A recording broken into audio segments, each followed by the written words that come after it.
Hey! Stop doing your homework! Stop watching TV! Stop looking at your phone! Oh, you're watching the video? Cool. Listen! So the people who James was working with to do his plushies contacted me saying like, hey, I watch your videos, you're kinda cool, you wanna make a plush? And I was like, dude, frig yes! Friggin' sign me up! So, Jaiden plushes! Ah! Look at it! Oh my god! I have the prototype right here and just, it's so cool. It is a prototype though, so it's not gonna be exactly like this. Like the hair's not gonna be black, it's gonna be brown like in the videos. And the lady who made it accidentally drew on it with Sharpie here, so that little blotch isn't gonna be there. She sent the cutest message apologizing about it in broken English because she's a sweet Chinese lady. And it reminded me of Misaki, but I'm getting off track. If you order a plush before the 12th of December, it'll come with a signed card by me too. So that's exciting. They're also on sale right now until December 5th. Actually, everything in the shop is on sale until December 5th. What? Yeah. It's like a grand opening Black Friday, but Black Friday's over. Cyber Monday, Happy Holidays, new Jaiden stuff sale. I'm working with the people to get more stuff out, like beanie hats and buttons and bracelets. So those are gonna be a thing sometime in the future too. One thing to note, the plushies are on pre-order, so they won't ship until February, but that's just because we need to know how many people want one and how many cards I need to sign. And yeah, but everything else ships normally, even if you buy a plush with it. Pop quiz! Get out your pencils and paper. Have you been paying attention? Question 1. Everything in the shop is on sale until December 5th. Question 2. Jaiden plushies come with a signed card if you order one before December 12th. Question 3. Jaiden plushies are on pre-order right now, so you won't get them until February. Question 4. Even if you buy a shirt with a plush, the shirt will come at the normal time while the plush will be pre-ordered and come later. Question 5. Ari is the best— Hey! Alright, time's up. Turn in your paper. Looks like you got them all right. You forgot to put the date in the corner, but I won't mark points off. So that's exciting. I hope you guys enjoy the new stuff. I'll have a link to the shop in the description and in the cards of the video if anyone even pays attention to those. And if everything goes well, there might be a plush of another friendo you guys love in the works as well.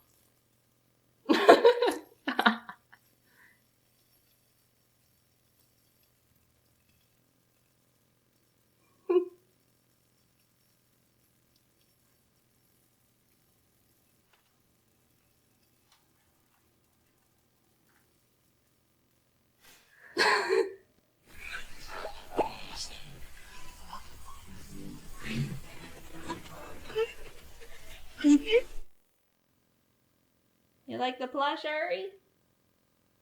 Yeah. Would you buy one?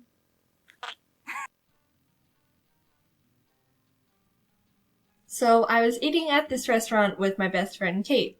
Wait, Jaiden, the audio doesn't sound horrible anymore. Oh, I'm glad you noticed. It's because I got a brand new microphone, and it's actually a good quality one, rather than the microphone that I found laying around in my house one day and decided to make an animation. Now you guys can hear what my actual voice sounds like, and it's not... Anyway, back to the story. Now, the place that we were eating at is really cool because for kids, instead of having those coloring menu things, you can ask the waiter or waitress if you can get a glob of bread dough to play with. Freaking bread dough. I don't know anyone who would pass up the ability to play with bread dough. So obviously, Kate and I had to get the hookup. But we were both really shy at the time, so we had to choose who was going to be the one who asked the waiter for the dough. And it wouldn't have been as bad, but considering that Kate and I were both above the age where you were considered a child who can play with bread dough and not be judged by adults, both of us didn't want to be the one who asked. I don't even know how, but she ended up convincing me to be the one, and the waiter came back around 5 minutes later to ask if we needed anything. And that's when I panicked and everything went downhill. I needed to say 7 words. We want some bread dough up in here. But for some reason, I couldn't get myself to say it. At first, I couldn't do anything, and I just stared at him, and he kinda gave me this look, and then I opened my mouth, and this is what came out. Can we have, I've never stuttered that hard in my entire life. And when I realized that, I started laughing at myself, and then it sounded more like this.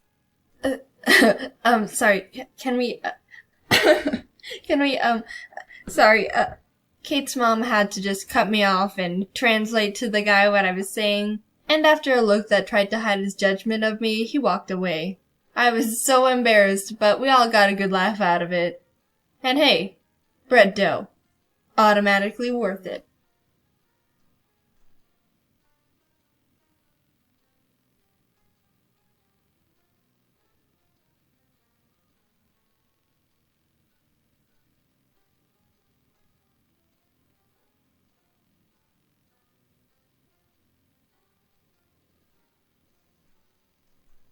Hey, just wanted to mention you can buy our new Jaiden anime figure bundle on JaidenAnimations.com. Cool, thank you.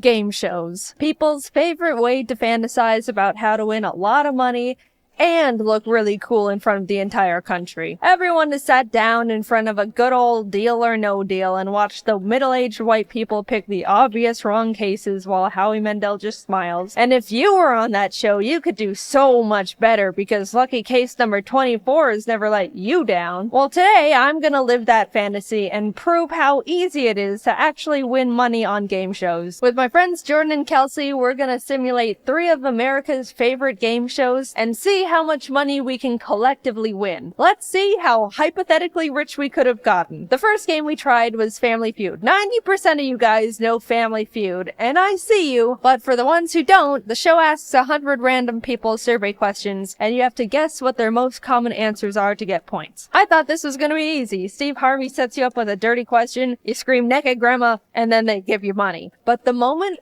this poser of a host walked out, I knew I was out of my element. Ari Tofu family up against the Ari Tofus.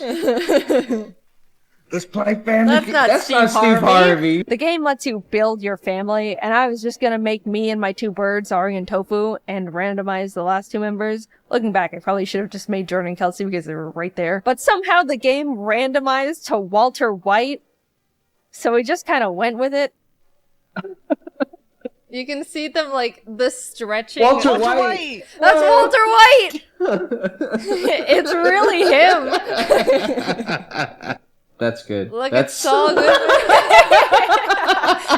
The prompt we were given first was, name a president whose face appears on money, to which we buzzed in Lincoln, and the opposing family, the Hortons, answered Roosevelt. And America must have been thinking the same thing I was, which was, wait, Roosevelt is on money? Because we got the higher score and got to keep guessing more answers. We very confidently punched in Washington, which was first, and then realized we didn't have any more guesses.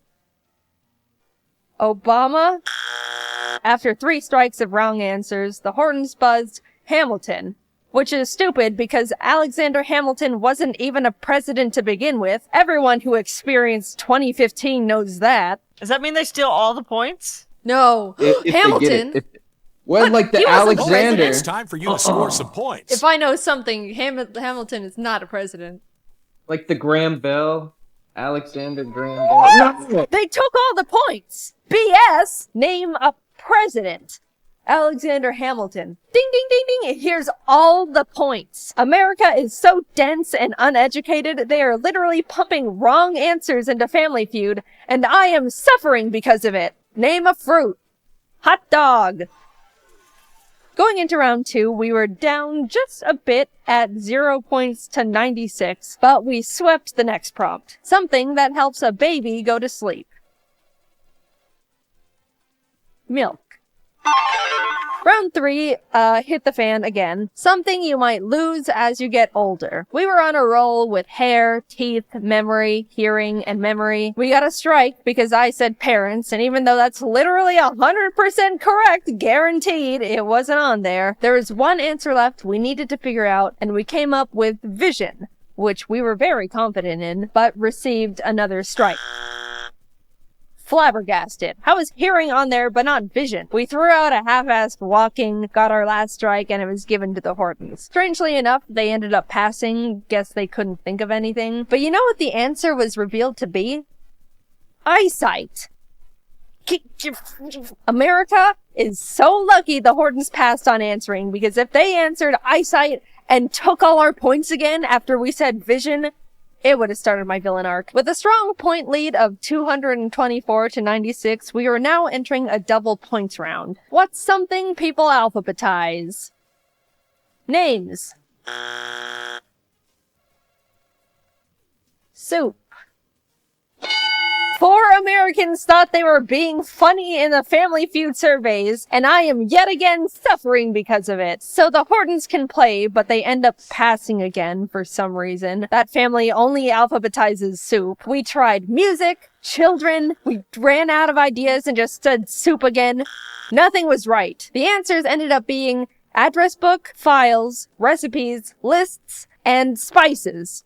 Which spices I beg to differ. There's no way the typical American has curry powder and garam masala in the front. They have salt, pepper, and garlic powder, and everything gets shoved in the back until they die. So now we were on the last round, which was fast money. They give you one last prompt with one answer, and if you guess it, you get the chance to actually win money. Name something that runs on gasoline besides a car. I buzz in with a strong bus, which was incorrect. I'm not wrong though. I see you going to the comments. Google says a bus is a separate vehicle from trucks, cars, vans, lorries, etc. It is not any of them. That's what Google says. Lawnmower.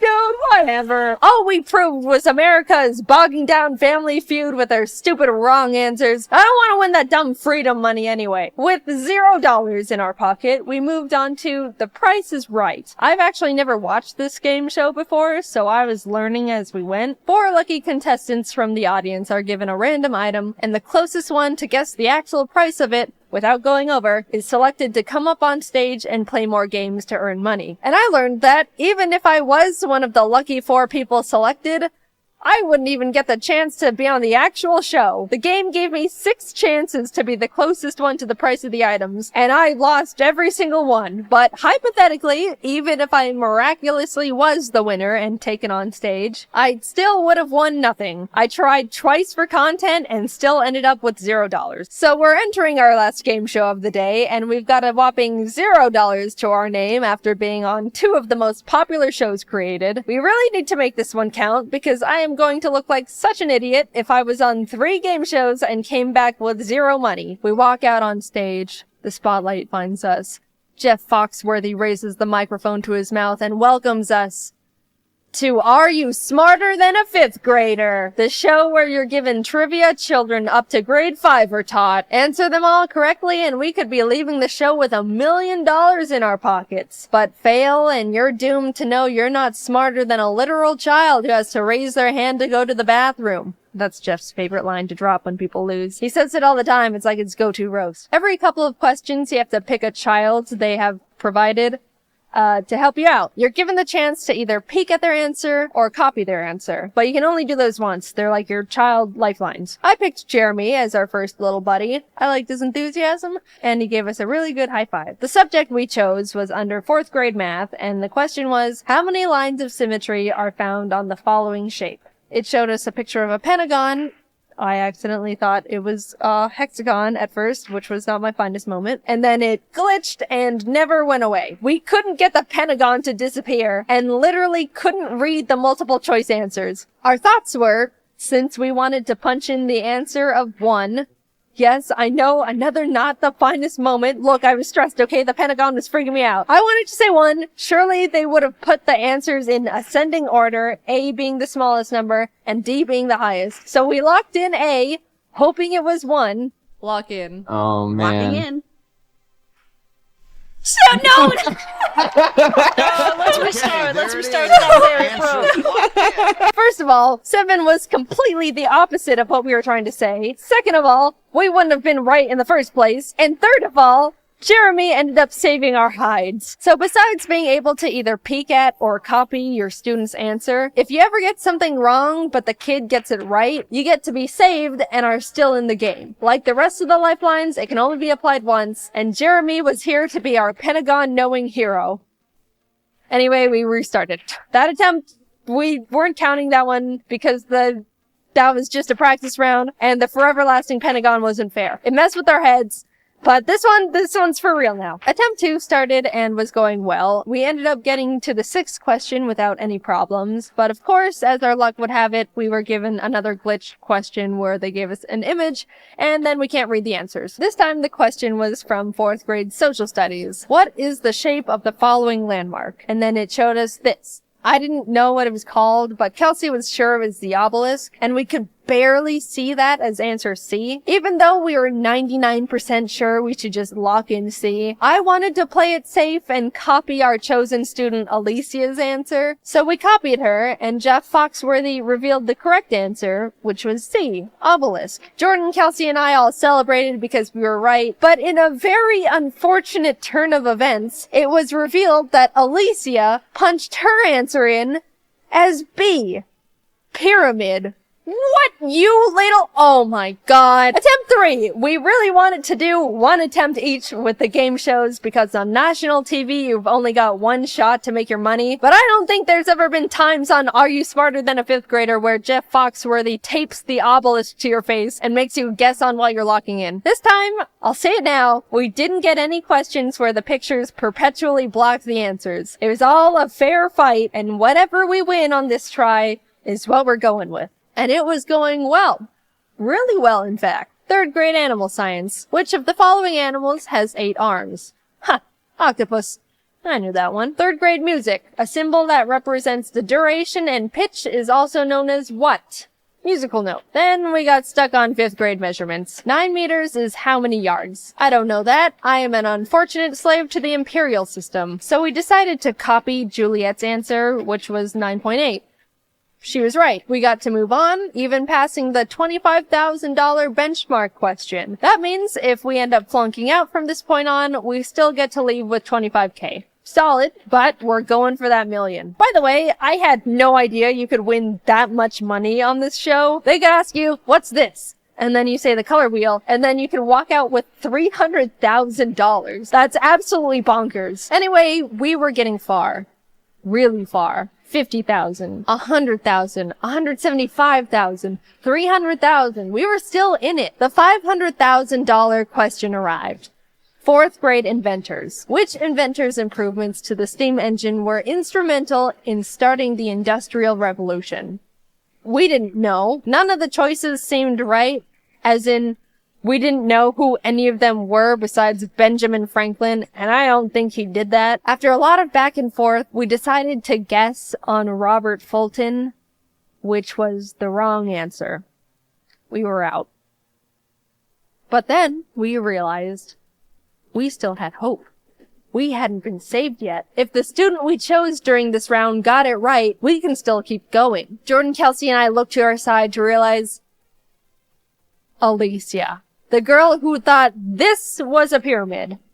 We're doomed. We had no more child lifelines left. Where was Jeremy when we needed him? She reveals her answer. James Watt.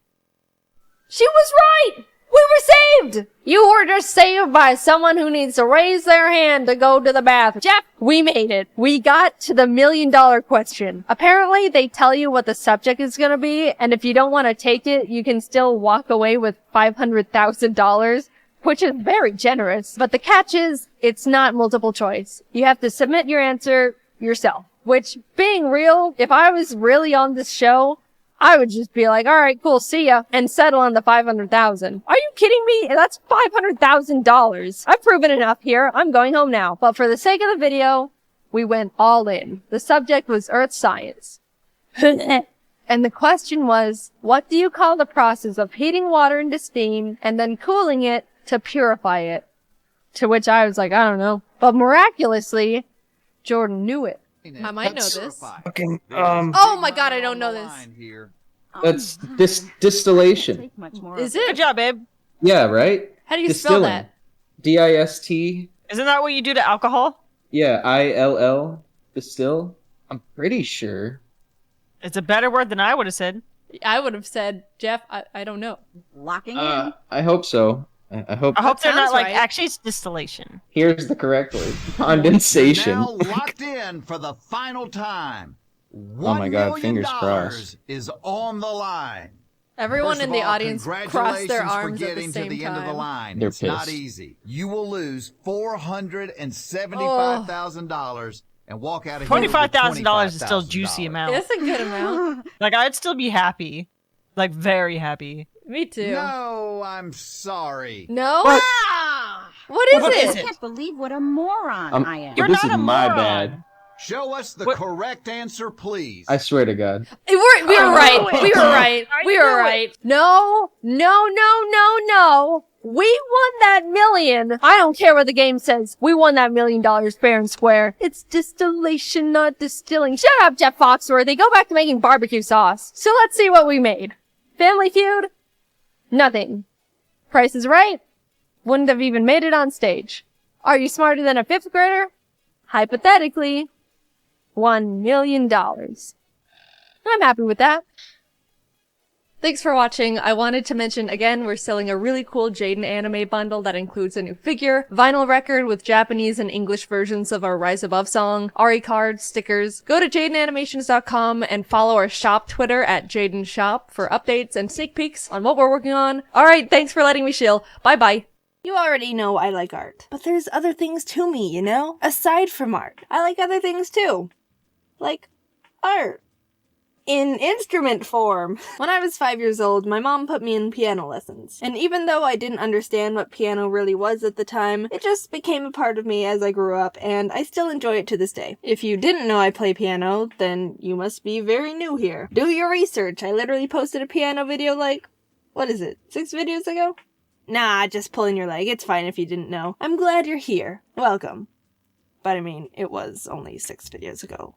So, I took lessons at this little place down the road. It was quaint and homey, just a really great atmosphere. The owner was this sweet old lady, and she had so much passion for running the place and teaching kids piano. It was great. Until around 8 years later when the place was bought out by another owner. I don't know the exact details, but I'm assuming it was because the place was going downhill a bit and the owner couldn't keep it. So now the little piano place is being run by new people. And they sucked. They literally had no care or respect for the place and only wanted to make money. All the passion was gone and you could feel the life drain out of the poor place every day. They branched out to other lessons, which doesn't seem bad, but there would be electric guitars playing at the same time as violins, and during my private lessons there would be some kid blasting it on the drums a couple rooms down. Nothing worked. There was no synergy.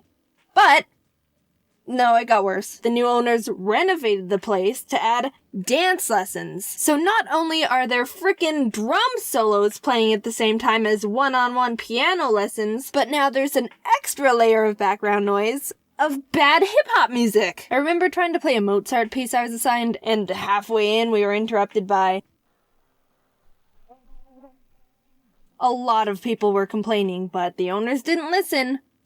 Or care. More variety means more profit, so off with you, peasants. We decided to leave when they added karate classes, so that's how I stopped lessons. To be honest, I already knew the basics of piano and they were kinda just throwing songs at me to learn, and when I got it down, I just move on to the next and totally forget about the previous one. You know, like when you study for a test just to pass and then walk out of class the same day like, nice, now I can forget everything. So I was kind of getting bored of the whole routine anyway. For 2 years, I stopped playing piano. I thought I could only play what teachers told me to and wasn't interested in the majority of what they were giving me. I was tired of the typical classic songs and stuff. Not trying to say classical or any of that style of music is bad. I was just sick of learning them and was overall disinterested. Keep in mind, I was doing it for 8 years. In the summer of my junior year of high school, I remember hearing a Pokémon song and thought, you know, this would be really pretty on the piano. I wonder if people have made it into sheet music. And thus, I was introduced to a whole new world of piano music.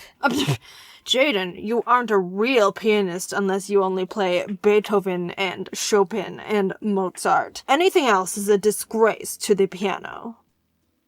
What are you doing? Do you mind if I use this scalpel to just try and make a big incision in your head? What? Why?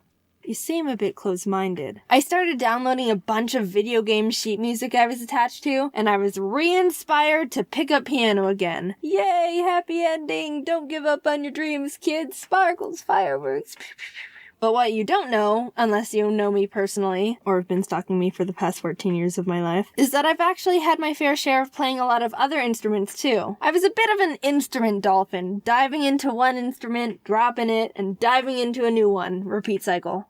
The United States education system is dumb. I think we all already knew that. Also, shout out to Arizona for being one of the best states in the US for education. Haha! So I don't know about you, but my elementary school forced 3rd graders to take a Suzuki class where you learn how to play the violin. No one liked it except the 3 or 4 kids whose parents already forced them to learn violin before that. The only thing I looked forward to in that class was trying to get the special violin case with the black interior instead of the normal blue. I realize now that was just the school having absolutely no money and buying whatever they could find to have enough violins for the amount of students. But it was special to me, alright? Nothing else to say about my violin experience. I literally don't remember anything else but just wanting to be the first to the only black violin case. Don't turn that into a racial thing.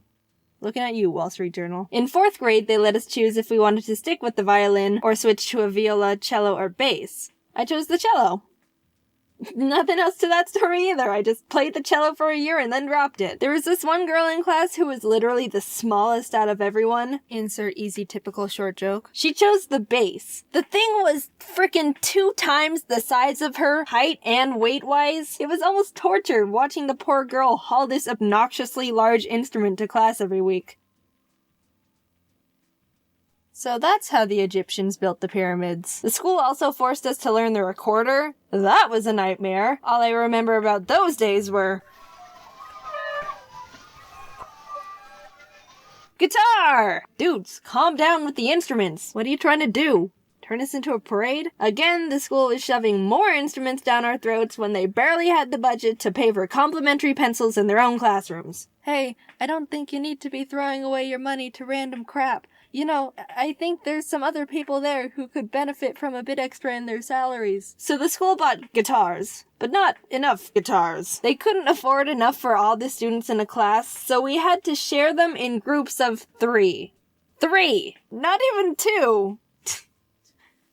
You tried? One student would have to play a chord, and then the other 2 would just stare at them. No one learned anything. Imagine trying to learn how to write the alphabet. But hey, no. You can't write the letters. You have to watch someone write the letters. Kinesthetic learning style? What's that? School...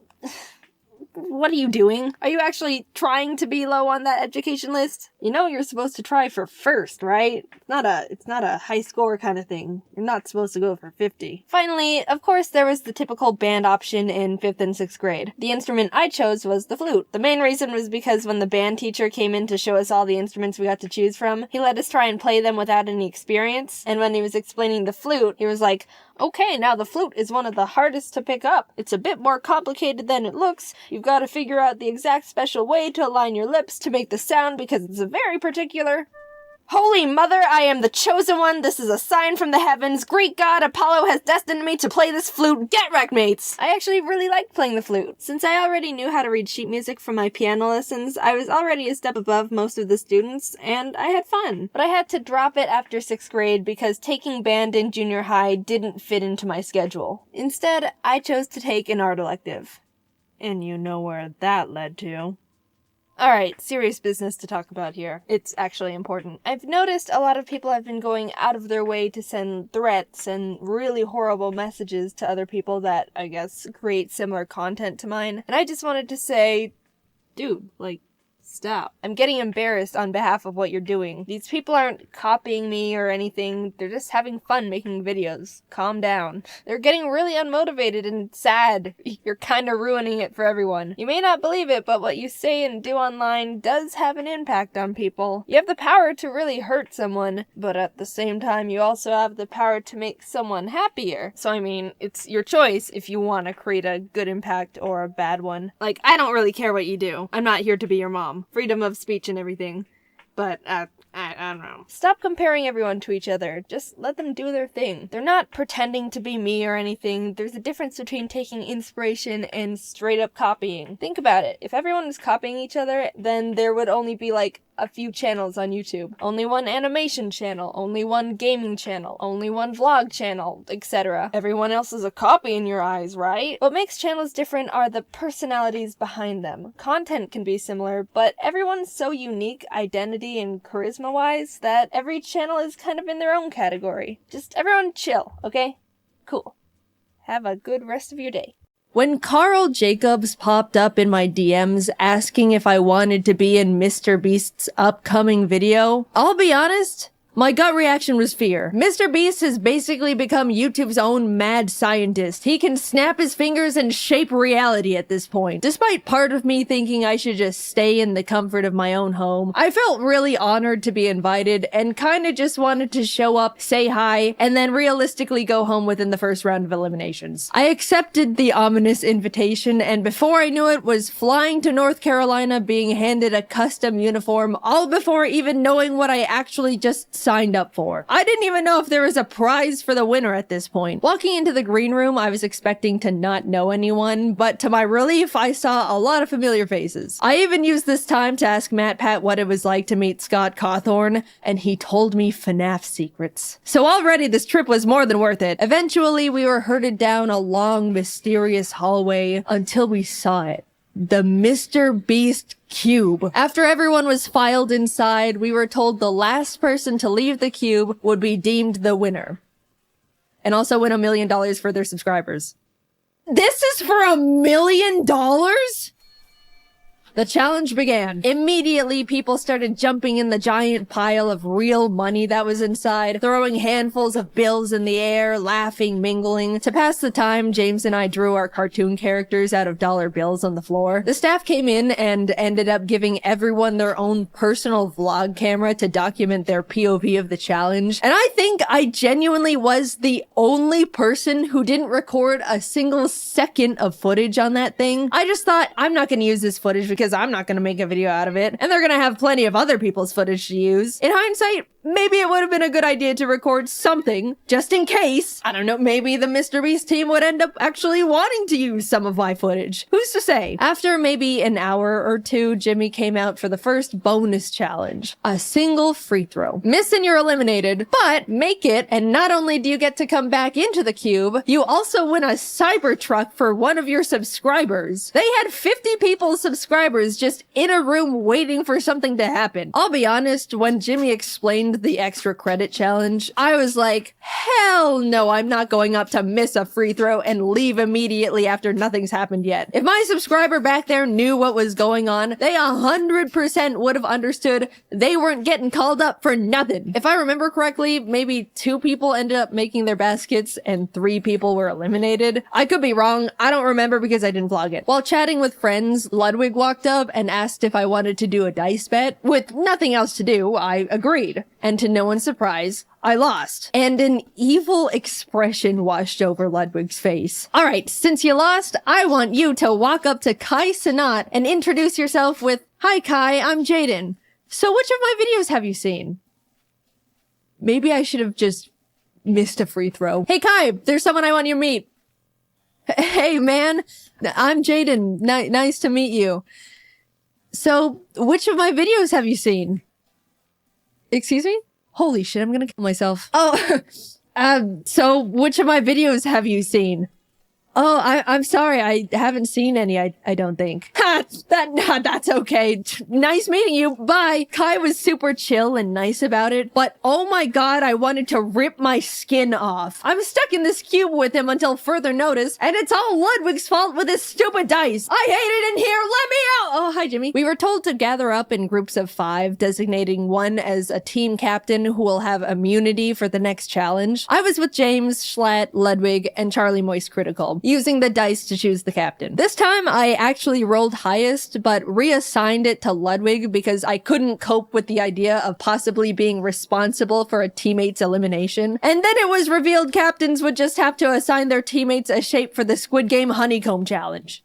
Okay, Well, I definitely overthought that one. I had triangle, James got circle, Charlie was star, and Schlatt unfortunately got umbrella. The 10-minute timer began, and everyone started deploying various different strategies to get their cookie shape out. Charlie used a new technique called huck as much spit as you can into the tin to dissolve it all. It was really gross. He ended up filling the tin almost to the top with spit. By the end, 2 people with stars were eliminated, and not a single umbrella made it through.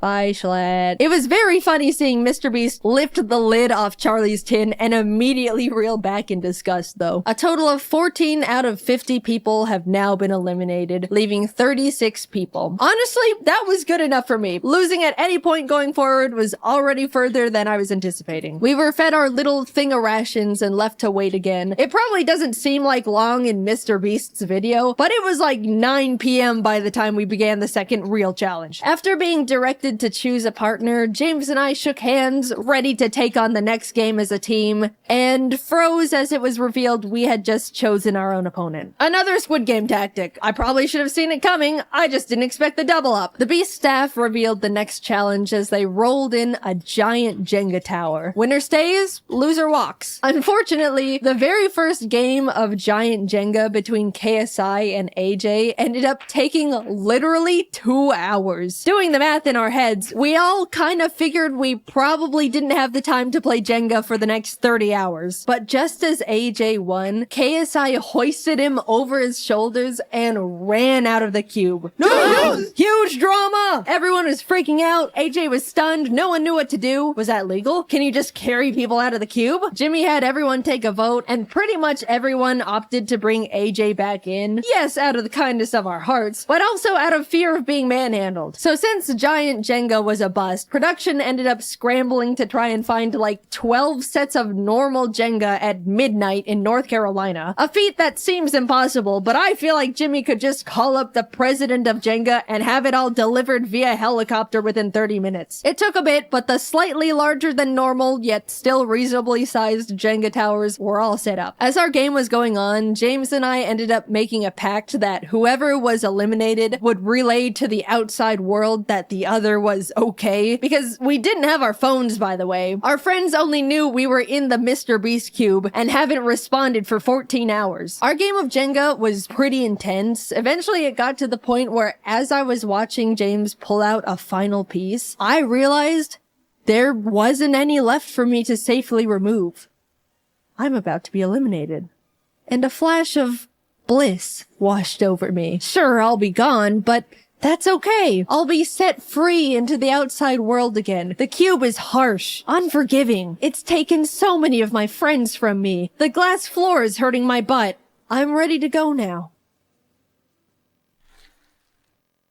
And deeper into the trenches I went. James being eliminated meant I was moving on to Cube Day 2. What a miracle. Watching the rest of the Jenga games was like watching an active war zone. People were focusing, cheering, sweating, praying. Towers were falling one after the other at the feet of now eliminated players. It was brutal. And also still taking way too damn long, man. Can I go to bed? The last game left to finish was between Quackity and a popular Brazilian creator, Enaldino. Apparently, when it was revealed the challenge was Jenga, Enaldino turned to Quackity and admitted he was a Jenga pro. Quackity had never played. Not the situation you want to be in. Quackity half-jokingly asked Enaldino if he wanted to play rock, paper, scissors instead, to which he replied, no.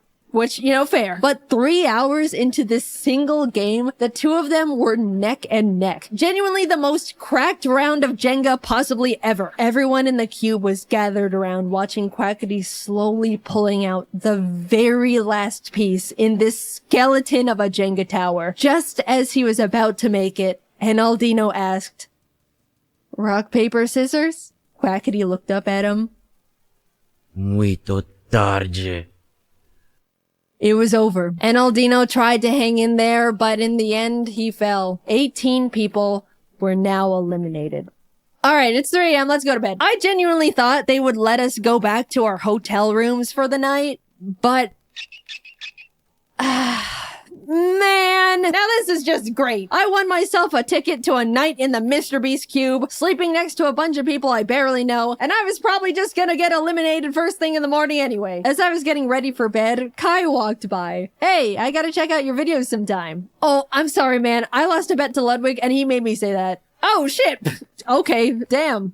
Oh, well, that makes falling asleep a bit easier. Thank God he only thought I had a huge ego for 19 hours straight. Crisis averted. In the morning, production had to prep for filming again, which meant they turned on every single light in the building, flash banging all of us. They were turned off, and then these loud-ass brrrr sounds from construction started blasting. They turned the lights on again a few minutes later, but this time in a crazy strobe light effect for some reason. After breakfast rations, Jimmy returned, pointed to the entrance hallway, and in walks I Show Speed. With too much energy for a group of people that just had the weirdest sleep of their lives. Alright, you guys have the chance to vote Speed into the cube to join you in challenges.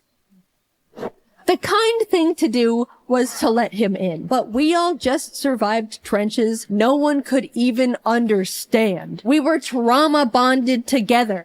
And also, it wouldn't be fair. The majority of us moved to the voting side of no. Admittedly, me too. Mainly because I was a bit scared of him. Speed looked at Kai. At least shake my hand, man. You're gonna pull me out. As the two of them argued about a friendly handshake, Ludwig stepped up. I'll shake your hand, Speed. His hand now extended to Ludwig. The moment their hands touched, Speed started yanking Ludwig towards the outside world. We all started screaming and panicking. We couldn't lose one of our cute brothers like this. Ludwig was holding onto the support beam for dear life. Some of the guys managed to pull him back in, and as Speed walked out, unable to take any souls with him, he exclaimed, "This ain't the last time you're gonna see me, and I remember all y'all's faces." Alright, let's get started. Challenge 3 was steal or no steal. Basically a modified version of deal or no deal. Some cases have the word safe in them, others say eliminated. One person looks inside a selected case, and the other decides whether they want to steal it or no steal it. And also Howie Mandel was there. Hi Howie, big fan. People started getting eliminated one by one, others securing safety. Eventually, Ludwig was up at the podium asking if anyone wanted to volunteer to go up. At this point, the ratio of safe cases was very high, 60% in favor of safe. Figuring the odds would just get messier from there, I volunteered. Ludwig looked inside his chosen case, looked up, and told me it was safe. I knew mathematically I should steal the case, but I've been burned by math before. As I started hesitantly saying I was gonna steal, Mr. Beast suddenly burst out saying Ludwig's heart rate was spiking. By the way, he was wearing a heart rate monitor, which made me scared it was actually an elimination case, and he was excited at the idea of avoiding going home. So last minute, I decided to let him keep the case. It was the safest play. If it said eliminated, then good, I dodged a bullet. If it was safe, then at least I'm not actually eliminated yet. I just have to play again. Shit. It was now my turn to bring someone up. Even though I didn't want to pick a friend out of fear of getting them eliminated, more than that, I didn't want to be up there with someone I didn't know. I picked Quackity. He came up to the podium. I grabbed case number 2. It says safe. My plan was to tell the truth, but in the most unconfident and nervous way possible. I was deploying every bit of body language knowledge I could think of, making myself look as guilty as possible as he asked me various questions. We went back and forth for a bit until your eyes looked down as you said the case was safe, which indicates guilt. So I think you're lying. I'm not gonna steal it. Without a word, I shifted the case onto its back, unlatched it. Safe. It was worth sleeping in the cube! Oh my god, the relief, you have no idea. After everything finished, a bunch of people walked out, and unfortunately, Quackity ended up being one of them. 10 people left. I know it's a dog-eat-dog world inside the cube, but when you're left to sit with your fellow contestants for hours on end between challenges, waiting for Jimmy Beast to send you all through another round of cube stress, you really start bonding with the survivors. It was pretty sad watching them go. Hours passed until the Jimmy death bell struck again, and we were told to partner up once more. Alex and I had really gotten to chat and hang out together as the only girls left at this this point, so we paired up. Everyone was blindfolded and told to sit tight until they were ready, which is ominous. The two of us were strategizing and figuring out each other's strengths and weaknesses for whatever was coming our way, only to be unblindfolded and see the entire cube transformed into a kitchen. It was a cooking battle. We're actually fucked. What? Alex started panicking, saying she can't cook for her life. We were freaking out. Then Mr. Beast brought out the judges. Professional competitive eater Joey Chestnut, Miranda Cosgrove, hi, big fan, and Speed. Bottom two teams are eliminated. Time starts now. We ended up committing to mac and cheese with a slice of chocolate cake, under the fancier title of American Comfort Food. AKA, the only two women left in the challenge can't cook and they're trying their fucking best. The judges walked around to check in on everyone, and eventually Speed was at our station. So when you all were voting to let me in, which side were you on? Well, originally we were on the side of no, because we were a bit intimidated, but we ended up switching to a yes at the last minute. Right, Jaiden? Yeah. I switched. Alright, cool. 'Cause you know I don't forget, right? Yep. Later on, during the challenge, Mac and Nolan from the Beast team came up to ask what we were making. At the time, I was grating up Feastables to sprinkle onto our cake for decoration, and I thought, oh, it would be funny to have them ask what we're making, and it's just their own brand of chocolate. So I was like, close your eyes and open your mouth, and gave Mac a piece of chocolate, and immediately, without chewing, he was like, is this Feastables? And I was like, yeah. And he kind of stood there for a second with his mouth still open, and Nolan was like, oh, he's allergic. And they both had to leave. Oh my god, guys, I felt so bad. I apologized so much when he came back. Max said it was fine and is a good sport about it, but I still have so much guilt about being such an idiot. Ludwig and Amixem presented first with their fried chicken and asparagus dish. The judges all really enjoyed it, giving them a total of 26 points, which is really unfortunate because I definitely thought Speed was gonna hold a bigger grudge against Ludwig and tank their score. We were up next, and thankfully they really liked our food too. Joey was the first to score us and ended up giving us a 10 out of 10. And in the moment, as a joke, I wanted to turn around and flip off Ludwig as a, friendly fake gloat, but I accidentally turned around and flipped off Amixem, and I felt so bad again. He was not the intended target, and now I was just being rude, and this challenge was going horribly. Not because of the cooking part. I've just been non-stop fumbling socially. We also got a total of 26, putting us at a tie with the French boys. But now, Logan Paul and Nick DiGiovanni were presenting. And I haven't mentioned it yet,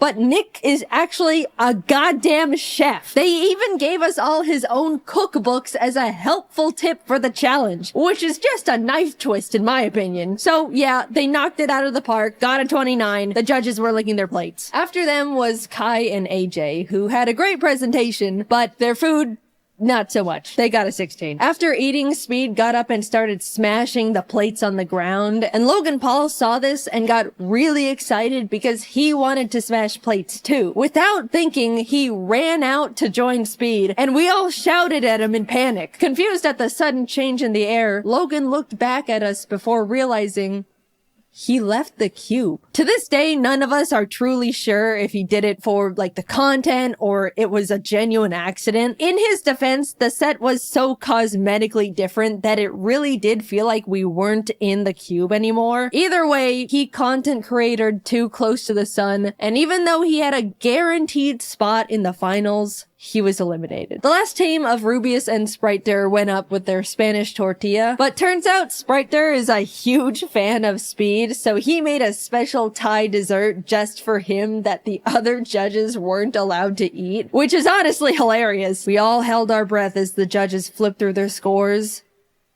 22.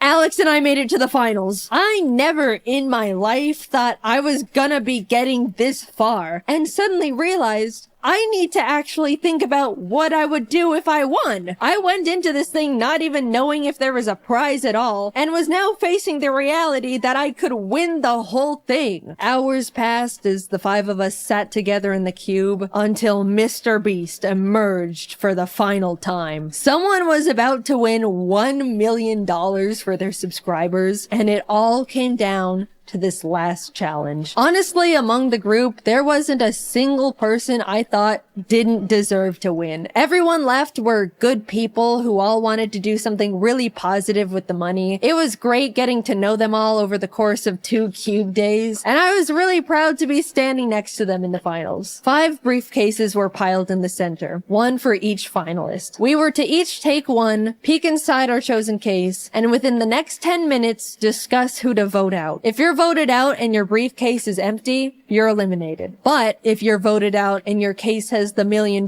inside, you win instantly. It was basically like reverse Among Us. The first round started, we all grabbed a case, peeked inside. Holy shit, I grabbed the $1 million case round 1. I started shaking. I didn't know what strategy to use. I didn't know how to make myself look like I should be voted out. And during the discussion time, it definitely showed because I was really quiet and nervous the whole time. The 10-minute discussion wrapped up. We all unanimously wrote our votes down, and it fell into a tie between voting out Ludwig and somehow me. It could end right here. We had a few minutes to discuss again and recast votes, but Alex and Nick were able to figure out I voted for myself, so Ludwig was eliminated. The cases were reshuffled. We each grabbed one.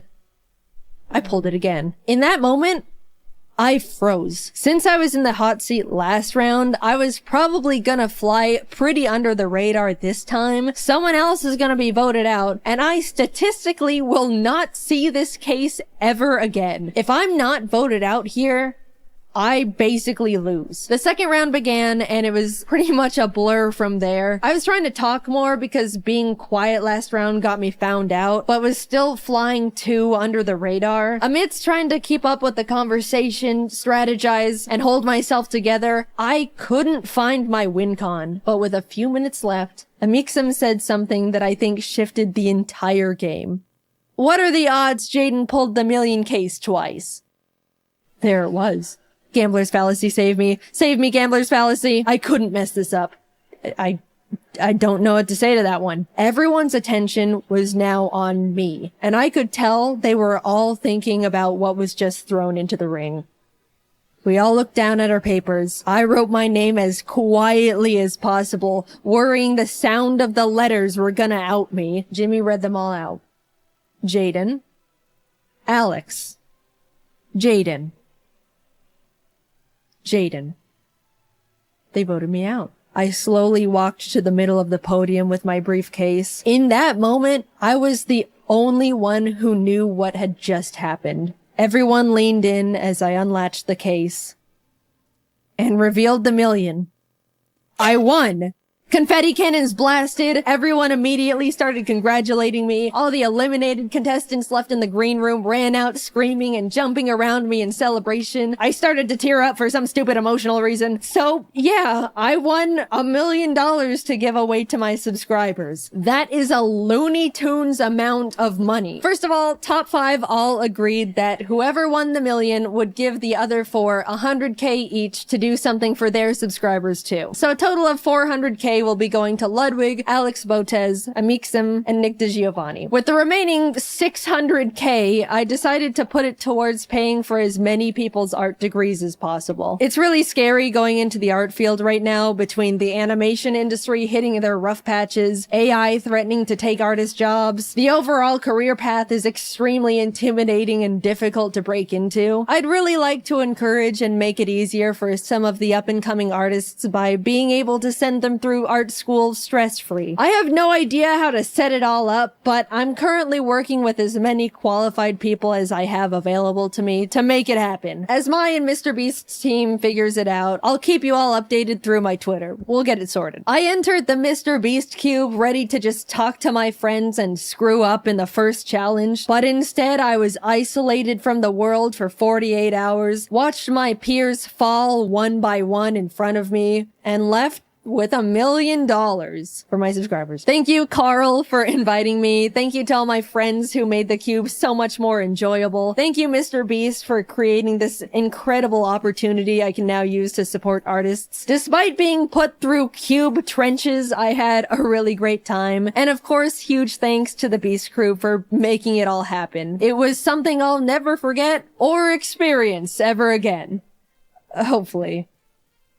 If you're an artist currently enrolled in art school and are hoping to have some of your tuition paid for with the cube winnings, you can now apply through the form I'll have linked in the description and the comments of this video. The form will be available for a week starting the day this video is uploaded, so be sure to check the calendar and apply before it's closed. I assume there's gonna be a huge amount of applications we have to go through, so expect a few months wait before we announce the winners. Thank you for your patience. I'm not sure how many people we can financially help out because everyone's tuition will be vastly different, but I'm looking forward to going through your portfolios and hearing your stories. Thanks for watching, and thank you to my team for dropping everything to work on this sudden video jump scare. Alright, until next time, bye-bye. I grew up only wanting to watch cartoons for the most part. I never tried to drift into other shows or movies with real people and actors. Normally, if something had actual humans in it, my 7-year-old self would be like, real people? No thanks, Bourville. I don't want to watch anything unless there's mutant super children who are birthed from a crock pot. I like to believe I'm a really open-minded person now. I don't just blow things off like that. I generally don't feel like I have the right to judge or have a strong opinion on anything unless I've researched and tried to understand every aspect of it first. That way I can use all the facts to come to my overall standpoint. It's easy to hear just one detail about something and jump to a conclusion. People form opinions based on their personal values and beliefs, but only knowing certain details can change things instantly. Here's an example. Judy saw Ron push her dog. Wow, what the heck? Ron's some rotten dog hater. Frick Ron, dude. Now hold on a sec. It's easy to believe that, but actually, Ron pushed Judy's dog because the dog attacked his child and Ron was only protecting his kid. Whoa, really? Judy needs to put her dog down. It's a hazard to everyone around it, attacking kids and crap. I can't believe she'd be okay with owning a rabid dog. She probably didn't take care of it. Judy's a horrible dog owner. Okay. Untamed dogs are a safety problem for sure, especially around children. But you didn't realize the dog only attacked Ron's child because they were teasing the dog with an ice cream cone and the dog just jumped up onto him wanting a taste. Well then, it's the dumb kid's fault for— I'll cut off the story here because I could add so many more layers to it. But you see how quickly your views can change if you don't know all the details to something? At every new point, the resulting opinion wasn't necessarily wrong or incorrect, although I made them extreme for emphasis, because you were forming a standpoint based on the only information you had. But yeah, that's my tip for the day. Look more into things and do research before you make a super strong opinion on something. This whole video got way off track real quick. I'm gonna go back to talking about what I was gonna talk about in the first place. So TV. Once I got older, I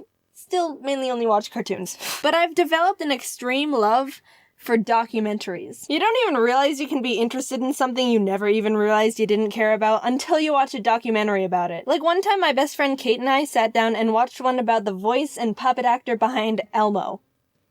It was mesmerizing. Totally random. You'd never even think about wanting to learn about something like that, unless it's like 4 a.m. and you're in that weird fever dream phase. I think it's funny when documentaries go all cinematic with their shots. Like when the main guy's walking, looking off into the distance, on a journey, one man versus the world. People never understand him. It's not a phase. He'll show them all. Because I can only imagine how awkward it is to set up those shots. First, the cameraman has to walk like a quarter mile away while the main guy just waits there, or vice versa. Next, he has to signal he's ready for the guy to start walking. Maybe through cell phone, maybe walkie-talkie. I think it's more funny to imagine he just screams at the top of his lungs and freaks out the civilians around him. Then the guy starts walking, looking at the scenery around him, acting like he isn't being filmed from 1,300 feet away for his documentary that's gonna change the world. By the way, I don't know how anyone can walk normally when they tell themselves to. Once you tell yourself, do something normally, you pretty much just increase your chances of screwing it up by 90%. One time I was walking across the bottom of some bleachers and I told myself, there's a lot of people I'm in plain view of right now. Don't make a scene. Just walk normally. They aren't paying attention to you. You're just some random person. And I tripped over a trash can. Anyway, there's probably other more efficient ways to get the shots. I'm not some documentary camera director, but it's still less inspirational and more amusing when you think about taking away the music and voiceovers to imagine what it was really like to just get the base footage. Same with reality TV shows. Kate's older sister was accepted onto a singing show once. I don't want to get into possible legal trouble by saying which one because they had to sign contracts and stuff. But she said that when they were filming their parents to portray the,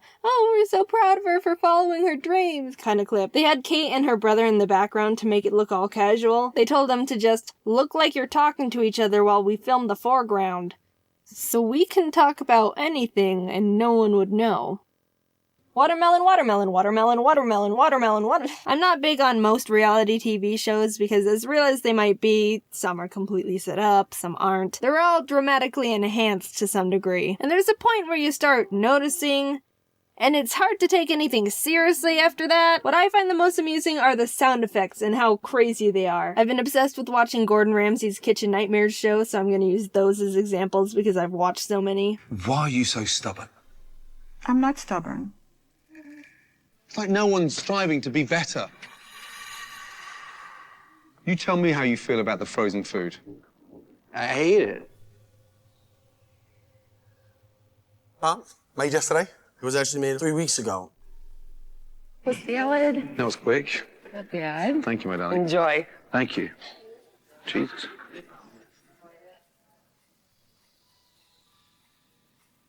This one is Natural with white natural. cheddar. Oh, this is award-winning. Yeah. Great. And why is the fillet butterflied like that and cut like that? He cuts it off and then pounds it thin. He beats the crap out of a fillet to tenderize it when it's the most stunning cut. Wow. You're still yawning. Doesn't look too appetizing. It doesn't look appetizing at all, no. Whoa, whoa, whoa! Did you catch that one? Does that sound familiar?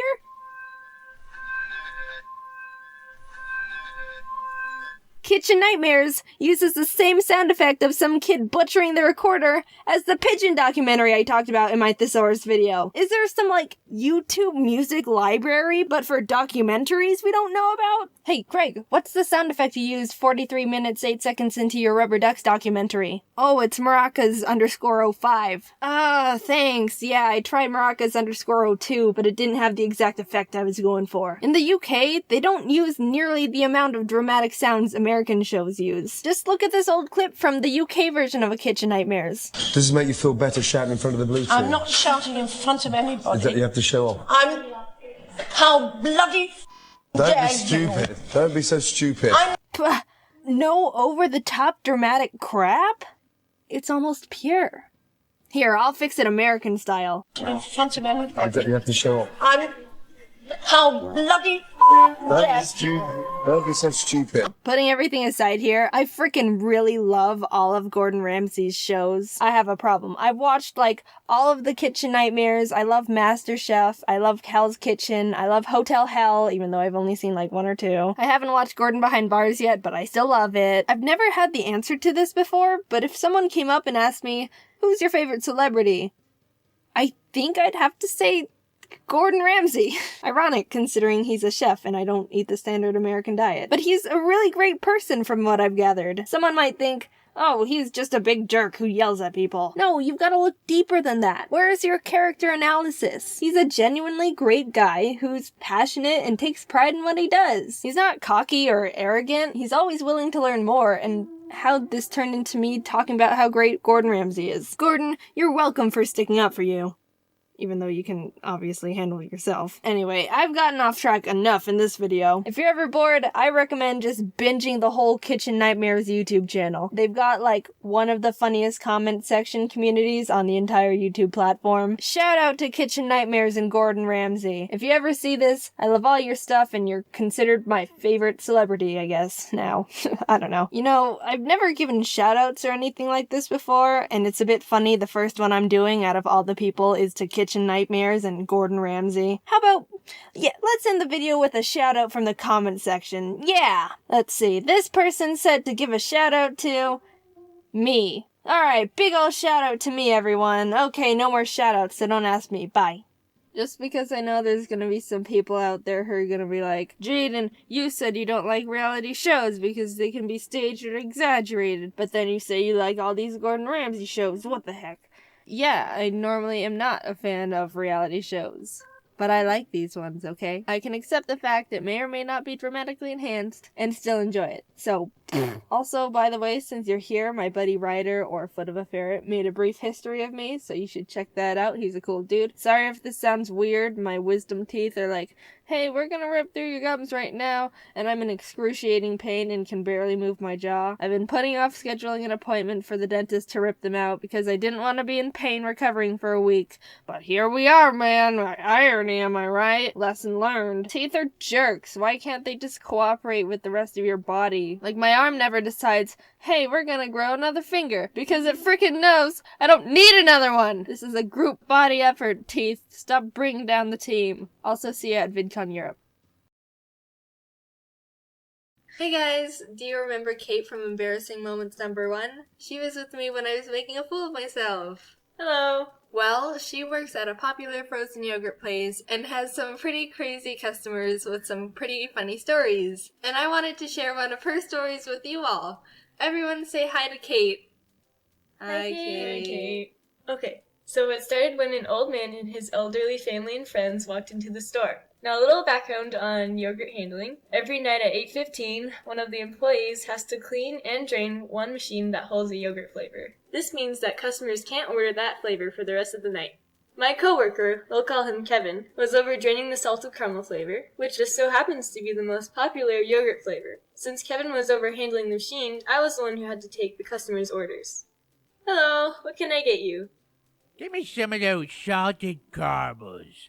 Oh, I'm sorry, sir, but we're draining that machine tonight. Is there another flavor you'd like instead? What? You had to go and drain my flavor first, huh? Oh, no, sir, that's the only machine we're draining tonight. But yeah, you took away my flavor first.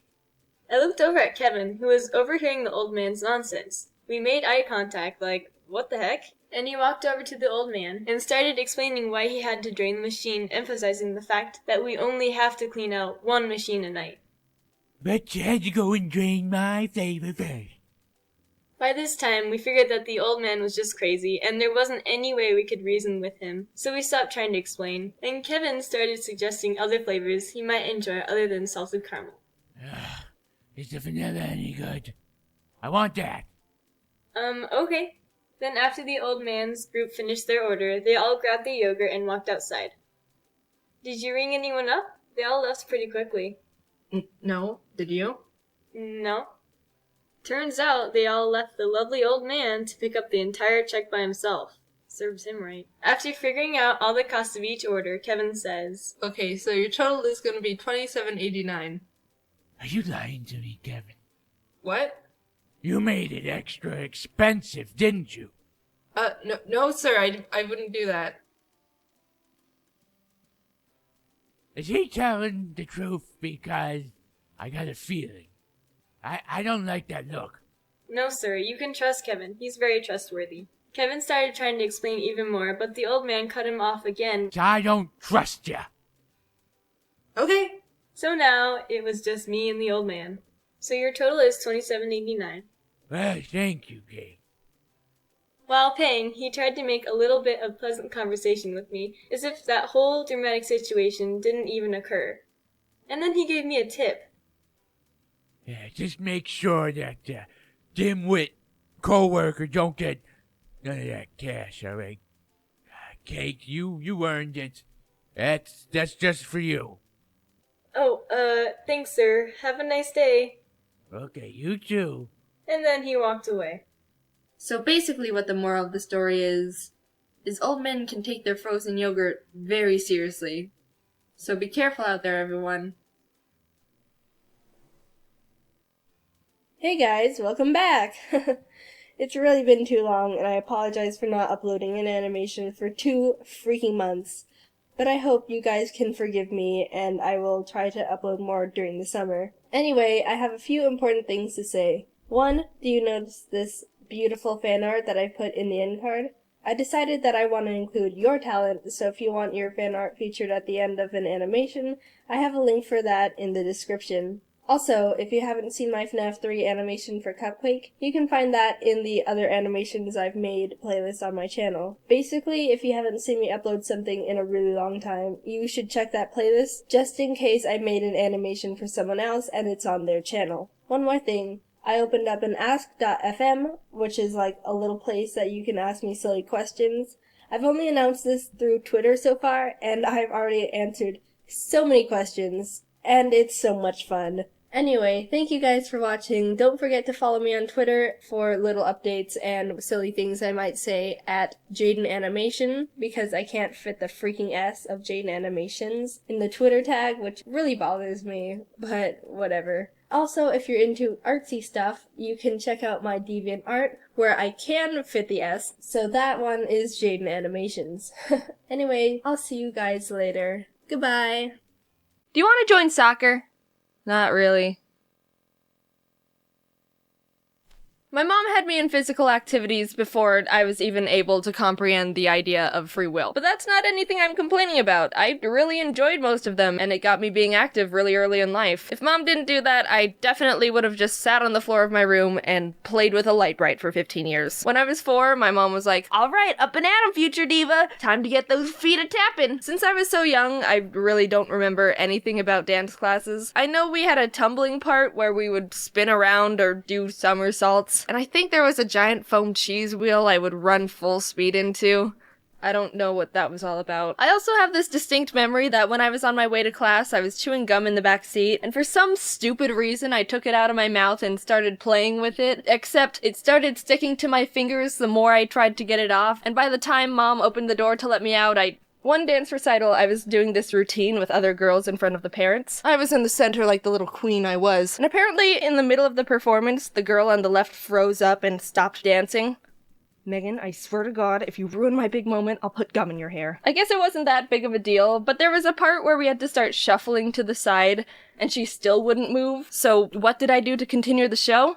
I grabbed her tiny 4-year-old hand. We looked at each other, I nodded, and her eyes lit up with determination. We danced in sync for the rest of the show, hitting every step perfectly, and got a standing ovation from all the parents as we were showered by flowers. Just kidding, I started pushing her as I was dancing because she was in my way.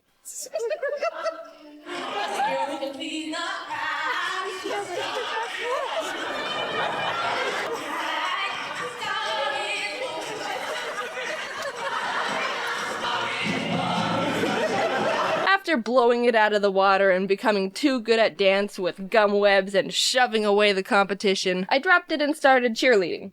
And I don't remember anything about that era at all. My parents could be like, "No, you never did cheerleading." And I'd be like, "Yeah, okay." One time getting out of my dad's car to go to practice, I slammed the door onto my thumb and was like, "Dad!" And that's it. That's all I got for you. It doesn't have anything to do with cheer at all. But here's a picture of me doing some cheer thing for proof I did it. And also, here's my thumb. Yes, I still have it. Next up was gymnastics. That was one of the most terrifying experiences of my life. Not because we were doing a bunch of crazy flips and spinning around bars. Nah, I was just a freaking pussycat. I was so bad at everything. I was the first to fall over with the wall handstands. I couldn't do a single pull-up. Still can't. I didn't know why people kept yelling, "Stick it" at me. Yeah, stick it to the man. I was so wimpy and bad, I was the kid the coaches had to pull aside during practice and be worked on one-on-one. While everyone else was having fun in the foam pit, I was taken off to the side to work on not being a failure. Jaiden, lean back. I'm spotting you. We're gonna do a back bend. No, I can't do it! Just lean back. My arm is right here. Never! I have no reason to trust you! Stick it to me. I didn't spit in anyone's face. But I was never able to do a back bend because I trusted no one and thought I'd just fall over and die. I was a woke 6-year-old. Already knew not to trust anyone but myself. Aren't you the one who slammed your own thumb into a car door? And then one time, I was at a friend's house jumping on her trampoline, and I landed on my knees weird and somehow spun it into an excuse to stop gymnastics. Yay, quitting! Not a prodigy-born gymnast? Well, alright then, how about soccer? I played soccer for a long time, just like everyone else has, and actually really enjoyed it for a while. My first team was called the Pink Panthers, because our uniforms were hot pink. I was the nerd of the team that kept a stuffed animal Pink Panther in my soccer bag for good luck. It didn't work, we sucked butt. But it was still a lot of fun. Coincidentally, one time we played against another team that was also pink. They were called the Pink Panthers. Alright, Pink Panthers, we've got a big game this weekend against the Pink Panthers. Well, it sounds like we win either way. All the parents would be trying to cheer for us, but it was pretty confusing because it would just turn into, "Go Pink Panther, go, hot Pink Panthers! Come on, light Pink Panthers, you got this!"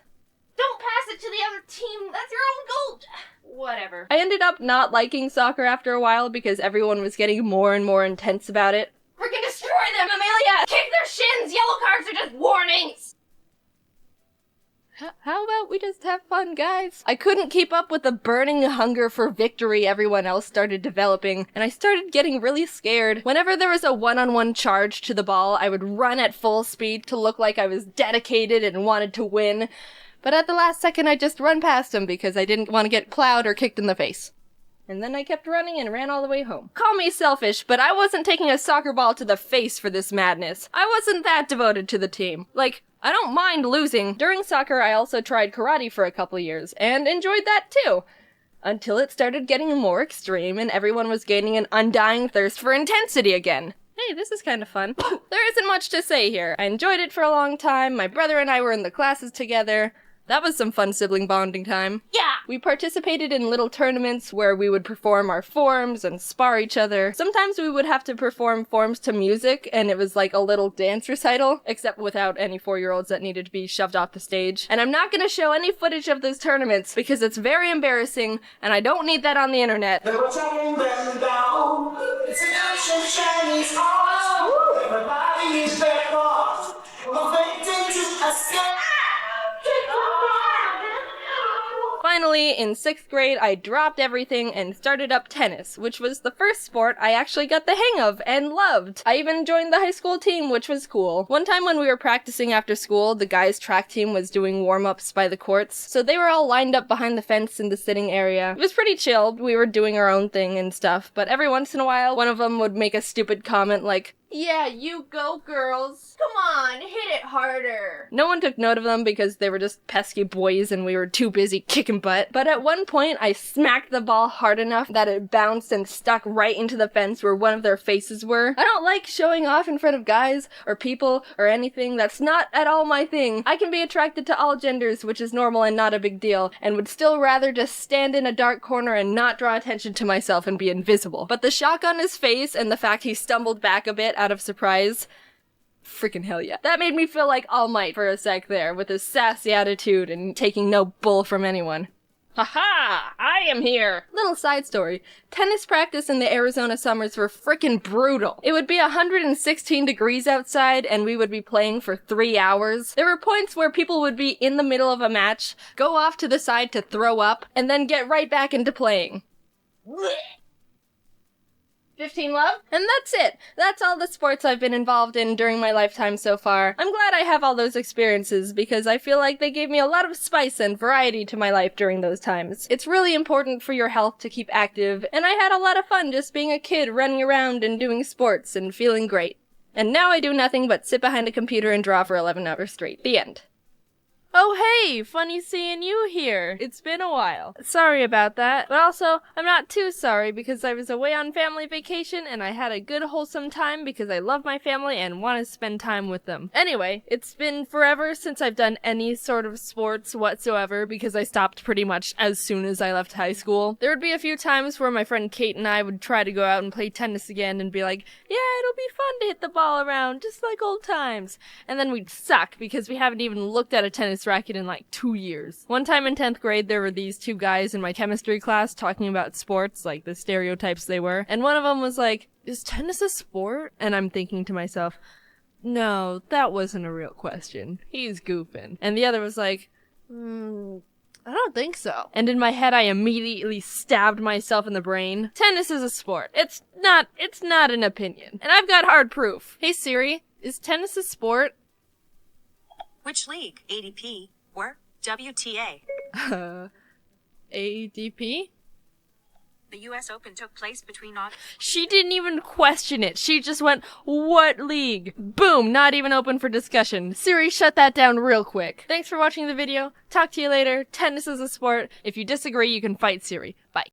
As of now, Jaiden Animations is officially 10 years old. Yes, I know I technically made the channel in February, but shut up, I don't count that. On July 23rd, 2014, I uploaded my first ever animation to YouTube.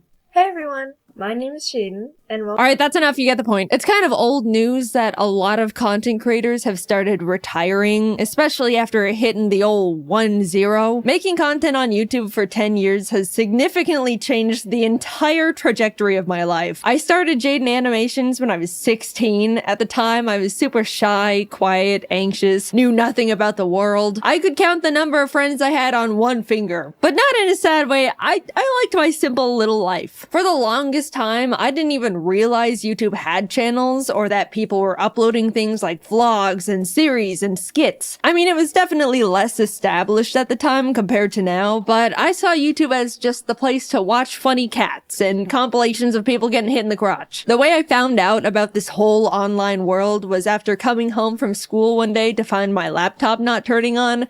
Meaning, I couldn't play Minecraft anymore. We've all been there, it's tragic. To satisfy my desperate Minecraft hyperfixation, I typed Minecraft into the YouTube search bar to see if anyone just so happened to upload any Minecraft-related videos.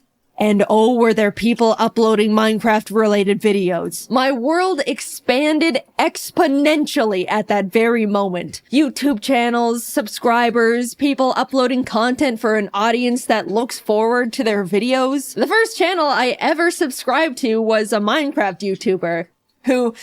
I don't even, I'm blanking on the name, but I was now aware of YouTube as an actual community beyond funny fail compilations. Watching videos became a huge part of my day-to-day life. I'd put stuff on when I wanted to relax, laugh, needed background noise. If I was having a tough day, I would lock myself in my bathroom, lay on the floor, and watch videos on my phone, and I'd feel better. Even before making content myself, YouTube was an essential part of my life. I branched out from Minecraft to general gaming videos, even the occasional vlog series, until I stumbled upon a very special video in my suggested feed. An animated story time from a YouTuber called Domix. It was his emails video. I remember it so clearly. After watching it, I immediately binged his whole channel. I loved his animated stories. They made me laugh so much. For the first time ever, I thought to myself, I want to do stuff like that.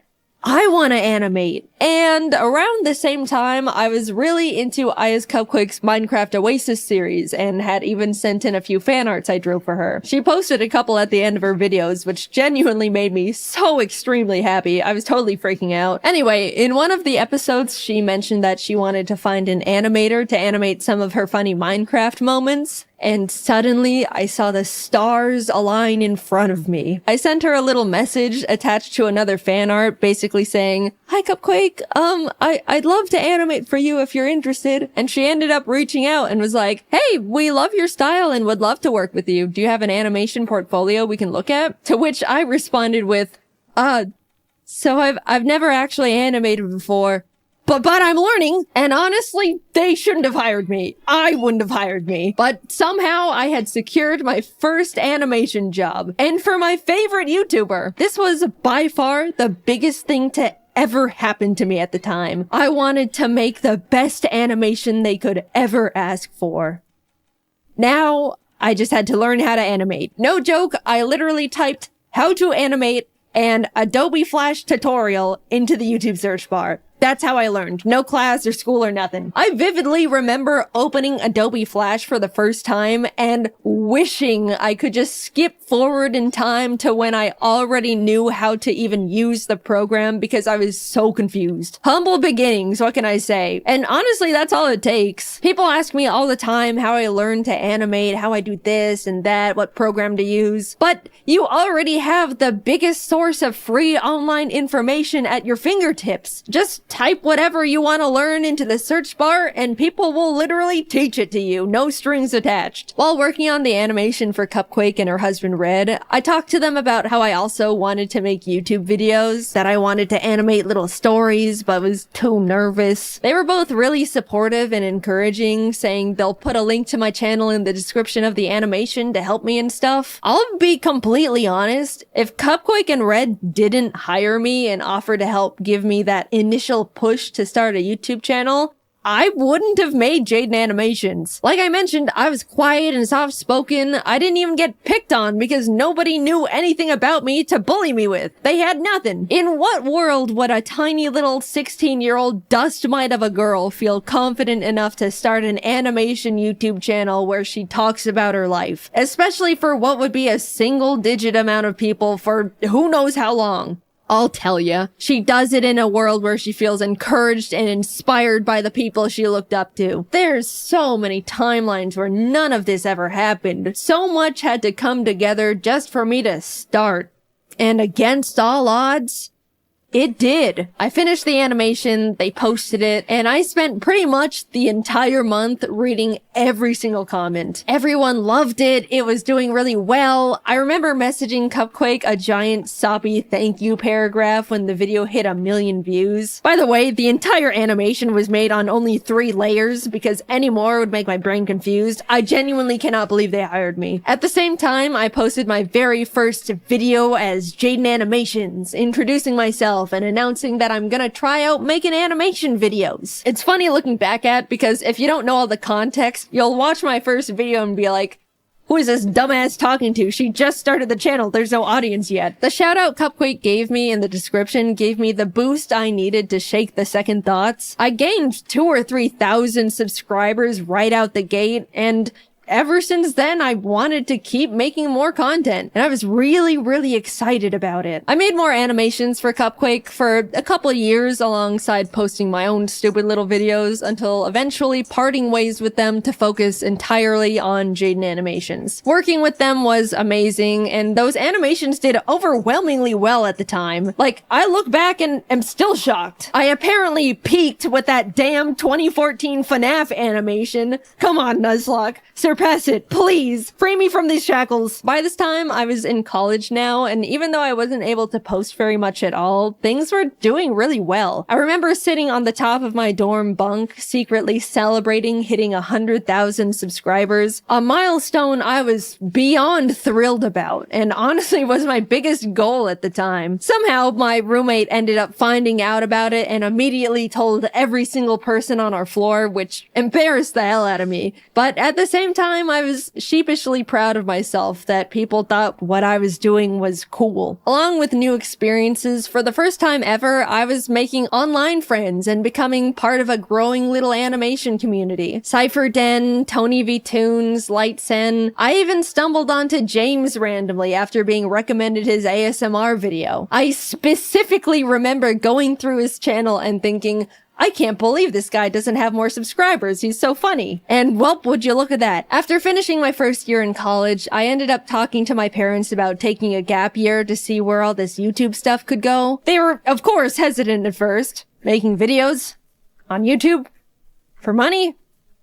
Can you even do that? But eventually agreed and have been my biggest fans ever since. I was officially doing YouTube full time. I don't really know what happened, but a few months later, James started blowing up. In our little animation group chat, we were like, whoa, James, congrats, what's happening? And he was like, I don't know, oh my god. And then I started blowing up too, and suddenly the entire Storytime animation community was rising and thriving. It felt like we were strapped onto a rocket heading straight for the stars. People really loved watching Storytime animation. We went to our first ever VidCon, and there was a whole line of people that wanted to meet us, which is a crazy experience for our first convention ever. Since then, everything has kind of just been history. I kept posting, obviously, met new people, made incredible friends, started building my own animation team, learned a lot about the world, but most of all, being on YouTube forced me to grow thicker skin. I'm sure most of you can relate to some degree. Mindless hate, online arguments, people nitpicking and speculating that you're actually a horrible human being. Because of how normalized posting content is now with TikTok, Instagram, Twitter, YouTube, I'm sure everyone has gotten their fair share of the hate hammer. But 10 years ago, though, it was pretty much only big online personalities who were familiar with it, and it comes at you pretty fast. Suddenly, you have to figure out how to hide your personal information and tell family members to private their Facebook accounts, which they don't know how to do. Scary emails come in, uncomfortable comments, lots of uncomfortable comments. I got doxxed one time because someone speculated I was a narcissistic liar because I claimed to be shy and introverted, but would get loud sometimes when reading scripts. Also, fun fact, I never planned on being public with my full name, but the reason it got leaked is because my old high school published an online article about my channel and dropped the full government without my permission. I'm still pissed about that one. And I know, this is genuinely what you just have to expect when you make content online. It's awful, but it's the truth. I didn't want to quit, so I adapted to the horrible things awful videos made about me for attention. There's nothing a passerby hate comment can say that could surprise me anymore. If anything, they're all the same and it's just annoying at this point. Not saying I'm happy that I went through all of it and it should have happened. People can be genuinely awful. But I'd like to say I've come out of it all a version of myself that wouldn't have existed otherwise. Not because of all the shitty things, but in spite of them. I've learned how to stand up for myself, grew my confidence, learned how to separate myself from my work and not take comments personally. All things you learn out in the world over time as you grow up. But cranked to 100 and during the most insecure years of a person's life. It was hard, but hey, I'm still here, aren't I? I look back and see my mistakes, bad takes, stupid ideas, regret here and there. It's overwhelmingly stressful to grow up and learn and change while in the public's eye. Even more now than ever. But all things considered, I believe I was always trying my best in the position I was in. Was constantly trying to be the best person I could be. And I won't ever be upset at myself for that. Also, I do want to say a big thing that's followed me throughout almost my whole career at this point is the fact that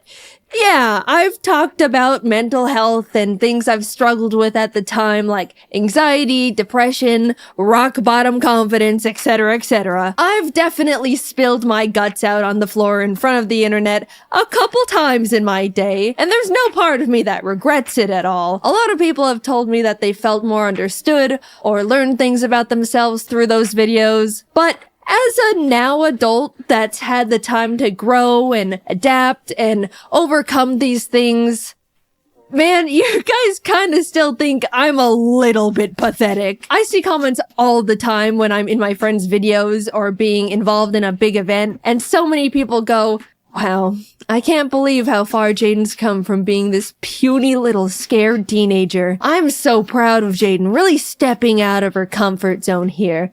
She is just so brave for showing her face after dealing with such low confidence. That one's always funny because it can definitely come off like I should still be self-conscious, which I'm not, by the way. I get what those comments are saying, I really do. But guys, not everything I do has to be brave. I'm just doing fun things with friends on camera. We don't need the 24/7 Jaiden cheer squad busting out the trophies and medallions every single time. And we also don't need the Jaiden defense squad scrapping with anyone that says anything non-positive about me. It's the internet. People have the right to not like me for whatever reason. I promise, it's okay. I'm an adult. I'm doing fine. I appreciate the concern. At this point, it just comes across like I'm very pathetic and puny and can't do anything. Now, somehow, a decade has passed. I'm not the tiny, small 16-year-old who's afraid of everything and can't talk out loud for more than 15 minutes without straining her throat. That's true, by the way. I spent 15 minutes recording audio for my first video and my throat was dead afterwards. It was pathetic. Now I can record for an hour,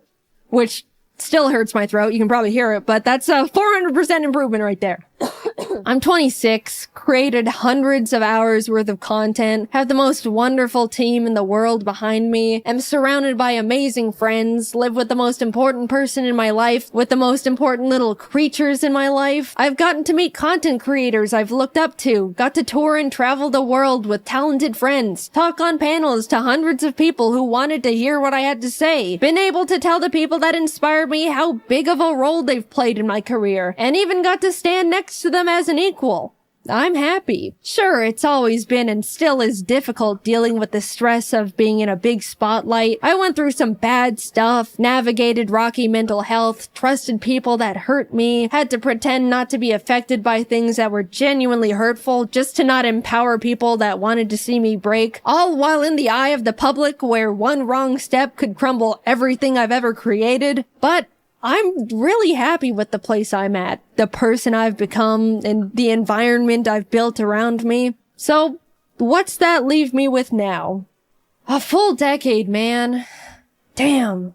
10 years of the most difficult, enjoyable, terrifying, exciting, stressful, grateful, soul-crushing, unforgettably special moments of my life. How lucky and grateful I am to have the privilege to say I've gotten to experience so many impossible things, to have so many dreams created and come true, to see myself persist through such a difficult position to be in. After taking a lot of time reminiscing and thinking about what could come next, the direction I want to take to follow what could keep making me happy, I've come to accept that YouTube isn't gonna be part of it. I'm happy with what I've accomplished. I had my rise and grind years. I experienced real and true passion. That's all I could really ask for here. There's not much else I want to do beyond it at this point. But before you freak out, I'm not quitting right this moment. I still absolutely love making content and still have the desire to keep making videos. But my YouTube years are numbered now. I fantasize about logging off as Jaiden Animations and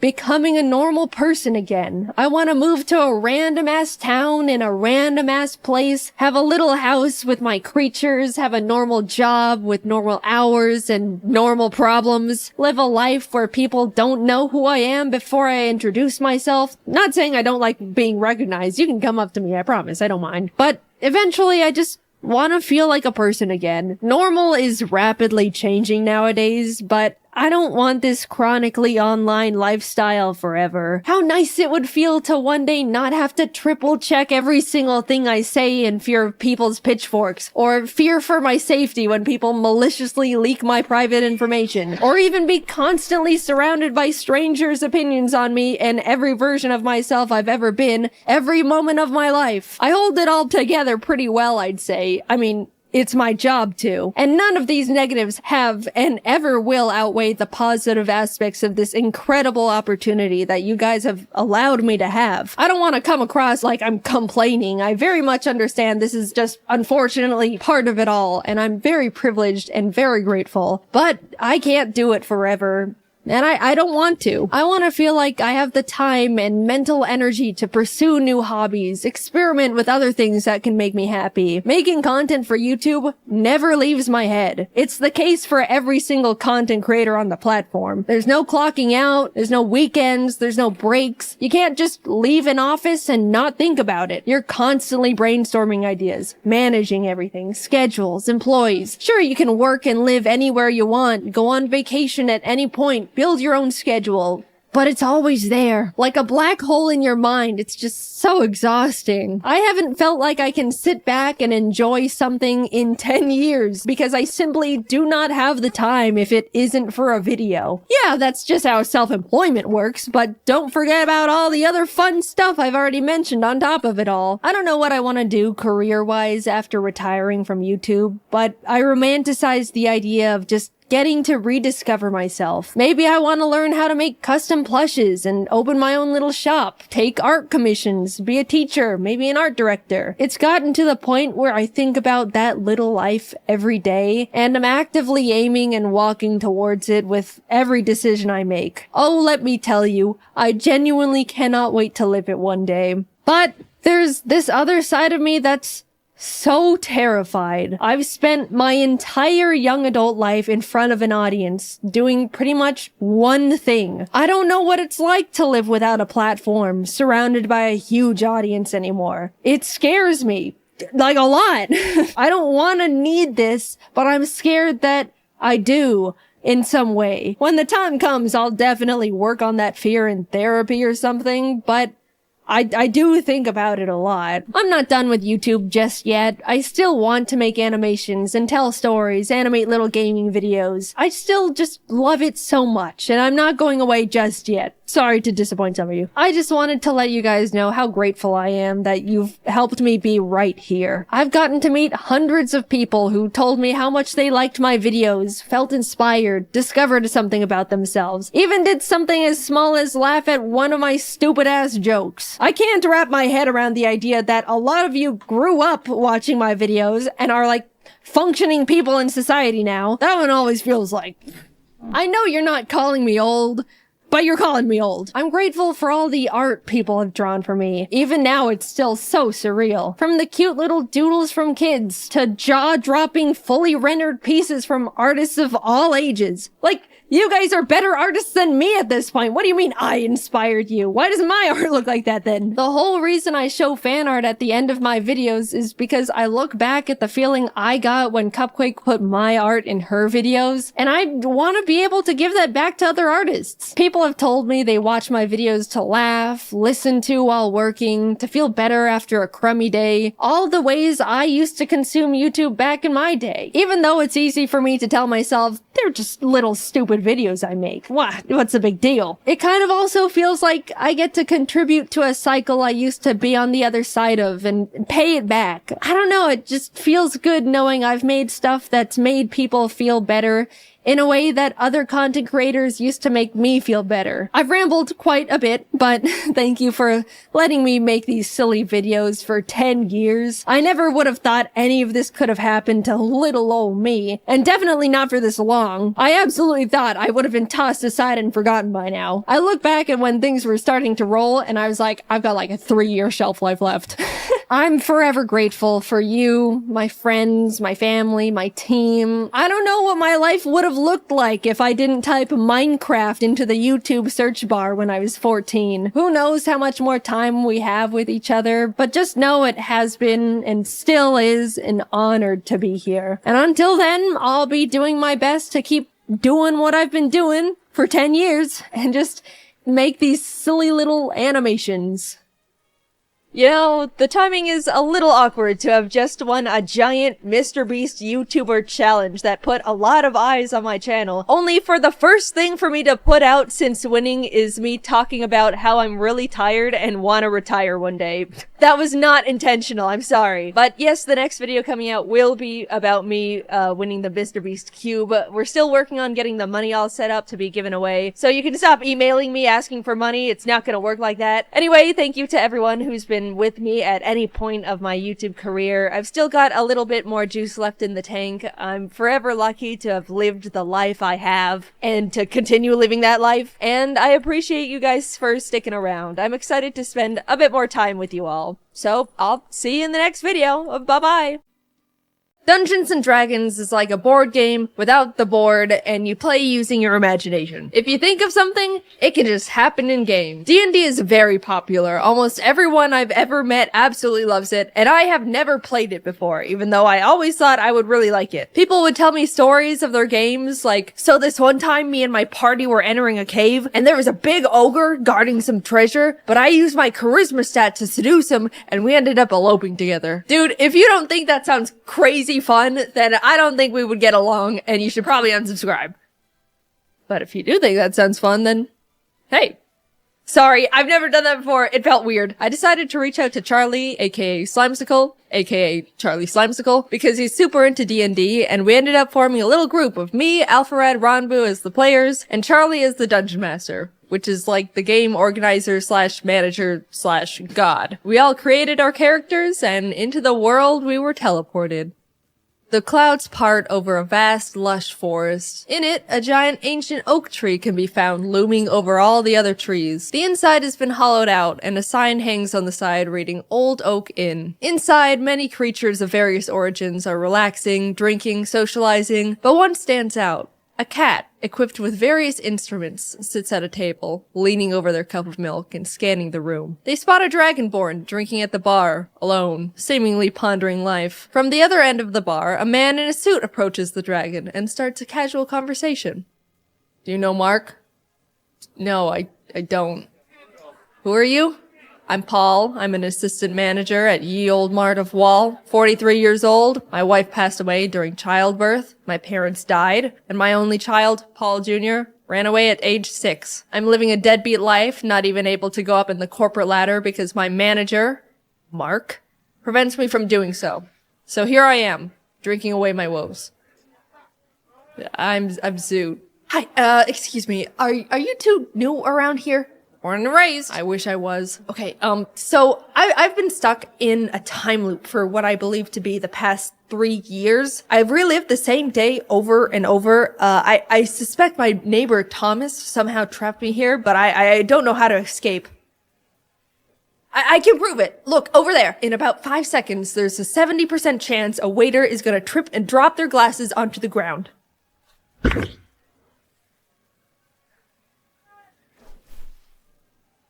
Well, alright, it's a bit impressive, but, like, it's gonna take a bit more convincing because that wasn't all that. Suddenly, a sheep crashes through the tavern windows and starts rampaging around the inn. It's going straight up crazy, knocking over tables, knocking over people. Paul mentions it's got something in its mouth, and the sheep immediately stops and runs straight up to him. As Paul takes what seems to be a scroll out of the sheep's mouth, Zoot whips out their mace in an attempt to pepper spray the sheep, but slips on a puddle of rum and accidentally sprays Paul, who just is disappointed at this point. The three open the scroll, and Zoot, recognizing it's a speak with animals spell, translates it, casting a huge shockwave and blasting everything in its radius.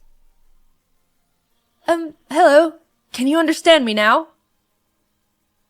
Why the f did you try to spray me with mace? Zoot and the sheep start bickering as Paul and Tholomew just stare at them. Just forget it. I'm no ordinary sheep. I used to be human and was cursed into a sheep's body. My name is Luop, and I need your help becoming human again.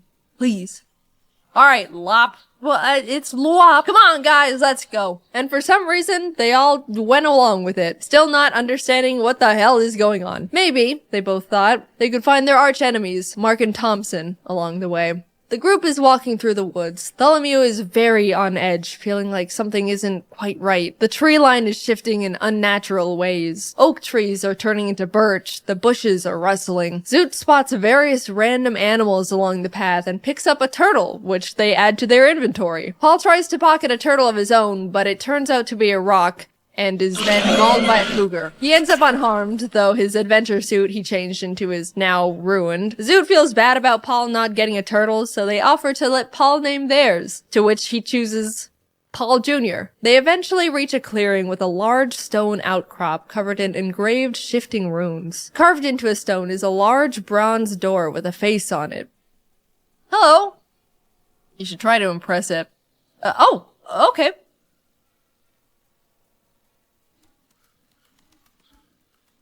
Answer me these riddles 3, and then you can come in.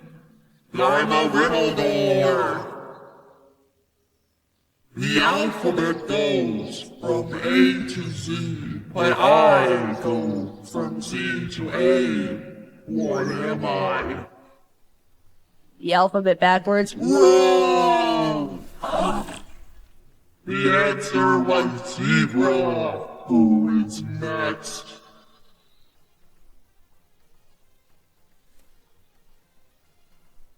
I move without wings, between silken strings. I leave, as you may find, my substance behind. I'm gonna say a spider, because I got the butt strings. Correct! You may pass. Wait, but can you turn our friend back? Oh yeah, double or nothing. Answer this next riddle, and your friend will be turned back. I creep and crawl with no eyes, legs, or ears, but I can move the earth with my peers. What am I? Can you use it in a sentence?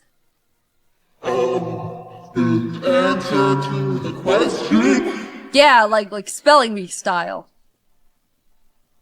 Nice try, but you're not gonna worm your way out of this. I think I picked up on it. I don't know if you noticed, but he said worm on accident. I'm very detail-oriented. Don't listen to him, he's a zero. Paul Jr., what do you think the answer is? Turtle! Turtle, final answer! It's a worm! Correct. The adventurers walk through the door's mouth, which closes behind them. As they're walking into an open room, they're greeted by a closed silver door. Zoot immediately pitches the turtle at the door, but nothing happens. There's 3 dishes of clay placed in front of 3 pedestals, and the door face emerges once again, this time on the ceiling. In order to continue, create whatever you want. Not wanting to deal with more riddles, Zoot throws a dagger into the door's eye. Dude! Fine, I'm not helping you with this one. The group, now lost with no direction, decides for some reason to all start eating the clay, even feeding some to Paul Jr. and Lwop against their wills. After all the clay has been consumed, the pillars glow red and more clay drops down from the ceiling, resetting the puzzle. Huh.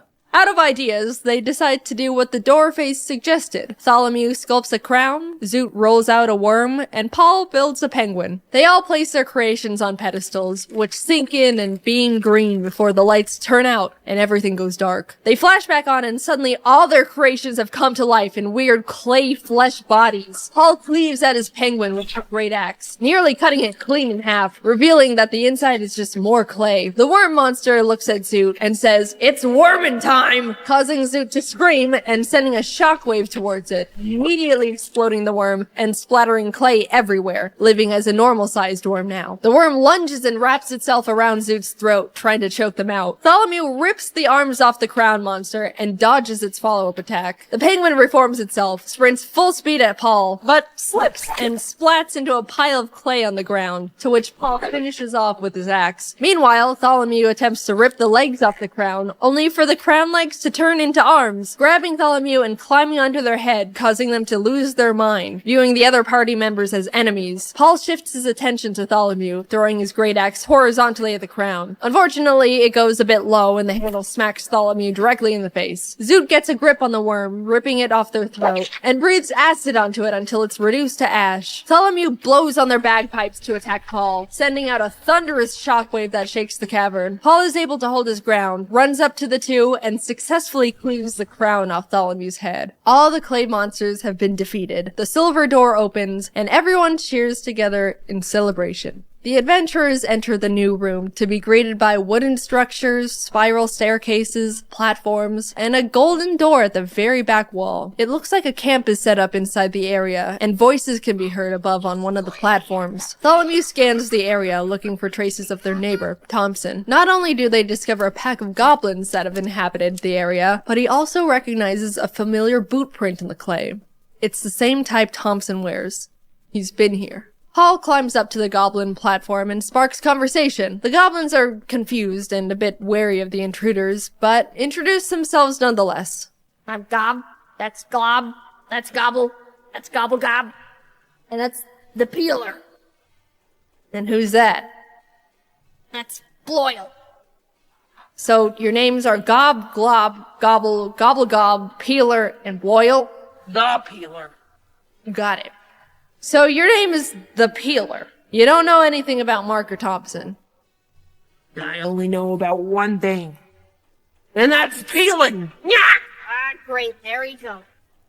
Oh, jeez. Okay, all right, we're leaving! Paul starts booking it to the door they came in through, the Peeler right on his tail, stabbing at his ankles. No one else is doing or saying anything, they're just watching. Paul makes it back to the previous room, and the Peeler slinks into the shadows. With Paul in the other room and Tholomew and Zoot unable to speak Goblin, Tholomew is left trying to communicate through improvised sign language, pointing at the door and blowing kisses at the goblins to signal peace. Zoot tries to slip around the goblins in the meantime, as communication is clearly not working and the goblins are only getting more aggressive, but they bump into an invisible force they can't see, alerting the goblins, who are now initiating combat. Zoot decides to keep running to the door as Tholomew bangs on their drums, sending sound shockwaves at the attacking goblins. Gob, Glob, and Gobble are all sent flying off the edge of the platform, falling to their deaths. Gobblegob, in a fit of rage after losing his friends, lunges at Tholomew but misses completely, sending himself off the edge of the platform too. The Peeler emerges from the shadows to lunge lunge at Tholomew, who is taking up Loyal, but Paul jumps in just in time, clashing blades with him. As everyone is distracted, Zoot gets to the door, peeking in to see an entirely golden room with a small golden rod shaped like a tree branch floating at the center. The branch shifts between valuable materials, at one moment being made of gold, then emerald, and ruby. Gobblegob, the goblin that accidentally dove off the side of the platform, sprints back up the stairs and attempts to tackle Tholomew off the platform, but accidentally leaps over him and plummets once again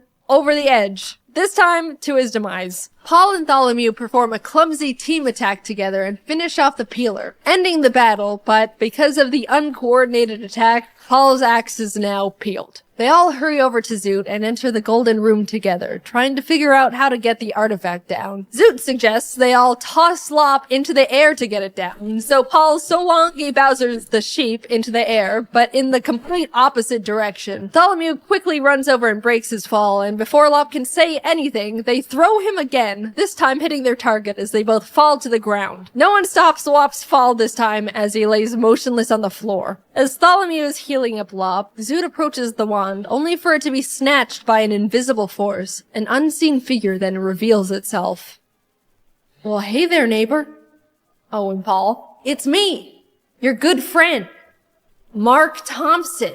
Tholomew, you ruined my life, spreading false rumors about me. You said I cursed you, and now no one wants to talk to me. My wife and kids left me, everyone avoids me, so I spent years becoming a dark wizard, and I'm gonna have my revenge. What about me? And you, Paul? Anyway, yeah! You all are gonna be spending the rest of your lives here in this shifted sanctum. I'll be going now. Tholomew quickly casts Locate Object on the wand Mark is now holding and throws ink in the general direction, hoping to reveal where Mark is, but unfortunately it doesn't land. Zoot sprints in the direction Tholomew indicated and attempts to tackle the air. They make contact but bounce off of Mark's rock-solid beer gut, breaking the invisibility spell. Tholomew whips out their drums, slamming it with the intent to cast a Thunderwave on Mark, sending him flying from the impact. Zoot follows behind and shouts, "Depression!"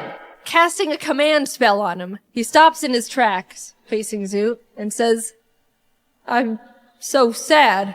Having never dealt with depression before, he pulls out a picture of his ex-wife and kids and just stares at it longingly. Paul and Tholomew see their chance to attack him and once again try to use an ultimate team attack. They grip Paul's peeled axe together and throw it in tandem at Mark. But once again, they mess up and Tholomew is accidentally sent flying with the axe as it pierces Mark's chest. Mark is unfazed, still wallowing in his depression, but Zoot sees this as an opportunity, casting Disguise Self and visually turning themselves into Mark's ex-wife. Ella, is that you? It is! Mark. Mark drops the photo and wand, sobbing, and slowly walks towards Zoot, who has their arms out, ready for his embrace. He grabs Zoot and pulls them close, tears streaming down his face. It's been so hard. It's okay. I'm here now.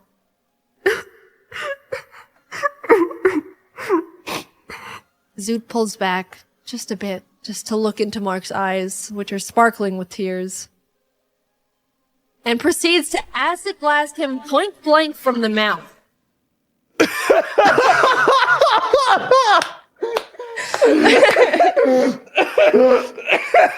Mark is heavily damaged but alive, snapping back to reality and throwing Paul's axe to the ground. If I can't have the wand, no one can! Paul picks up one part of his peeled axe. Looks like the manager position just opened up. He throws the axe and hits Mark, but doesn't kill him. He then picks up the other peeled axe part to throw as well, but it boomerangs around and hits him in the back of the head. Tholomew grabs the wand from the ground and points it at Mark. This is for everything. The low tax return, the restraining order, for moving in next to me. You're my personal hell! Ah! Mark turns to Paul while being zapped by the wand. Would you still let me be your manager, even if I was a...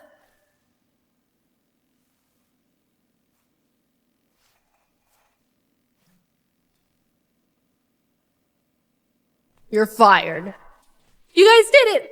Please, use the wand to turn me back into a human. Please! Tholomew casts the wand's powers onto Lop, finally turning him back into his original form. Paul and now human Luop lock eyes. Hi, Dad. Paul Jr. Is that you? Oh! Paul and his long-lost son, Paul Jr., embrace. The wand, now all out of magic, crumbles into dust, and the party exits the cave. The bombs detonate, and the explosions erupt behind them as the group walks off together. Thanks for watching. This was a different type of video, but I hope you enjoyed it. Especially big thanks to Charlie, Ronbu, and Jacob for the great D&D session. It was super fun, and I really want to play more. I'd like to upload highlights of the actual D&D session to my second channel eventually, but it's not ready yet because I'm bad at planning. So maybe that'll happen one day. Anyway, this was a big project. Thank you to the team as always, and to Sir Meow for the sound effects. Links to everyone are in the description. Okay, I will see you later. Bye-bye. Do you ever think to yourself, man, why is it so hard for me to just do the things I need to do, and focus, and remember things, and manage my time, and be organized, and remember things, and not get sidetracked? Ha! Yeah, me neither. When I was a kid, I was pretty much the picture-perfect depiction of a good student. I was well-organized, always turned in my work on time, got good grades. I even did my homework on Fridays instead of procrastinating until Sunday night. Sure, I didn't like studying and found it hard to focus during it, but who didn't? Saying all those qualities put together, that doesn't sound like the brain of someone with any kind of attention deficit hyperactivity disorder, does it? I was well-behaved, didn't feel like I struggled much in school, and didn't cause any trouble.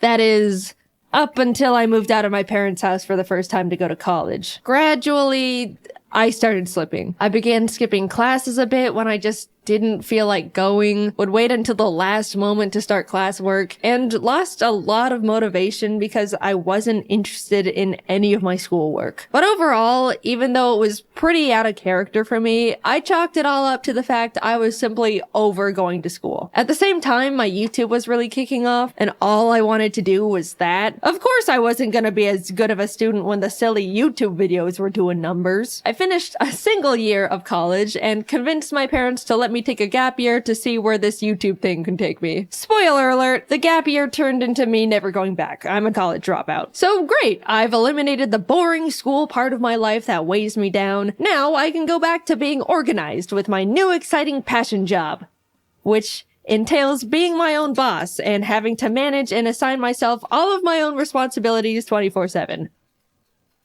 Why are the voices not getting quieter? It's almost like everything was going backwards. I was having a much harder time staying organized and focused. If I didn't want to do a certain type of work, I would have to shackle myself down in basically an isolation chamber to be able to get it done. If I found a new interest, it was all I could think about. And why is it so easy to suddenly be on your roof watching a YouTube video on how to know when you need new shingles? I really didn't get it. Child me had it held together more than current me. What went wrong? I could look back and recognize how everything used to be so perfect and easy. Look at tiny Jaiden and all her ducks in that row. I used to color code every single binder I owned, and now I don't even know where I placed the $20 I literally just had in my hand 3 minutes ago. I haven't even left the room. Genuinely, where could it can go? Despite feeling like I was downward spiraling for multiple years, I never suspected it could be something related to a genetic neurodevelopmental disorder. I just thought I wasn't trying hard enough and being lazy, or applying myself like I used to. Oh, the woes of turning into an adult, I suppose. Maybe the best years of your life truly are in high school.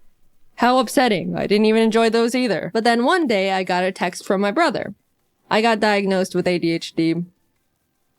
It was a pretty big surprise for me because growing up, he never really seemed to show any of the typical symptoms you associate with ADHD. You know, people would always describe ADHD to me as super hyper kids who would run around the room and scream and generally be a lot. That wasn't my brother. He was quiet and well behaved like I was. But when he started explaining his symptoms, the gears started turning. Yeah, I've always struggled a lot with focusing in school and having things hold my attention when it's boring. But like, I could hyperfixate fixate on things I'm interested in and get really passionate about that stuff. Hearing him talk about his personal symptoms of ADHD made a lot of sense, and I felt very freshly educated on the topic. And you'd think that I would immediately start looking into getting a diagnosis for myself, because if you were paying attention, my brother's experiences all sounded very similar to the same struggles I've been having in my own life, but related to work instead of school, because I dropped out. But nope, I was just like, good for you, bro. Happy for you. Or, I'm sorry, I don't know. Anyway, back to struggling to simply open up my drawing program as if 2 blocks of iron were welded to my wrists. Imbalance of brain chemicals?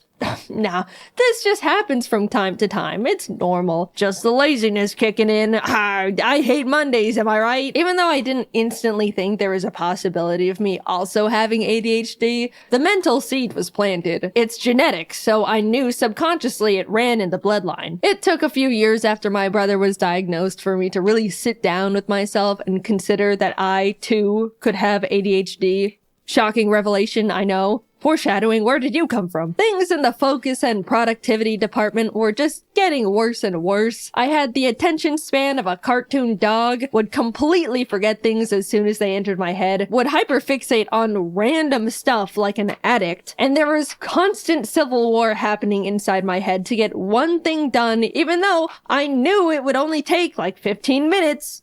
You don't understand.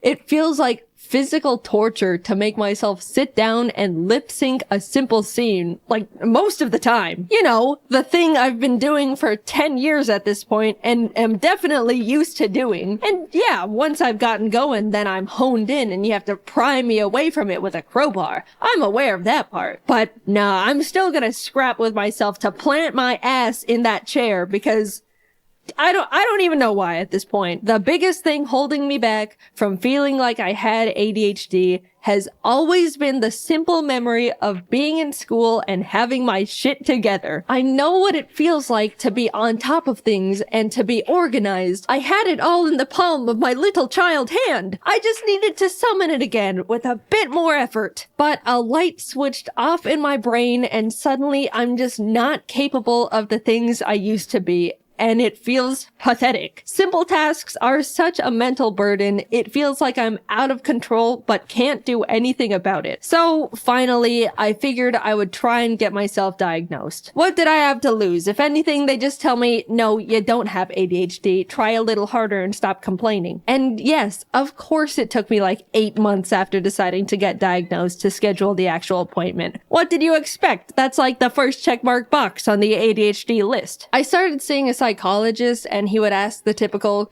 do you have a hard time focusing? And I'd go, yeah, like this one time yesterday, and then he writes something down as I continue rambling on this hyper-specific example way too long for a neurotypical person. I met with him for a few weeks and then it came down to diagnosis day. The nerves, man. I was so ready for him to say I'm a normal person who needs to suck it up. But instead, he was like, okay, so yeah, you definitely exhibit symptoms of someone with the inattentive type of ADHD. And autism. Yippee! My struggles are justified. I'm not crazy. Wait, what was that last part? He explained all the different ways ADHD affects me and the different areas I struggle with compared to others. He even gave me a 37-page document of his conclusions and information on how my brain works, with graphs and pictures. I've read through it all a bunch of times now, and it's already really helped me understand how I tick. I call them the autism docs, but I'm not gonna get into that side of the diagnosis. Let's just brush that one away for now. There's a couple types of ADHD you can have: hyperactive, inattentive, and combined, which is both hyperactive and inattentive. Hyperactive is the type people typically go to when they think of a loud kid who can't sit still. People with this kind normally need to fidget, have low patience, tend to talk a lot, and have trouble staying seated, especially when they're expected to, like in a meeting or school. Inattentive is the one where someone experiences difficulty in focus, memory, organization, has a low attention span. That's the one I have. It's self-explanatory, but if you have the combined type of ADHD,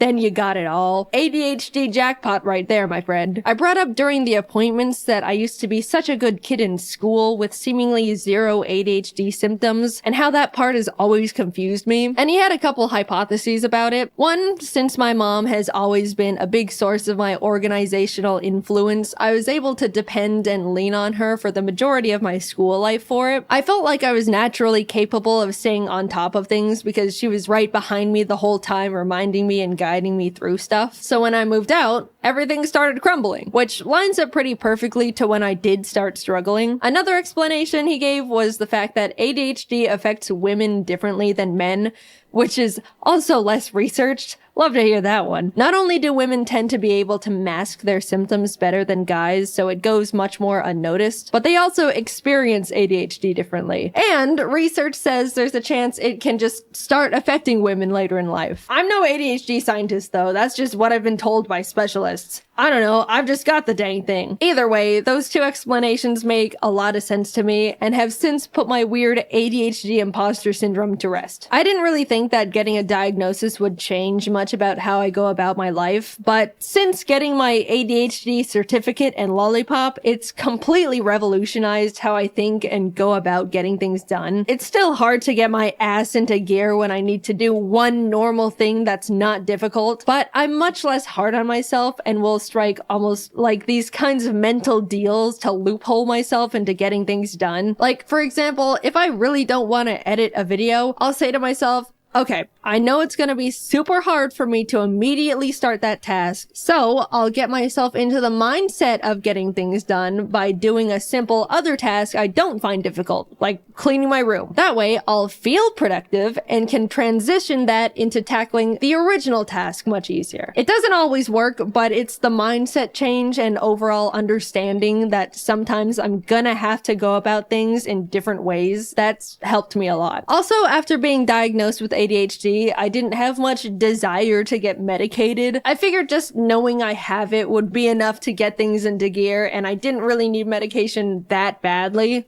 But the content creator in me also thought, well, if I'm gonna write a script about having ADHD, it would be nice to be able to talk about what it's like to be medicated, even just for a day. So I got prescribed good old classic instant release Adderall. Instant release means I don't have to take it every day. I can just take it when I need to get stuff done. It affects me immediately and then wears off after a few hours. There's also extended release, which is the kind you take every day and gives you a constant steady stream of medication. It wasn't until I had the Adderall in my hands when I realized the idea of taking it for the first time made me nervous. Like, what is this thing gonna do to me? I have so many friends with ADHD, honestly a higher ratio than friends without it. That's how it goes in content creation. All these MFs have it. They were all telling me that it's awesome, how you'll take it and immediately feel like a god, and you can do anything and it's incredible. And yeah, that sounds great, but also like, what the hell?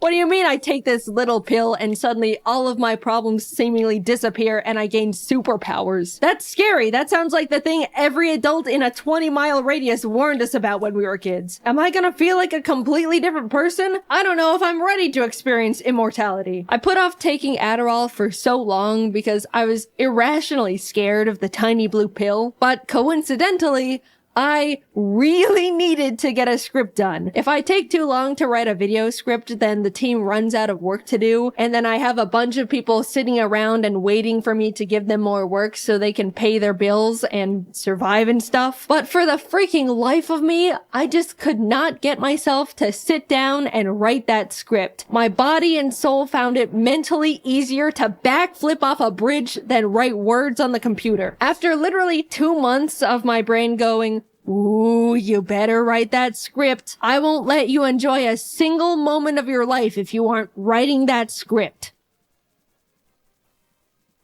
I don't wanna. Get up, go to the bridge. After that constant loop, I finally swallowed my fears and took my first Adderall. I had talked to James a lot about what Adderall is like since he's been on it for a few years now. And after I took one, I was messaging him like, I did it. I ate an Adderall. How long does it normally take to start? How do I know? What do I do? And he was helping me a lot and giving me tips. Then, like 20 minutes later, I felt it. All the non-stop thoughts going on in my brain went silent. I could think clearly, and in like a line. My mind wasn't racing a mile a minute. I was able to sit behind my laptop and write. It was incredible. I was messaging all my friends about it the entire time. I can write my script and not get distracted. I don't have to take a mental break every 10 minutes. I can remember things. Kelsey sent me a message and I thought, I'll check that in a bit. And I remembered to check it in a bit.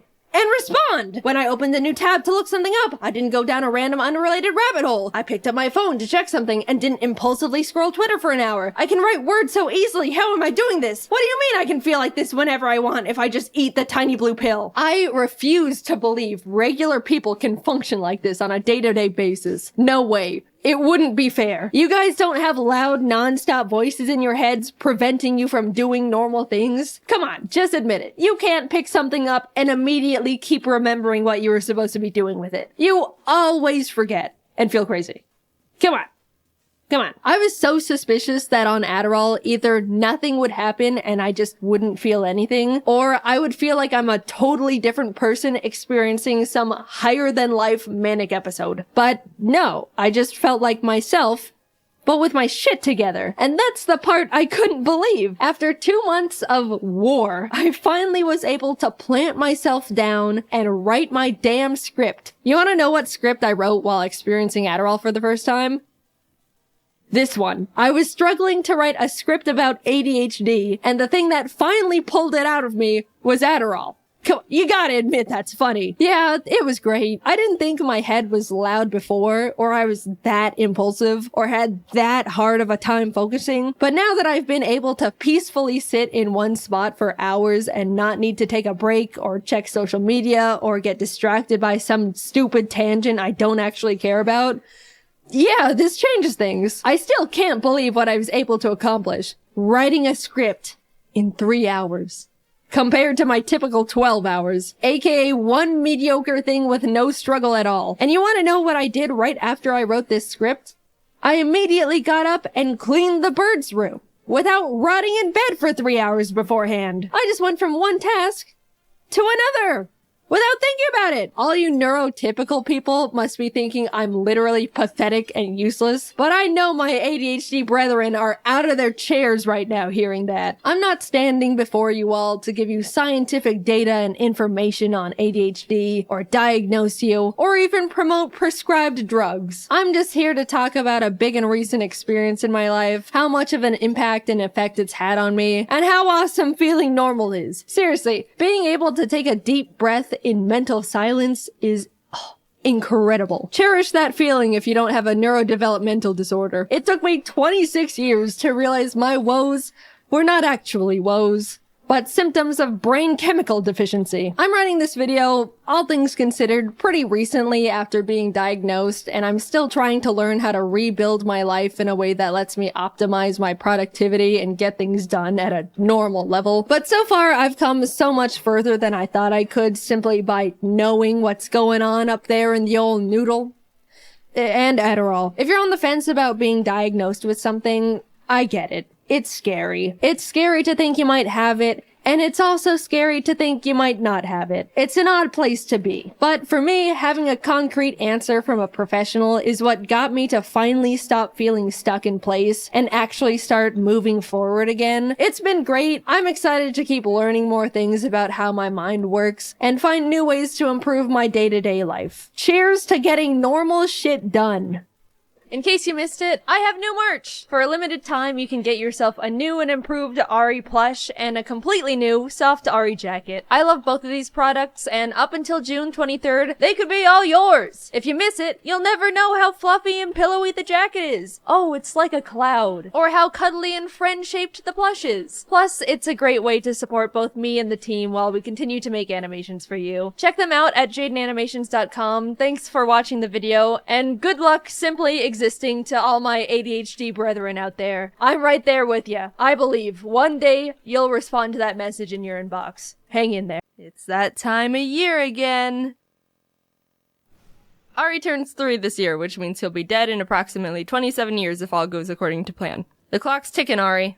When are you gonna get a job? But for now, we can just focus on giving him a good birthday. Since he's still just a wee lad, he hasn't accomplished much yet. And the world is full of amazing treasures to be experienced, like making friends, or, I don't know, going to a park. Oh, wow. Oh, yeah, Ari, look at you go. Wow, look at you! There you go. Now, wasn't that fun? Getting back to the making friends part, believe it or not, Ari's actually made another bird friend. He's not as socially inept as I thought, since he hates everything but bells and spaghetti. My buddies Jordan and Kelsey also have a bird named Baby Jim, so when the two of them met, they became instant best friends. They snuggle and get each other's pin feathers and poop on my computer together. They're practically inseparable, and it's frickin' adorable. Except for the double poop. That part is not as good. Since it's Ari's special day, I thought we could make a nice dinner for them to celebrate together. I invited Jordan, Kelsey, and Joel too, but Joel, you're uninvited because I forgot Ari doesn't like you. Careful. Ah! We got a bunch of party stuff, so Jordan, you're working on the spaghetti, so maybe Kelsey and I we can decorate the table. Alright. You got confetti. Want to sprinkle some on the table? Well, I want to open it gently. I don't want it to just... Kelsey! No, you said...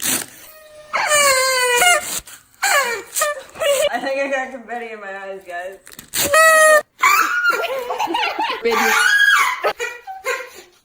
Aww. You got a little heart.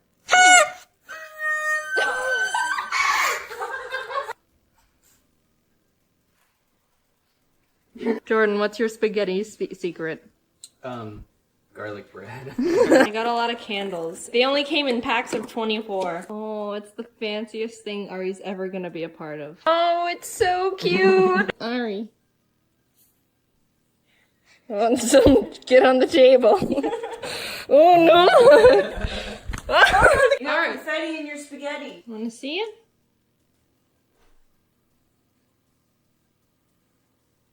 No, it's spaghetti.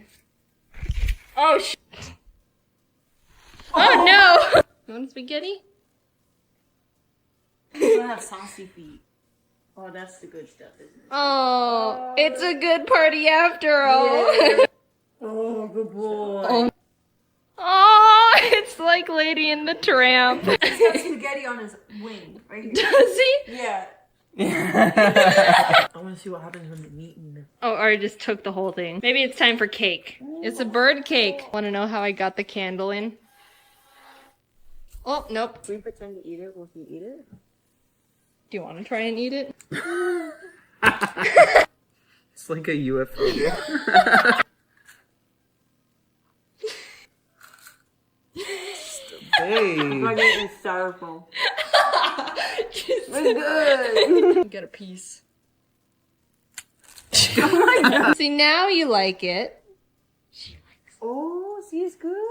Look at Ari, he's got his piece too. We could just pretend that they're eating right next to each other. There you go. What if we take the plate away? Maybe he doesn't like gay. Oh, there we go.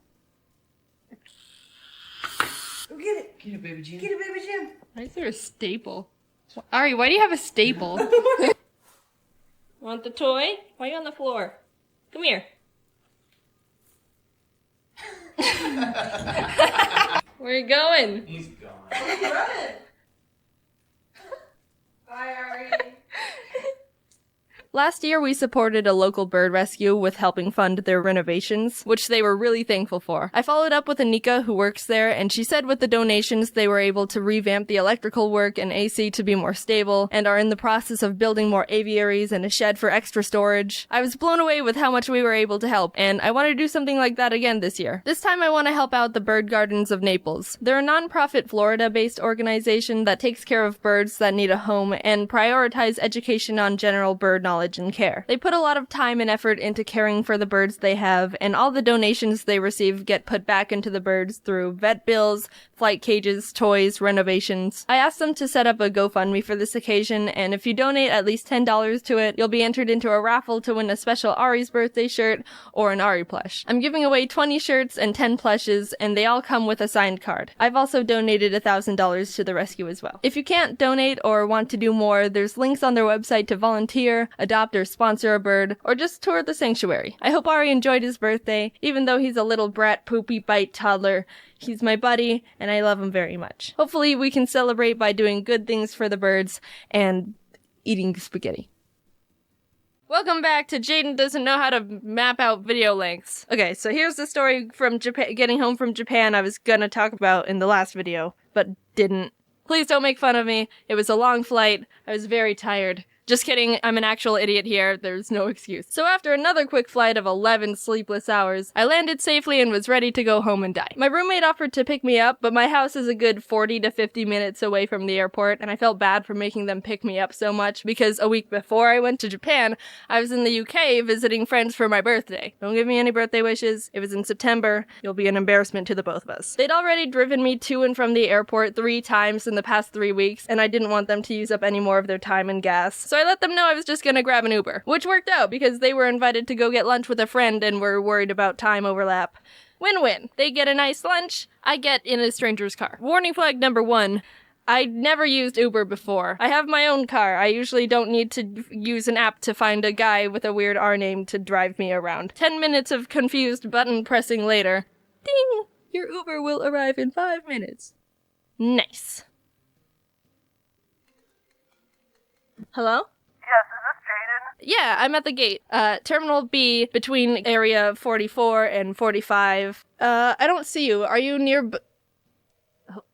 Hello? Your Uber has canceled. What? If we were on a date and I was waiting at the table and you called me from outside the restaurant like, hey, you here? Yeah, I'm at the back in the table to the right. You can't stand me up like that. At least give me some sort of reason. Come on, come back. Rajesh.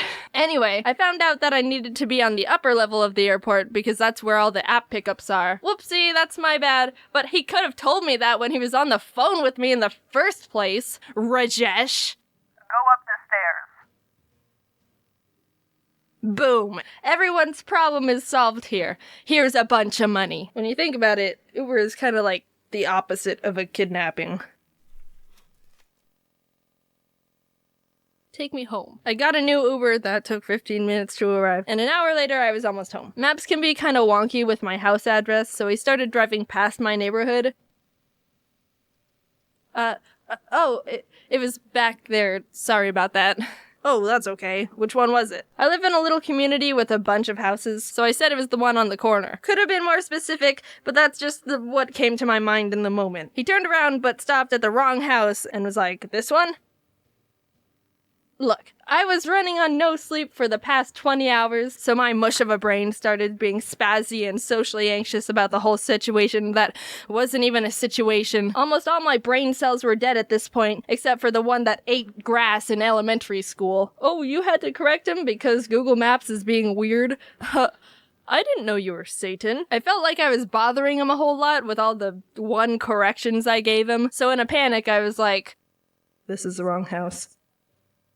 Yep, this is it. Thanks so much. I really appreciate it. Sorry for the hassle. Wow, is it great to be home at this house that I live in again. Oh, how I missed it because it is mine. I'm paying this guy and it's his job to take me to my house. So if it accidentally stops at the wrong one, it helps literally no one for me to be like, oh yeah, this is totally it. I've become a lot more socially confident and calm in the past year. But this is not a good example of that improvement at all. I am aware I look like a wreck right now. I got my stuff from the trunk, walked up the driveway. Thanks. Now I'm standing in the front step of this random house, hiding from an Uber driver, hoping the people who actually live here don't realize the random girl standing here for literally no reason. Yes, this is exactly the spot I wanted to be in right now. Honey, did we adopt a 21-year-old Asian girl, or is this a very unthreatening house robber? I was stuck there waiting for him to leave, but he was just sitting there! Hey, can you get off the driveway I don't own already? What the heck, man? I got houses to rob. He was probably waiting to get connected to a new person to pick up, but it wouldn't have looked that great if he was also noticing me poke my head out and peer at him every 10 seconds. I couldn't have started walking to my actual house because I already pretended to walk into my house, and he would have seen me and been like, hey, wait, this isn't your house. What the heck? You lied to me. For literally no reason. And I couldn't have gotten out of the car and started walking to my actual house in the first place because I told him that this was my house. He even double checked, like, you sure this is good? And I was like, yup. I was so loopy and lethargic from being up for the past 20 hours of traveling. I couldn't even tell what was reasonable at this point. Was I actually pulling this off like I thought I was? Were the neighbors just watching me dig myself deeper and deeper into this hole? Could the driver actually see me this entire time? Because that would have been hilarious. Mommy, look! A dirty homeless girl! He finally drove off, and I walked over to my actual house across the street. Yes, I've been looking forward to collapsing onto my bed since landing. I can't believe I just did all that. I'm glad the neighbors didn't call the police on me. I don't have any keys. This wouldn't have been a problem at all because, like I said, I have a roommate. But hey, foreshadowing, were you here this whole time? They were at lunch and weren't coming back for the next 3 hours. I'm not a professional when it comes to anything, and that includes breaking into houses. But lord dang it if that skill wouldn't have been pretty darn handy to have right there. Is it a crime to break into your own house, Your Honor? Yes? No? This is kind of a weird situation for both of us, ain't it? I tried the front door, the back door, the garage door, the secret door. There wasn't any way I was gonna be able to get into this house. Which is how it should be. But I was still mad about it. Dang it, living in a house that people can't break into. Stupid. I was so drained, I contemplated just laying on the ground of my backyard for 3 hours until someone came home. But I decided that would be an inefficient use of time, and also too much of a depressing scene to look at for anyone walking by. So instead, I ordered another Uber to drive me to where my roommate was, so we could all hang out and then come back to the house together. Almost an hour later, I'm finally there.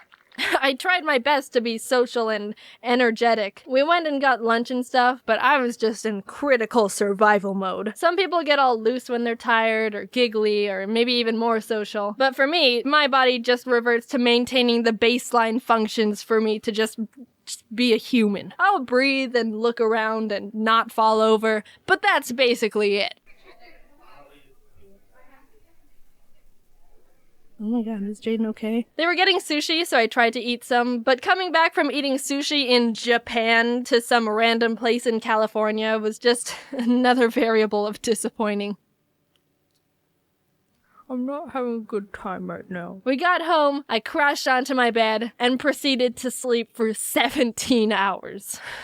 There's no moral to the story. I just liked it. It makes me laugh because I'm being stupid. But if I were to make one up last minute, make sure you can get into your house without keys because you never know when you're gonna need to get in without keys.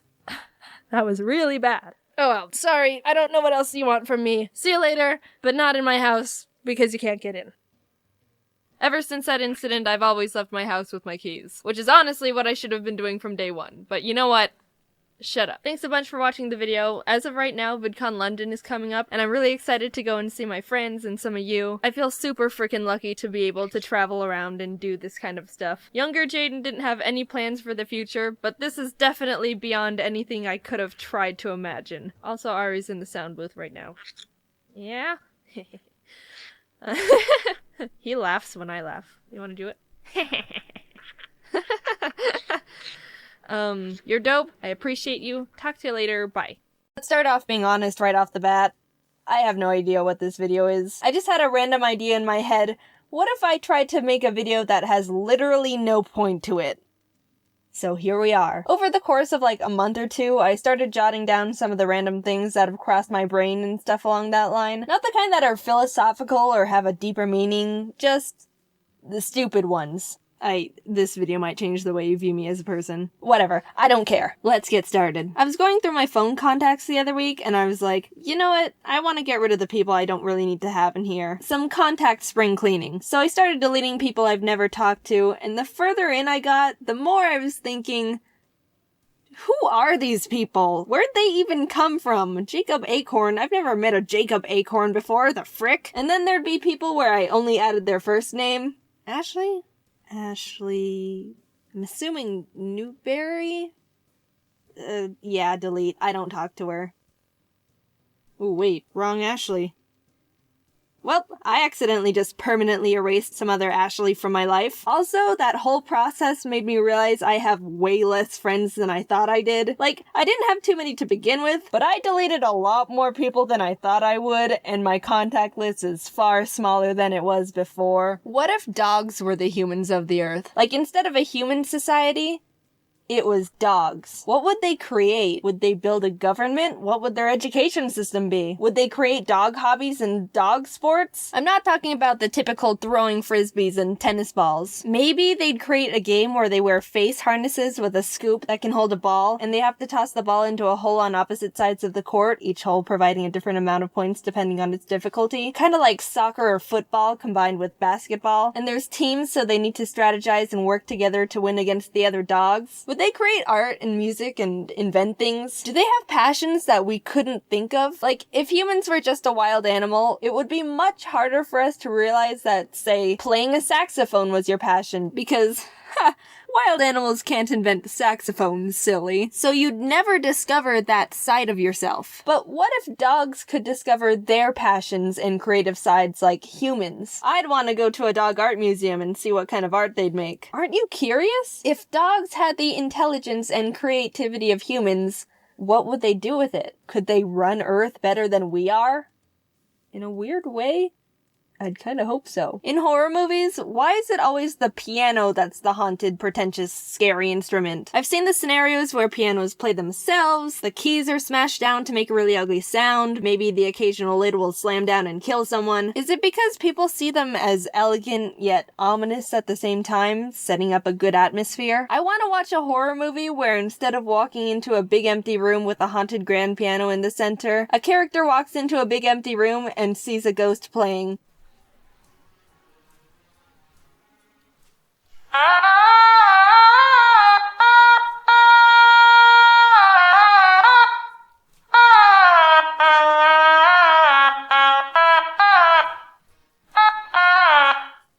I'd be much more engaged in a movie like that. Just saying. Why does nobody talk about half-popped popcorn kernels? They're just as good as the full-popped ones. After you've consumed 97% of your popcorn, you get to the kernels at the bottom, and instead of throwing them all away, you should crunch on the ones that are semi-popped. Heck! If you don't eat the half-popped kernels, you're missing out on some of the best things in life. One time I was at the grocery store getting groceries. Yeah, great script right in there, Jaiden. That was poetic. And at the checkout, I could tell the cashier was new at her job. Not like she was doing everything wrong, but you could see she didn't have the fluid motion down of a professional grocery store scanner. Those people have it down like it's an art form. It's beautiful in a strange way. So she was scanning the things, and she got to the cilantro. You probably know this, but you can't just put a barcode sticker on cilantro. I think some stores will wrap a tag around it, but the place I was at just had a serial code that the cashier had to manually punch in. So the girl was flipping through the book that had all the serial codes in it, and she couldn't find the cilantro code. I've never mentally connected so much with a stranger before, because I knew exactly what was going on in her head. She was trying to quickly find the code because she didn't want to feel like she was taking up time by being slow, but in the stress of trying to quickly find the cilantro, her brain was getting frantic, which made her gradually start internally freaking out even more because she felt like she was taking way too much time trying to find the code, repeat cycle getting more and more intense every time, and maybe after a minute of her trying to find the code, she just silently put the cilantro in the bag. She gave me free cilantro out of panic. It was a good day. Also, did you know there's a website dedicated to hating cilantro? www.ihatecilantro.com.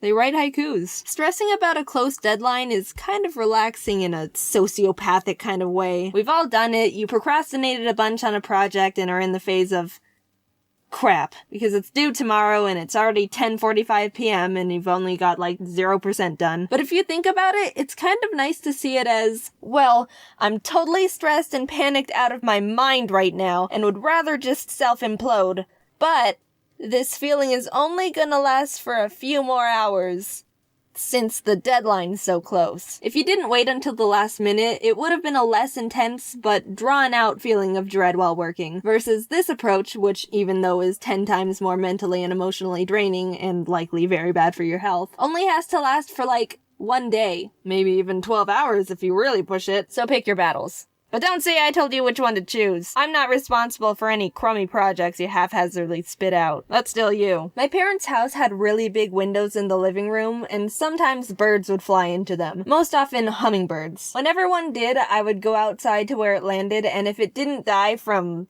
slamming headfirst into a window, I would pick it up and help it calm down and recover from being stunned. A lot of people would probably say not to do that because it's a wild bird that can have wild bird diseases. And they're probably right, but imagine if you did that with humans. Some kid is outside running around, they blindly run right into a tree and collapse on the ground. You run over to help them, and when you get to them, you go, sorry kid, you've got a cold. Can't help you out, buddy. Also, are you envious that I've gotten to hold a hummingbird before? One even fluttered around me when it recovered. I'm a bird master. Like I said in the beginning, I was jotting all these down over a relatively long period of time, so I didn't just write all these in one go. And after looking at the list I made, I realized I wrote half-popped popcorn 2 separate times at different occasions. I guess past Jaiden just felt extremely compelled to talk about half-popped popcorn.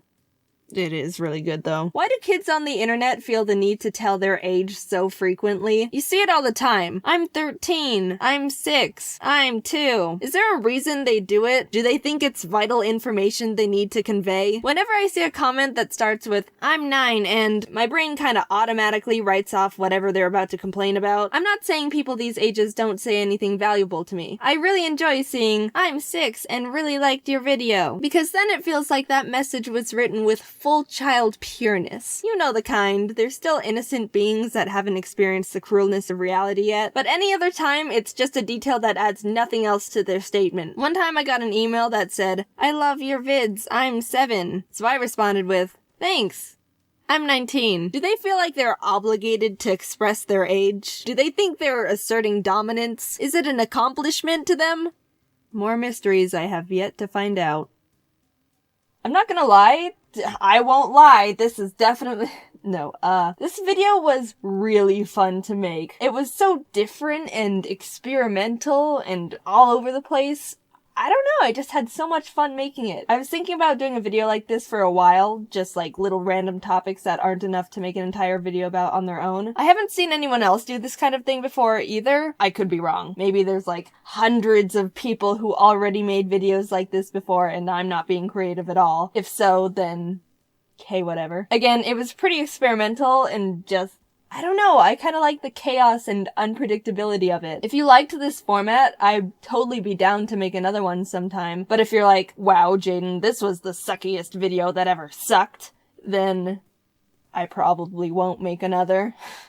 That wouldn't be a smart move on my part. Well, I had fun. And that's all that matters. Also, see you at VidCon. I've been traveling a lot lately, and it's been really dope. And I know I've done a couple travel-related videos already, but when you talk about your life, and all that's been going on in your life is travel stuff, then, sorry, but that's just what's on the menu right now. I'm like a fine dining, fancy video-making chef. I only serve what's ripe and in season. Quality stuff. Only the finest. Just for you. With that being said, so I peed on my wallet. I was visiting my friends in the UK for New Year's, and we were spending the weekend in London to do some fun stuff together. During the day, we did a bunch of fun touristy stuff, like the London Dungeon, Shrek's Adventure, rode in a helicopter. Alright, that's a lie. Shrek's Adventure wasn't that fun. We were in line for like an hour, and the actual thing was more childish than we thought. He didn't even fly out the window like in that one video. Anyway, we were back in the hotel about to go out and get dinner when I realized my wallet wasn't in my pocket. I thought I left it in my backpack or something, but a quick rummage around confirmed that, guys, I have indeed lost my wallet. They were understandably freaked out. Like, out of all the things you can lose in a foreign country, a wallet is pretty up there on the not good chart. It could have fallen out of my pocket at any point of the day, and we'd literally been all over London. Here's the thing, I don't like bags or purses because I think they're too much of a hassle to carry around, and I don't like the feeling of minor inconveniences because I'm a baby. So a couple months ago, I got a new slim wallet that can fit in my tiny woman jean pockets. That was super great, but I realized pretty early on that it slips out of my back pocket really easily when I sit down and stand up because of the aforementioned tiny woman jean pockets. But for some reason, I still think drastically increasing the risk of losing all my credit cards and identity is still less convenient than carrying a bag. Either way, what I'm trying to get at is that all day I was constantly checking my wallet was in my pocket because I knew it can fall out easily and get lost. And I was doing a great job. Until it fell out and got lost. My friends were more freaked out than I was. I think my brain's at a point where it's tired of using extra energy to be overly anxious because of the dumb crap I pull, so I was pretty calm. Or maybe I'm incapable of feeling anything anymore. I retraced my steps in my head and concluded that I most likely lost it at Shrek's Adventure. I remember having it at breakfast and in the helicopter, but maybe not in Shrek's Swamp. My friend sent an email to Shrek's Adventure because for some reason they don't take calls, and we were gonna have to wait until the next day to hear back from them because they were closed by then. Backup plan was that if it wasn't there, and I didn't find it before then, I'd just have to cancel my cards and get new ones.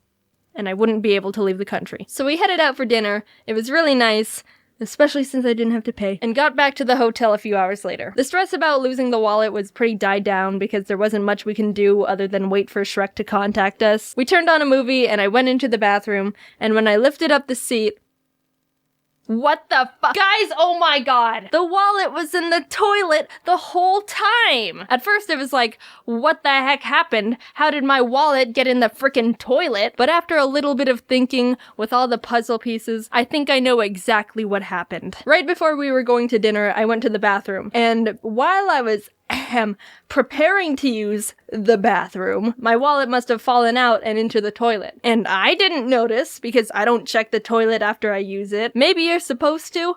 I don't know. I don't know what's normal. Nothing's normal about this situation. So after I leave, that's when I realize my wallet's gone. And when looking around the room, obviously my mind doesn't go to checking the toilet. So we emailed Shrek. Shrek, you're never gonna believe where we found it. But nope, it was sitting right here in the toilet. I actually was good at keeping track of my things. I didn't lose it at Shrek. Here it is. I totally peed on it. And that's how I peed on my wallet. No, I didn't get a new one. I still have it. I don't know. I mean, it's a good wallet. I still like it. It just had pee on it. So that's that story. Going back in time a bit when I landed in the UK, pre-P wallet, PP for short, I was waiting in line to get through customs when this guy bumps me from behind. I was standing still and the line wasn't moving, so it was kind of weird that happened, but he was immediately like, oh man, sorry about that. So I told him it was alright. He bumped me in a way that he ended up a little in front of me, so he goes, well, you were in line first, and then gestured that I reclaim my spot, and I was like, oh, thanks, and stepped forward. But he didn't step back, so now we were standing next to each other, which felt weird. Then he started trying to make some small talk. What's your name? Jaiden. Nice. So what brings you to the UK? Oh, just visiting friends. Oh, that's actually really nice of you. I didn't expect such generosity since all girls are selfish. Run that by me again? Excuse me? The two guys in front of us kind of glanced back like, whoa, that was a bit of a yikes. I mean, I'm no conversational genius, but no matter what you believe, I think that's a bit too strong of an opener right there. Oh, well, I mean, not all of them are. No, they are. You can just say that because you're a girl. Well, alright then. I guess I have nothing else to say, really. I gave him a nervous laugh and left it at that. Man, no one here has a UK passport. Alright, my dude, I'm getting the hint you want to chit-chat more, but you're all over the place with this conversation here. When you open with, all girls are selfish, that's a pretty isolating stance to take at a girl. I don't think you've got enough social skill points to bring this one back, man. Also, yeah, this is the non-UK passport line. They did that on purpose, ya goober. I said that to him. I was like, yeah, this is the non-UK passport line. And he just goes, oh yeah, they did do that. And then fist bumps me again. I'm feeling really uncomfortable at this point. I thought it was weird he bumped me when the line wasn't moving. I thought it was weird he manipulated the situation so I'd stand next to him. I thought it was weird he hates women. Also, stop fist bumping me. I didn't feel unsafe or anything because, I mean, customs at the airport is probably one of the safest and most security guarded places you can be in, and there were plenty of people around. But he's still a tall, scraggy weirdo in a hoodie with crazy in his eyes. It got quiet again because I wasn't really trying my hardest to keep up a conversation, and after a while... So many people have iPhones, what's the deal with that? Yeah, it's pretty big brand. Do you have an Android or something? Nah, I'm not a materialistic kind of guy. Oh, okay. Judging by that response, I was like, I guess he doesn't have a phone then. Not a minute passes and he takes out his, like, Google or Windows phone or something. Soulja Boy phone. Dude, what? Who are you? What is going on? Why are you so weird? You're like the airport customs line riddle master. Answer me these questions 3 and you may reclaim the spot taken by me. So what's the deal with women, phones, and minorities? Then he started going off on asking about my friends. What are your friends like? Have you even known them for a long time? I bet they don't visit you. Okay, you know what? I'm just gonna go to the back of the line. It's like he was jealous of my friends that they were friends with me, but also like, I thought you hated girls, which is what I am. You do know I'm a girl, right? Does this guy know what a girl is? Finally, when it was my turn to go up, he was like, well, it was nice meeting you, Jaiden. You're pretty nice. Yeah, thanks. Also, stop fist bumping me. And also a nerd. Hey, right, that one's pretty accurate. Anyway, I hope I never see you again. I didn't actually say out loud to him that I never wanted to see him again, but I thunk it. Also, I have some things to tell you about. Besides the fact I have Invisalign in and I sound very lispy, James, me, Domix, Ross, and Aaron are going on tour with our Scribble Showdown show. We did our first tester show in April and it was so much fun and we laughed and had such a great time during it and it was really well received, so we were like, yes, we want to do more in other places. It'll be October 1st through the 9th and we're going to Boston, Brooklyn, Austin, San Francisco, Seattle, and Portland. You can get tickets and more details in the description. I'm also going to VidCon. Oh, and we're also doing a Scribble Showdown during VidCon 2 on July 13th, so I hope to see some of you there. And lastly, I'm going to Summer in the City in London in August. It's a bunch of stuff, and it's gonna be a lot, but also a lot of fun. Alright, I think that's all for now. My laundry machine is running right now, so I don't know if you can hear that. I'm trying to shrink some shirts. They're for men, but I thought they looked cool, so I bought them for me. Okay, talk to you later. Bye. Jaiden, you already talked about dumb things you're nervous about. Why are Oh, you think I'm done? I'm just getting started. Yeah, no, I'm not done. There's more. Sadly. If you're semi-new here or just haven't watched the first video I made about things I'm freaked out about, you don't need to watch them in order. Don't worry about it. It's not like you have to study up to watch these things. I'm not gonna pop out halfway through like, pop quiz in the first Irrational Fears video, which video game from my childhood did I finally beat after like 15 years? Answer incorrectly and you have to restart your computer. That's the punishment for not being up to date on every single one of my videos. But it would be cool if you went and watch it afterwards or something. Whatever you want, it doesn't really matter. It's fine, I don't really care. This is how you play hard to get, right? Let's just jump right into it. Things that freak me out / generally make me a bit nervous, part 2. Interacting with people. I feel like a lot of you can probably relate. I actually got curious to know the ratio of introverted to extroverted people, and apparently around 50 to 74% of the population is extroverted. Now that's a big estimation gap, but I thought that was kinda interesting because the majority of the comment sections on my videos are full of introverts. Looking at the bigger picture here, it kinda makes sense though, because all the extroverts are probably just out being with people in the real world.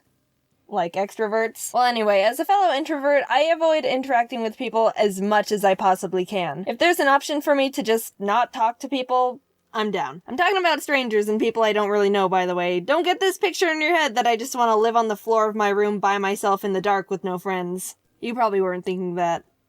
But just making sure. I think it's common to not want to interact with every single person you possibly can when you go out somewhere, but I think I go an extra step in some situations. Like if you're at the grocery store and you can't find something, an average person would walk up to one of the workers there and ask, "Hey, do you know where I can find the cornmeal?" And the worker would say, "Oh, it's in aisle 3 with the baking ingredients." And the person would be like, "Thanks, not only did I get an immediate answer to my question, but I also know the general direction I need to head to because you physically pointed to where I can find the thing I'm trying to relocate. While over in my corner, I can't just walk up to an employee and ask them about something they're paid to know the answer to. Psh, I'm not some social interaction wizard. No, I have to walk to some obscure area no one else is in, pull out my phone, and Google where to find cornmeal in a grocery store. I choose to take an extra 5 whole minutes of my time to do an internet search, then initiate a normal human-to-human interaction. And Google can't point out which direction I have to go. I've got to walk down the whole store scanning the little signs at the top as an extra bonus to find the cornmeal for a video to make bird treats that I'm never gonna use again, and Ari doesn't even end up eating. One time I was in Target and I called my mom to ask her where the deodorant would be because I couldn't find it, and she said,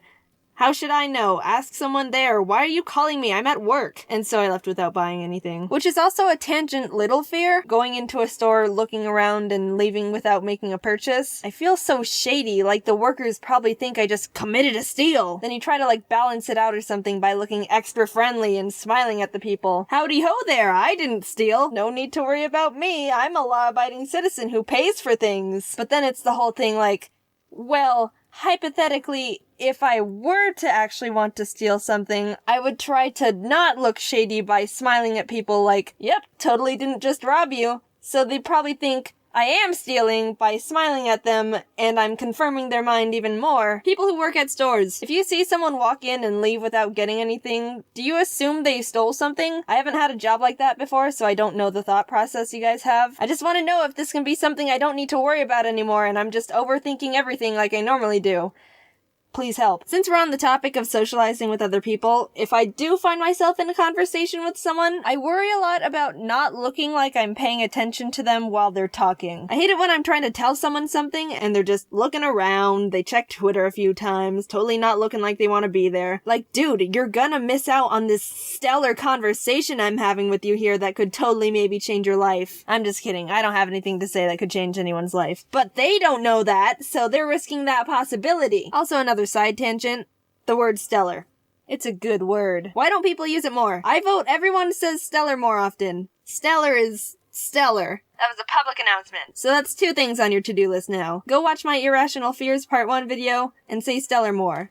I mean, if you want to watch the video, it's nothing really. You don't have to if you don't want to. I just thought I'd mention it again just in case you forgot. Whoa, hey, let's get back on track. Worrying about not looking like I'm paying attention to someone when they're talking to me. So what I do to overcorrect that problem is focus way too much on making it look like I'm listening to someone. I concentrate so hard on looking like I'm paying attention to a conversation that sometimes I actually do forget to pay attention. I do a 180 and focus more on getting it across that I'm genuinely listening than just actually paying attention. And I don't realize I'm not really hearing what they're saying until the middle of their conversation, and it's like, crap, wait, I don't know what they're talking about. I need to start paying attention. And then I focus on trying to make it look like I've totally been comprehending what they've been saying this whole time, and you get the point. A good example of how this can be a bit of a problem is about a month ago, I went to the bank to order some euros because, as you know, I was going to VidCon and stuff. There's a video on that too if you maybe want to go watch that as well. I mean, it's whatever. Like, when the bank lady was telling me about the ordering process, I was really focused on getting it across to her that I knew exactly what she was talking about, and everything was peachy, and there were no problems at all. And when she got to the point where she said, "So they'll arrive on Wednesday, is that okay?" She basically told me when I can pick them up. And without thinking about what day it was or what she actually just said, I went,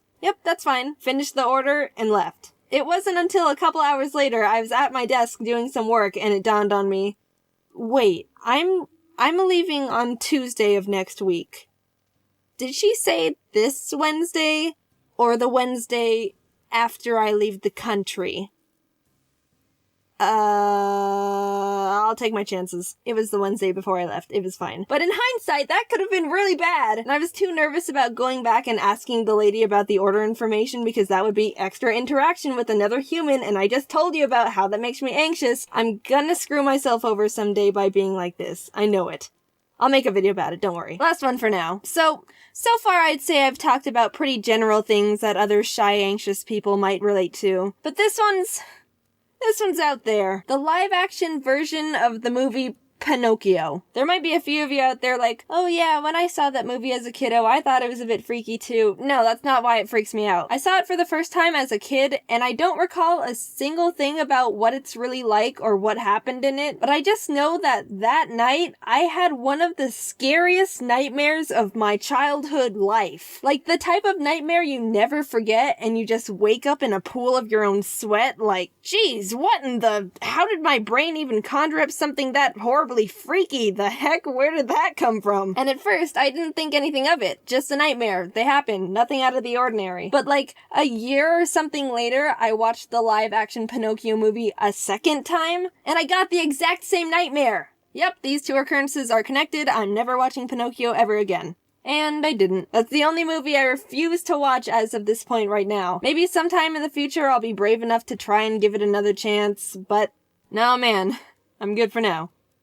I bet you're curious, so I'll try to explain the scary dream the Pinocchio movie gave me. It's gonna sound dumb, but that's just how dreams are when you try to explain them, okay? Just go with it. I was in a dark room, and I was pinned against this invisible corner, so like, imagine you're in a room and have your back against a corner and you can't see anything, it's all pitch black. And by the way, I was Dash from The Incredibles. That's just... I don't get it either. That's just how it was. Not even Violet, but whatever. So I was Dash from The Incredibles, pinned against this invisible corner looking into blackness, and every once in a while, a big shark would lunge out of the dark and try to bite me. Just a huge shark jump scare at random intervals. Sounds dumb when I say it out loud. I'm not even scared of sharks. But I got really close at some points. It's dumb. Whatever. Anyway, quick off-topic thing. I'm gonna be going to Phoenix Comic-Con next week with James and some of my friends. There's not a panel or anything. I'm just gonna go for fun and to be with buddies. So if you see us walking around, then yeah, say hi if you want. I don't know. Yeah. Okay, bye. Music is a huge part of our society. It brings people together, lets you express yourself in new and creative ways, can even help you get through tough times. Personally, for me, I don't get it. I'm sorry. I've honestly never been a big music person. I know, throw me into a volcano. I would just rather watch YouTube videos. I don't know. I like the constant flashing colors and pictures, I think. Like, I don't hate music. For the most part, I could honestly listen to anything, but that's kinda it, you know? Nothing stands out to me and I don't go out of my way to listen to it. If anyone out there is like me, you understand the pain of when a conversation starts turning towards the topic of music. You know exactly what's coming, and you're helpless to stop it. There's nothing you can do. It's already in motion. The person you're talking to opens their mouth and you wince as they say it. So what kind of music do you listen to? Oh, I don't really listen to music. Like, not at all. Nah, maybe like some video game music every once in a while, but that's kind of it. Damn. That's crazy. Yeah. And after that conversational stumbling, the person starts talking about the music they like, and you have to stand there and take it. Oh, that sounds cool. I should give it a listen. You're just lying through your teeth, not being convinced in the slightest, and will immediately forget every piece of information they tried to feed you. Even if I wanted to look it up later, my brain goes, get this out of here immediately. We've got to make room for the 4-hour-long video essay about Freddy Fazbear. Basically, I don't connect to music the way the majority of people do, and no one, including me, is happy about it. Look, I've tried to contribute in my own way, but no one else listens to the Mario Kart Cheeseland theme in their free time. It's good. No one believes me. Now, on a completely unrelated note, a while ago I wanted to get into a hobby that was fun and active at the same time because I do not move if not incentivized to. And that's not good. I'd like to still be fully functional at the age of 30. So after a bit of soul searching and digging around in the old ideas jar, I decided to try out DDR. I got a dance pad, downloaded some fun video game songs and anime intros to Dance Dance Revolution 2, and I got really into it. It was the most active I've been since high school. I was doing cardio for hours on end. Who am I? After playing my batch of custom songs for a few months, I decided to download some more stuff. And that's when I casually thought to myself, I wonder if there's any good Vocaloid charts. Now, to start a completely new tangent again, Vocaloid is a voice synthesizer program, yada yada yada. Basically, it's robot voices you can control to write songs, and there's different characters based on what voice you use. The most common example, you know her, you love her, is Hatsune Miku. Yep, strap in folks, we're finally talking about Hatsune Miku, my beloved. My history with Hatsune Miku is a bit all over the place. I first got really into her in high school. I don't remember exactly how, but I probably just stumbled onto some of her popular songs while browsing YouTube one day. Either way, I was obsessed, and that was the first instance of me actually listening to music, which, as you know,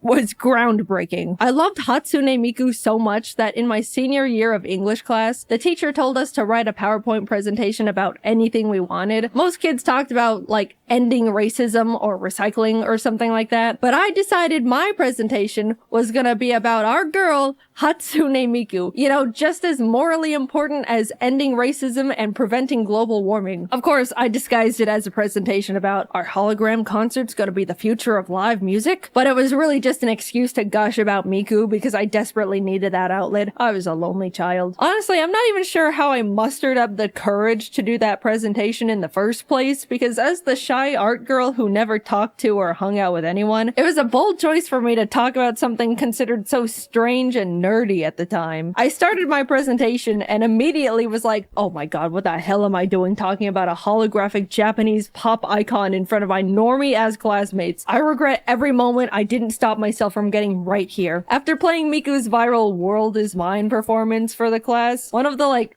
popular girls was like, that was cool, can we watch another? And I thought she was making fun of me, so I just sat back down. As much as I loved Miku back then, my anxiety got the better of me, and I slowly drifted away from her because I didn't want to feel like a social outcast. It's a dog-eat-dog world when you're a teenager, and you know it. We were all just trying to survive out there. I'm sorry, Miku. I was weak. Fast forward to current Jaiden. I've grown up a bit, and more sure of myself, learned some life lessons. Am not surrounded by self-conscious teenagers 24/7. I'm now sitting here in front of my computer screen with a choice. Should I choose to yet again repress myself from pursuing a niche and uncommon interest because of self-conscious fears? Or am I gonna choose self-healing and growth and allow myself to fully re-explore the world of a Japanese virtual pop star to play DDR2? Crank up that, Miku. I started downloading songs I listened to years ago, found some new ones. I was exploring and already getting more and more into the music I chose to leave behind out of fear years ago. I was flourishing. And that's how it began. I didn't know it back then, but this was the first step of a hyperfixation like no other I've experienced. Hatsune Miku was showing me the ways of truly enjoying music. I was playing her whenever I was in the car, consistently looking up new songs and artists to add to my playlist, even listening to her while I work or play video games, which I pretty much never did. My world was changing. And it was all hers. This wasn't just the music either, it was straight up about Hatsune Miku. I've never been a figure collector, but I started buying so many Miku figures I had to get a custom shelf in my office just to display them all. Dude, it's such a double-edged sword to be into Miku, because the fan base is constantly being fed. New Miku this, new Miku that. Gorgeous figures are coming out like every month. What am I supposed to do? Not buy them? Every house needs to have at least one Miku. That's a feng shui rule. Also, a huge oversight on my part. When I got my Miku shelf installed, I wanted it above my computer. It turned out great and displays them really well, but when I'm actually sitting at my desk and want to look up and admire my figures, all I see is accidental upskirt shots and I feel so bad. I'm sorry, Miku, I'm not trying to disrespect you, I promise. It was a miscalculation on my part. So whenever I'm at my desk, I just don't look up. As most of you probably know, Pokemon invited Jacob and me to Japan to attend the Pokemon World Championships back in August. That was super fun, and the video of that trip should be up by now if I'd planned things correctly. If not, then oops. But Worlds also just so happened to overlap with Magical Mirai, also known as one of the biggest Hatsune Miku expos and concerts ever. We had to go. Since getting super into Miku, it became one of my biggest dreams to see her live in concert. Who knows if we'd ever get this perfect of an opportunity again? What if she invites me backstage and we became friends? I immediately tried to get tickets, but couldn't figure out how the Japanese ticket system worked, so Emily ended up having to help me out. She was also the one who told me about the concert in the first place, so thank you, Emily, my hero, my savior. We got tickets, but not actually, because if you don't know, the way Japan does most of their online ticket systems is through a gacha. Yeah, random lottery. No matter how much money I was willing to hypothetically spend to get these tickets, at the end of the day, we were all just like those little numbered balls in that bingo spinner thing. Months pass as I eagerly await our fate. Then, the email pops up in my inbox. I click it, scanning it way too quickly to understand any of the contents until my eyes catch it. Successfully obtained tickets. We're gonna see Miku! Suddenly life had color again. This is what living feels like. Air tasted more pure. The sun was smiling, beaming even. I smiled back for the first time. Something smelled like toast. You have no idea how excited I was. I don't even understand why I love Hatsune Miku as much as I do, but she has become one of the pillars of my being. Let's jump to the day of the concert. Jacob and I are in Japan and are just about to arrive at the convention center. I remember looking out the window of the taxi, getting so excited to see people wearing their Miku shirts and kimonos, and they had Miku bags. I felt like I was finally around my people. We get there, walk into the convention center, and a blast of Hatsune Miku hits us. Giant Miku statues and posters, booths stocked with Miku merchandise, almost everyone dressed head to toe in Miku clothes. I saw people with Hatsune Miku suitcases to hold all the Miku things they were buying. I immediately wanted to run around and look at everything all at once. There were multiple times where Jacob lost me because I just started walking off in different directions like a Miku moth. We spent a few hours looking around and buying things.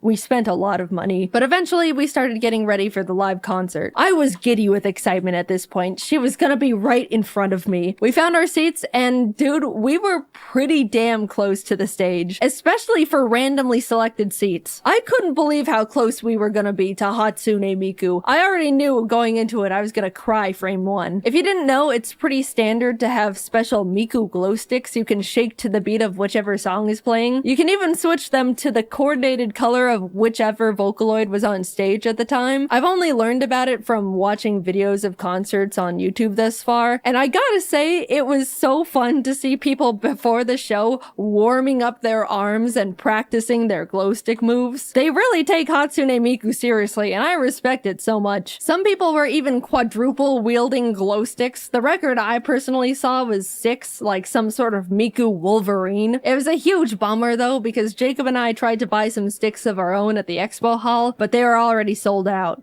so we didn't have any. And it was kind of embarrassing. Soon enough, the Miku songs the venue was playing started getting louder, and the house lights dimmed, and man, seeing the lights turn down and the teal glow of all the sticks emanating together to light up the room, honestly, it made me tear up. I don't even think I realized how much I loved Hatsune Miku until that moment. Being completely surrounded by people who love her just as much and more than I do. This is what it's like to be into music, isn't it? To experience these moments being completely engulfed in a community, all connected by a single art. I get it now. It's beautiful. The room glowed Miku blue, and everyone was cheering and shaking their glow sticks, anticipating her appearance. All the Vocaloids were introduced one by one with text on the hologram screen. Mako, Luka, Kaito, Kagamine, Rin, and Len. And then Hatsune Miku. The crowd went ballistic. I could already feel myself holding back tears. A little digital poof explosion goes off, and there she was. Right in front of us. She started singing and Jacob and I were cheering and bouncing with the rest of the crowd. By the time she got a couple songs in, Jacob and I were definitely feeling left out for not having the glow sticks to shake, so we pulled out our Miku plushes to use in place of them, and that felt much better. By the end of the concert, Jacob was even dual-wielding Mikus. After a few songs, Miku disappeared and the other Vocaloids played some of their songs. I honestly don't know them as well, so I wasn't too familiar with most of the songs they all played, but I was having a great time nonetheless. It was nice to not be fighting tears the whole time anymore as well. Then Miku came back and the concert continued on, and we learned some real nice glow stick moves, replaced with our Miku plushes, of course. There's the classic arm cheer on beat, the on beat off beat, the building cheer on to beat, even throw in the advanced building cheer on to double beat with a height I'll say it, doing all those glow stick movements was honestly a really crazy arm workout. Like, we were working biceps and shoulders for 2 hours straight. Imagine Beat Saber, but higher up in the posture with almost no breaks. And if you don't commit, then Hatsune Miku thinks you hate her. I wanted to mention that in Vocaloid concerts, obviously they have a recording of the vocals because, you know, but all the other instruments were absolutely real. There was a live band playing all the songs for the entire set. In the middle of the concert, there was even a nice little appreciation moment showcasing all the band members by name, accompanied by a little solo they got to play. I'm a big bass fan and would love to learn how to play it one day. And I know bass players get super neglected because everyone wants to watch the cool guitar players, so I gave extra attention to the Miku bass player. They definitely noticed me cheering for them, probably because I could tell everyone was watching the guitar players and I was the only one actually looking at them. And the bass player smiled super wide and raised his bass to me, and I just thought that was a nice moment. Appreciate your bass players, guys. They need it. Anyway, the concert went on. There were awesome lasers and sparklers, fun costume changes from all the Vocaloids, great set list. Shout out to the guy in front of us that was there with his girlfriend and definitely more excited to be there than she was. Finally, it came to the encore. We had to convince Miku to play one more song. You know how, at least in America, people are cheering and screaming for an encore? Well, Japan is like so quiet and polite. They were saying it like a suggestion. It was so quiet. Kind of just a long session of applause with a whisper of Miku. Miku. Like, if I were Hatsune Miku, I would have questioned if they even wanted the encore in the first place. Also, we were asking for the encore for like 5 minutes straight. I was fully convinced she had left the building. But she came out for her last song. It was a blast. She was in her magical Mirai outfit for the year. And it was over. I've only gone to one other concert in my entire life, and it was because a friend in college had an extra ticket and invited me along. I didn't even know the band at the time. It was some random group called Fall Out Boy or something. But I could have been to 1,000 concerts and still say this was the best one I've ever been to. I loved the energy, I loved how passionate and excited everyone was to be there, and I loved Hatsune Miku, and still do. I want to go to so many more of her concerts. It was a great event for me, and I want to relive it again and again. You might think it's weird, or you don't get it. It's just a hologram robot girl, right? That's totally fine. If you can't find it in Vocaloid, I hope everyone has the opportunity to connect with or find a community to enjoy like I have with Hatsune Miku, because moments like that concert are so incredible and I feel so lucky to have been there. I just want everyone to experience something like that in their lifetime. Getting into Vocaloid can be a bit intimidating, so for anyone that wants to give Miku a try or is just looking for a playlist of some of my favorite Vocaloid songs, I'm putting a link to a Miku playlist I've made and actively listened to in the description and probably the comments too. If I can convert at least a few people into Miku fans, that's a win in my book. I hope you enjoy. I am off to apply for more tickets to another Miku concert. Bye-bye.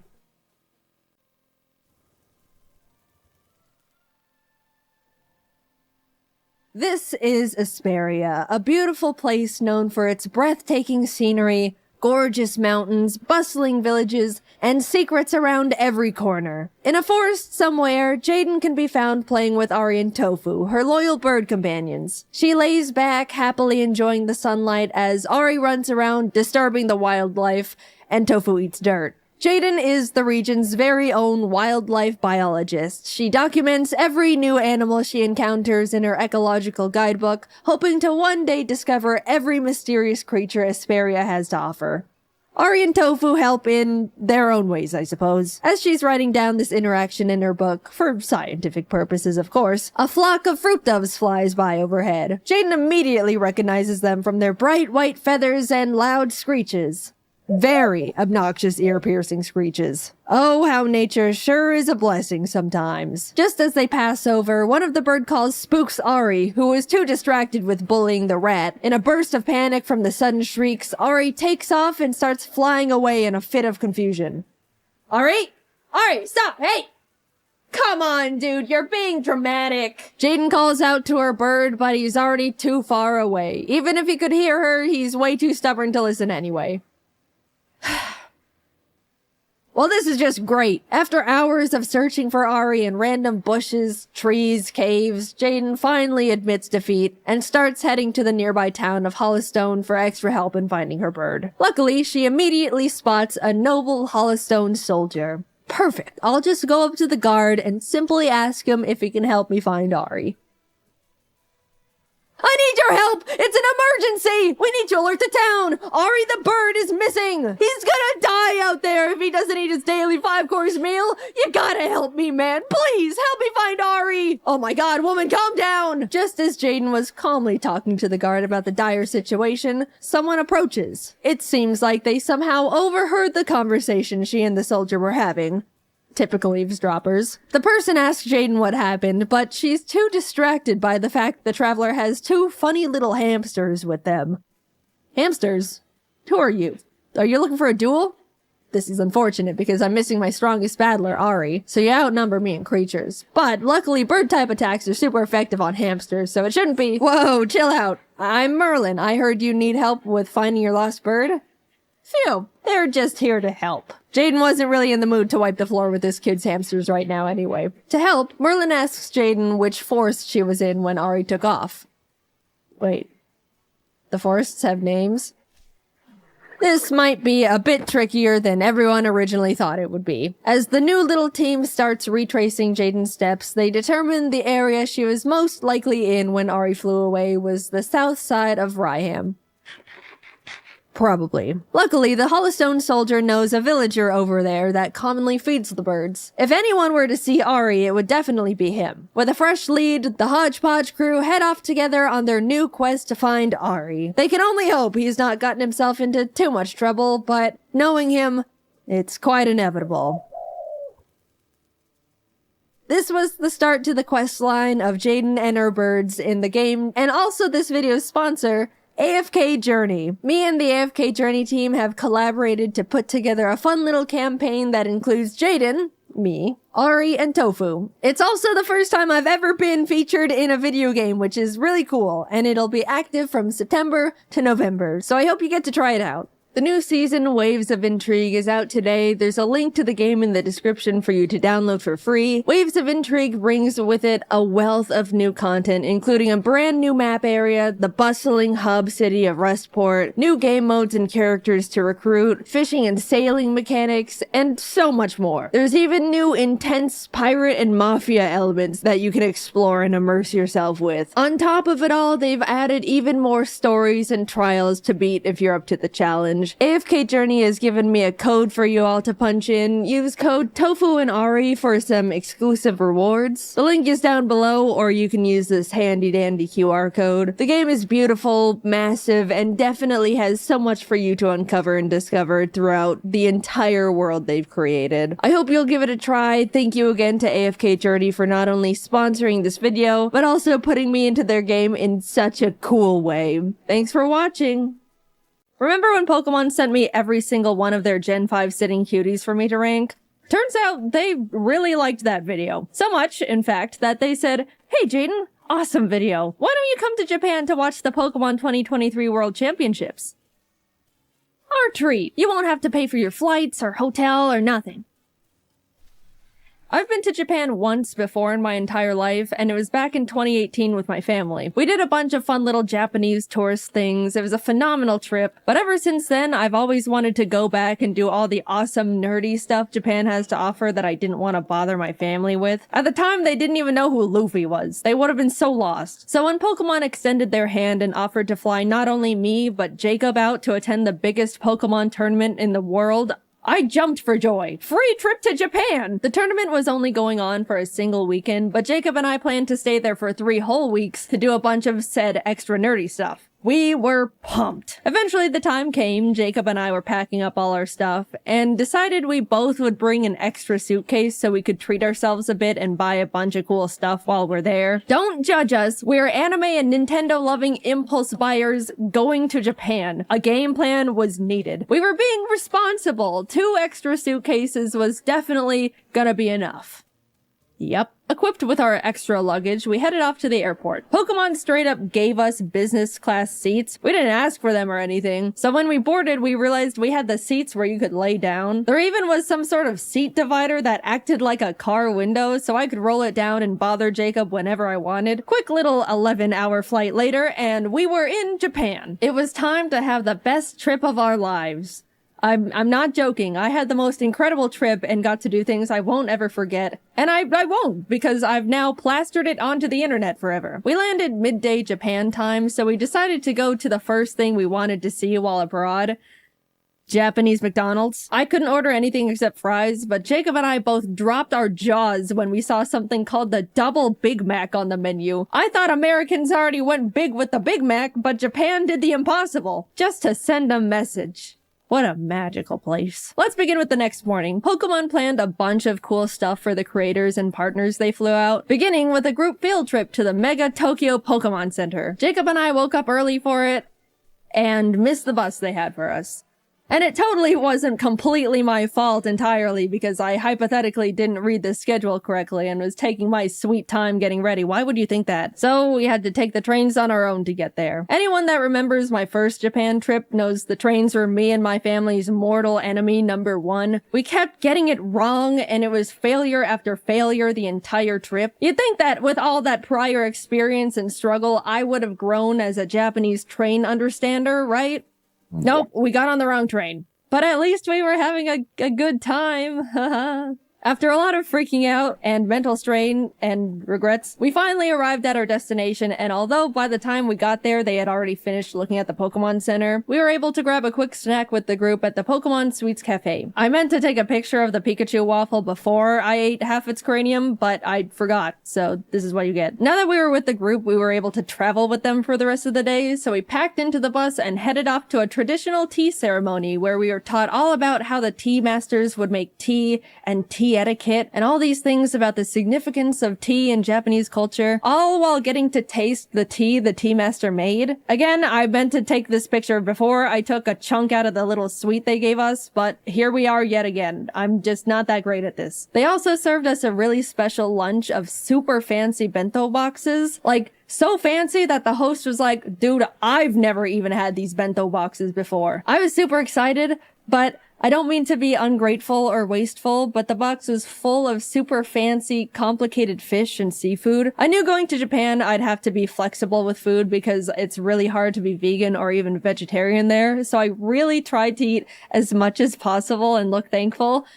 But yeah, I struggled a lot. But I still had a great time and it was an honor. We were dropped off at the Yokohama Chinatown and left to explore a bit until dinner in a few hours. Everyone separated into groups and Jacob, Stefan, the guy that sent me all the sitting cuties, you guys remember him, the guy named Steve, and I went and pursued the street food a bit before stumbling into a little arcade with a bunch of crane machines. I got this silly little bear minifigure. His name is Chico, so I decided to innocently carry him around in my pocket for the entirety of the trip. You know, because he was silly. This single action severely changed the course of my mental stability going forward.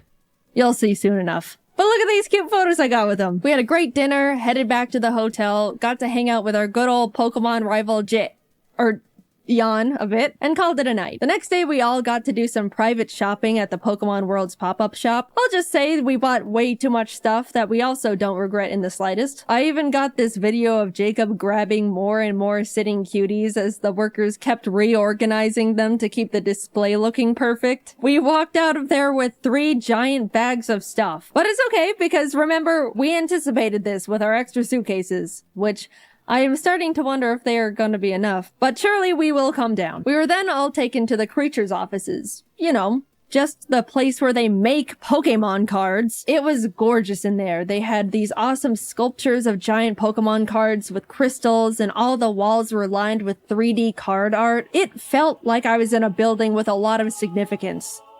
Because I was. We got a tour around the building, met the TCG card testers, and were able to ask them questions about their process. Even got to have a little Q&A session with Atsushi Nagashima, the game director of the Pokemon TCG. It was funny, one of the people in our group asked how they chose which Pokemon to make cards for. A good question. And then followed it up with, I really like Mantike, but there's only 2 Mantike cards that exist. And the assistant pulled up a list of all the Pokemon Mantike cards that have ever been created, and sure enough, There were only 2. The director chuckled and was essentially like, yeah, sometimes Pokemon get lost in the cracks. We kinda just make cards of Pokemon I like. For example, my favorite Pokemon is Gengar. And you know what? That actually makes a lot of sense. Also, we were able to have a Q&A session with the Pokemon card art director and 3 artists who actually draw art for the cards. That was super interesting, and I was so incredibly inspired by that discussion. But you know those Pokemon cards with the super cute clay art? That artist's name is Yuka Mori, and she was in that panel. I was so starstruck. Those are some of my favorite Pokemon cards. And not only that, but she hosted a little workshop for us where she gave us clay and taught us how to make little clay Magnemites like in this card here. Speaking of this card, she brought the actual original Magnemite for us to see. That was by far the coolest thing that I've ever gotten to be a part of. We got to meet a piece of genuine history. I felt like I was meeting the president. Also, here's me and Jacob's Magnemites that we made. Day 3 of our little Pokemon field trip, and we were taken to another Pokemon Center. This time in Shibuya, which was also right across from a Nintendo store. It was like a bullet was shot through our credit cards. In the shopping center, I saw a little gacha machine with little miniature Chiikawa plushes. I was only interested in getting Chiikawa, but I decided to test my luck anyway. And I got him first try! Now I had 2 of them. Yes, the original was still in my pocket. You can safely assume he is in my pocket for the entirety of this video. I've got pictures to prove it. Jacob snapped this awesome picture of the Chiikawa brain rot taking over. When we were looking around in the Shonen Jump shop, a little Japanese boy pointed at Jacob and went, "Sanji-san," before his mother quickly yanked him away, and I still to this day laugh at that interaction. Poor kid saw his first blonde guy in real life and immediately thought it was Sanji. Later that day, we also got to attend the Pokemon Symphony, where a live orchestra played Pokemon songs, and it was absolutely incredible. Video game orchestras are so cool. It always tugs on my heartstrings to see video game music transformed into such a beautiful new art form. Highly recommend attending one if you have any favorite games or franchises. On to the first day of Worlds. It was exciting. People flooded into the venue. We watched the opening ceremony in the crowd. Just wow. This is the whole reason why we're here. We went back to shopping. Look at this cute little Chiikawa book I found in a nearby bookstore. At this point, we were absolutely pushing it in terms of luggage space, and we were day 4 into a 2.5-week trip. Our shopping sprees until this point were very not frugal, so we cut our losses and bought 2 extra giant suitcases to fit everything better. Okay, we knew we were gonna need extra suitcases. Getting a few extra couldn't hurt. Look, the flights were paid for. We were still saving money at this point, I think. That's my rationalization. I'm going with that. Also in the mall were tons of Pokemon monitors straight up playing the World Championships. TCG, Pokemon Go, VGC. Japan treated Worlds like it was the Super Bowl. And it was just so cool to see one of my main interests so culturally celebrated. People of all ages would stop by to watch for a bit before going back to their shopping. I can't explain it, but it just made me very happy. We even got to see Wolfie live on the monitors. How'd he do? He did great. Don't worry about it. Nothing happened. Look, we were just happy to see our friend on the Pokeball screen. Proud of you, Wolfie. You're so cool. The second day of Worlds was hype. So hype that we left Yokohama and flew to Osaka. I haven't mentioned it yet, but we actually got tickets to see the one and only Hatsune Miku live in concert. The real ones know how huge that is for me. I want to talk about how life-changing that was, but I'm gonna make a whole separate video about that experience I'll be posting next. All I'm gonna say is it was the best day of my entire life. By a lot. Subscribe now before you miss it, just saying. I will mention, we did have to take the train to get back later that night and got super lost again. And we never get better at it. Don't expect anything to change in that regard. We did finally get back to Yokohama, crashed for the night, and had a nice slow morning as we got ready for finals later that day. To any One Piece fans who are caught up, we were in Japan for the One Piece anime episode. You know what I'm talking about. 1072. We were able to turn on our hotel TV and watch it live. And that was so cool. I don't talk about how much I love One Piece much, mainly because it doesn't really come up. But One Piece is peak, and it was an honor to be in Japan at such an iconic part of the manga and anime's history.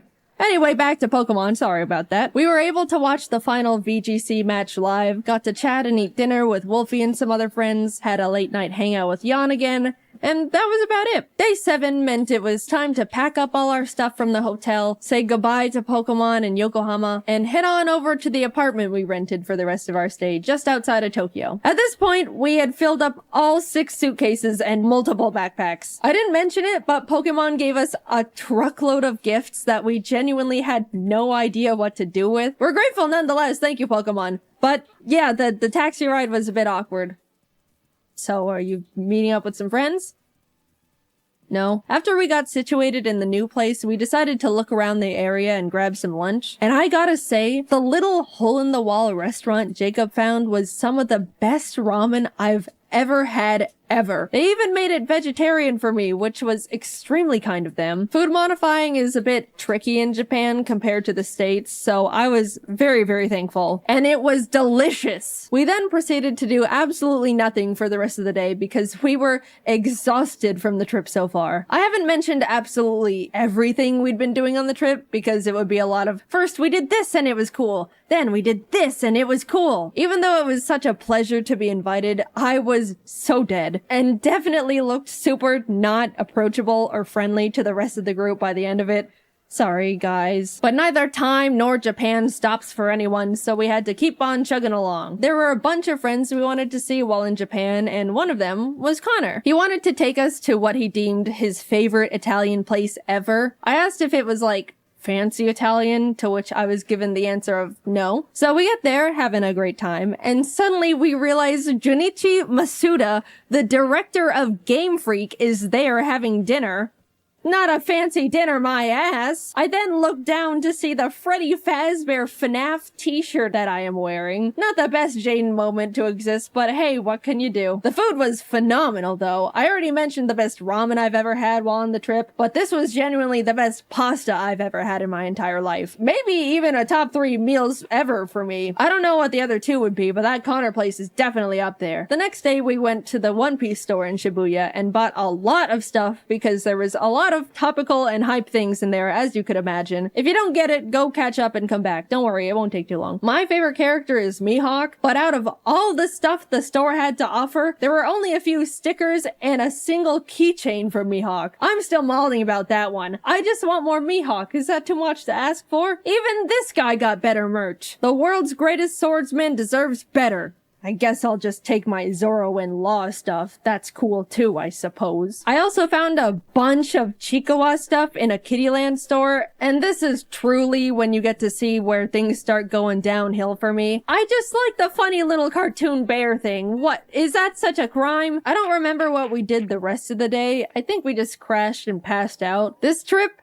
as surreal as it's been so far, has been absolutely taking a toll on me, and I desperately needed to just not move or talk or exist for a bit. We were doing so many different things that were all awesome, and hanging out with so many different people that were all awesome, but man, I am not built for extended periods of that much excitement and socializing. As much as I would like to change this fact, I'm also not a very active person. I know. Up until this trip, I was practically sitting down 24/7, working all the time to prep as much work as possible so I could have a guilt-free 3 weeks off, and my muscles were definitely starting to decay at that point. I looked at my phone's step meter thing, and there was one day where I literally got 300 steps. That's pathetic. And suddenly, I'm logging over 20,000 daily. My body was screaming. What the hell are you doing out there? Please stop. Plus, we were in Japan during the hottest, most humid time of the year. Every time we left the air-conditioned luxury of a building, we would immediately be drenched in sweat. Look, I'm used to the heat. I grew up in Arizona, but even this was too much. So yeah, crash and burn it was. Tokyo Disneyland was a bit underwhelming. It felt like a slightly worse version of the one in California because of the oddly spaced layout and surprisingly empty vibe. We did go to a Stitch-themed show thing, and as we were walking in, a worker stopped us and said, "Oh, excuse me, Stitch only speaks Japanese," like warning us it's not super tourist friendly. But I just think the statement of Stitch only speaks Japanese is hilarious. We went in anyway, and yep, Stitch only spoke Japanese. Kazoku. Yeah, overall, it was not the best thing we did, but apparently, I didn't know this, Japan has 2 Disneys, Disneyland and Disney Sea. And we went to Land, which is unanimously deemed the worst of the two. So, oops, better luck next time. Jacob and I took 2 more rest days where we just turned to ash. Then up and at 'em, back to Osaka we go. This time we went to an Eve concert. Besides Hatsune Miku, the Japanese band Eve is the only other concert I've said I wanted to go see. I love their music videos they have for all their songs. It's always such beautiful animation. And by the way, they're the ones who sang the season 1 Jujutsu Kaisen anime opening theme, if you're lost. Earlier in the trip, Jacob just so happened to look up if they were doing a concert while we were there, and lo and behold, they were. He got some totally not scalped tickets, which turned out to be a super complicated process, so thank you, Jacob. You're the bestest friend I've ever had. Thank you for going through the trenches for silly old me. Anyway, the concert was so incredible. The atmosphere was fantastic. They had awesome visual effects going on. The glow bands a lot of people bought were perfectly synced to the music and colors on the stage, which really enhanced the experience. The music was great, which, I mean, of course it was. That was the whole reason we went in the first place. I talk about it more in the upcoming Miku video, but Japanese encores are so much different from the American ones. They're so quiet and polite. There is pretty much no screaming and cheering. It was just a long applause with a semi-whisper chant of encore, encore.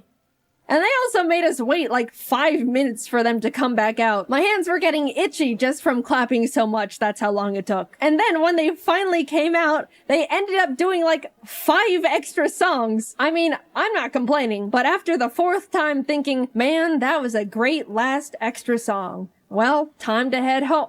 Wait, another? It starts getting a bit comedic. This is just a side tangent, but Jacob went off to use the bathroom before the show started and came back 10 minutes later, like, dude, this is crazy, but it took me a bit longer to find a bathroom because there were so many extra women's bathrooms, which is like, whoa, that's actually so smart. There's always such a huge line for the women's bathroom compared to the men's in any scenario. I was just shocked Japan was like, okay, then we'll make more women's bathrooms to fix that problem. Like, it was so simple. I know in America it would probably turn into a stupid political thing, but it made me so happy Japan just implemented such an obvious and straightforward solution so easily for the gals. The next day, we headed over to Universal, which was hands down the best amusement park I've ever been to. So they can do amusement parks well. First of all, Universal Japan is way more anime and manga focused than the ones in the States, which made it instantly more engaging for me. Jacob and I both agreed we would window shop for the first part of the day, and then buy all the things we wanted as we were leaving so we wouldn't have to lug around a bunch of bags all day. But we immediately saw a little One Piece shop and cracked. We just wanted to wear these One Piece headbands. That's rule-breaking worthy. We also got some towels because, surprise, surprise, it was freaking hot. I know I've been complaining about the weather here and there, but my lord, it was miserably scorching. Japan has such a big culture around staying cool while outside, and I totally get it now. People would be walking around with little fans, ice packs, towels. A lot of women had parasols. I'll say, if we didn't get those towels, we probably could have passed out from heat stroke that day. Later on, I even ended up getting another towel. It was a cute Pikachu one, but I got it mainly because it was a cloak design. After soaking that thing in cold water and putting it on, my body temperature instantly lowered like 5 degrees. However, that meant I was walking around the park looking like this.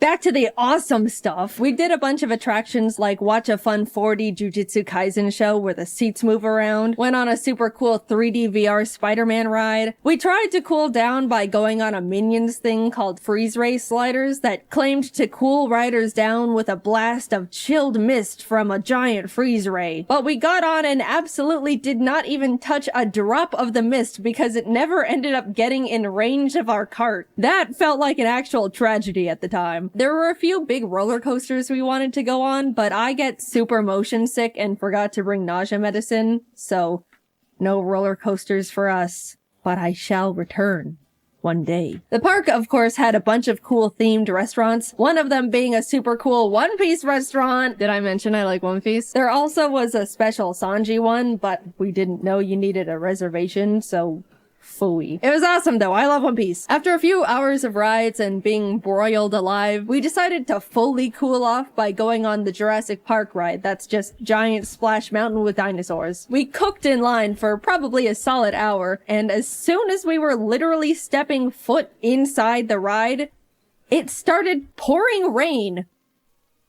Now that's just not fair. I don't even understand how that happened, but whatever. We started buying all the stuff we window shopped for as we waited for the One Piece live show to begin. Again, please refrain from judging. I am being vulnerable and open here. By the way, as we were walking around, we stumbled onto a little Mario-themed show just out in a courtyard area. They played some fun little custom songs and had all these dancers alongside the mascots. And then out of nowhere, they started absolutely blasting the crowd with like gallons of water. I didn't even see it coming. It was like firefighters showed up to put out a giant fire, except the fire was a bunch of Japanese people. The time came and we got to file in for the special One Piece live show, and even though Jacob and I didn't understand a single part of it because it was all in Japanese, it was awesome, and the costume design was phenomenal. It was a bit unfortunate though, because the seats were all in like a half circle formation around the stage. As much as they tried to make the show enjoyable from all angles, it was pretty hard to see the main things going on in the center. My only true complaint though is that Zoro didn't come to our side at all. All the other characters rotated around so we could see them, but Zoro only did it at the very end to take a bow. Also, Mihawk being included would have been nice, but it's okay. By the time we got to enter Nintendo Land, it was like 9 p.m. We got up at 6 a.m. by the way, so we pretty much just rode the Yoshi's Island ride they don't have in the States and headed home because that's all the energy we had left. But even just seeing that, it was miles better than the one in the States. Also, we picked up a little dinner at the 7-Eleven near our hotel. 7-Eleven is actually awesome in Japan, by the way. And they had a few little Chicoa plushie keychains, and I bought them.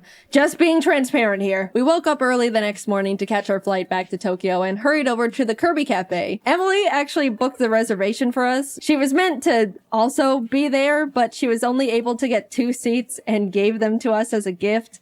Emily, I will always be indebted to you for your sacrifice. The cafe itself was so well decorated with all these little Kirby things, and the menu was adorable. I got the star curry and a magical little fruity drink with a Kirby marshmallow that triggered my cute aggression. Jacob got the pizza and a Kirby burger, but since he made modifications, the staff asked him to not post a picture of the burger to the public. Like, they didn't know he was a content creator or anything. I guess they just didn't want the public to see a naked Kirby burger. We also both got desserts. I already decided I was gonna consume the Kirby. The presentation was beautiful. It was literal art on a plate. Taste-wise, it was decent. The body was some sort of gelatin, which I wasn't too crazy about, but the rest was super tasty. I did my best, but he ended up looking like he was in a horrific accident when I threw in the towel. The cafe also has a special little private store connected to it.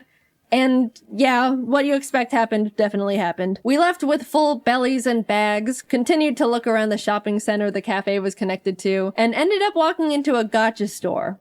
I am about to be very vulnerable with you here. This is one of the lowest points of my entire life. Please don't think too much less of me after what happened in that gacha store. So I walk in, spot Chiikawa, beeline it to the machine, obviously. Like I mentioned before, I'm only interested in Chiikawa, so I was only playing for him. But by the cursed luck of the gacha gods, I just could not get him. I was going back and forth between the machine and the coin exchange, getting multiples of every other little guy, but no Chiikawa. I could feel the workers' glances at me, probably because the desk they were standing behind was right next to the machine I was grinding. But after way too much money, he dropped. I got my well-earned, horribly priced at that point, Chiikawa. I then started looking at all the other machines, putting some coins in a few here and there, until I stopped at one that had a line of animals playing band instruments. They were very silly, but there was a little pigeon holding up cymbals, and I really wanted to get him for Jordan and Kelsey. In went the coins. Tiger, elephant, fox. It was happening again. Everything except the one I wanted. Which I know more or less that's the luck with gachas, but it was getting to the point where I was getting surprised the pigeon was dodging me as much as it was. Surely the next one. What? Eventually, I had to go back to the coin exchange, and as I was about to put in more money, I saw out of the corner of my eye one of the workers peek out and take a look in horror at all the gachapons that were sitting at the top of my bag. They then raised up their hand and said something in Japanese while shaking their head, and I knew in my heart I was being cut off. No, please. I can stop whenever. Just a few more hits and I'm done. The pigeon is next. I can feel it. Why do you look afraid? What's under the desk? I got kicked out of a gacha store. I had hit an all-time low. I told my friends and they said they probably just thought I was gonna try and resell them, but I don't even know if that would even make it sound better, knowing I was getting so many that they thought I was robbing them blind. I just wanted my little Chihuahua and pigeon with symbols. We made dinner plans that night with a friend and we were just about to grab a taxi and head back to freshen up, but Jacob and I caught sight of a fun anime and goodies shop. Who do we think we are? People with self-control? We'll make it quick! We rushed in and split up for optimization. As I was looking around, I saw it. A whole section dedicated to Chihuahua. It was like someone put a freshly baked pie on a windowsill, and I was suddenly floating over to it. My eyes were zoned in, making sure I saw every single thing possible, putting Chihuahua after Chihuahua in the basket. Jacob eventually came over and showed me a picture he took on his phone. In my tunnel vision, all my eyes registered was that the picture showed more Chihuahua in the store. I immediately went feral. Where? Jacob's eyebrows went up in surprise and maybe a bit of fear. And as I looked at the photo again, I realized Jacob wasn't showing me a picture of a different Chihuahua section. He was showing me a picture of me at the current Chihuahua section I was standing in because he thought it was funny. And in my Chihuahua brain rot, I didn't even register I was in the picture. I just saw more Chihuahua and went obsessive.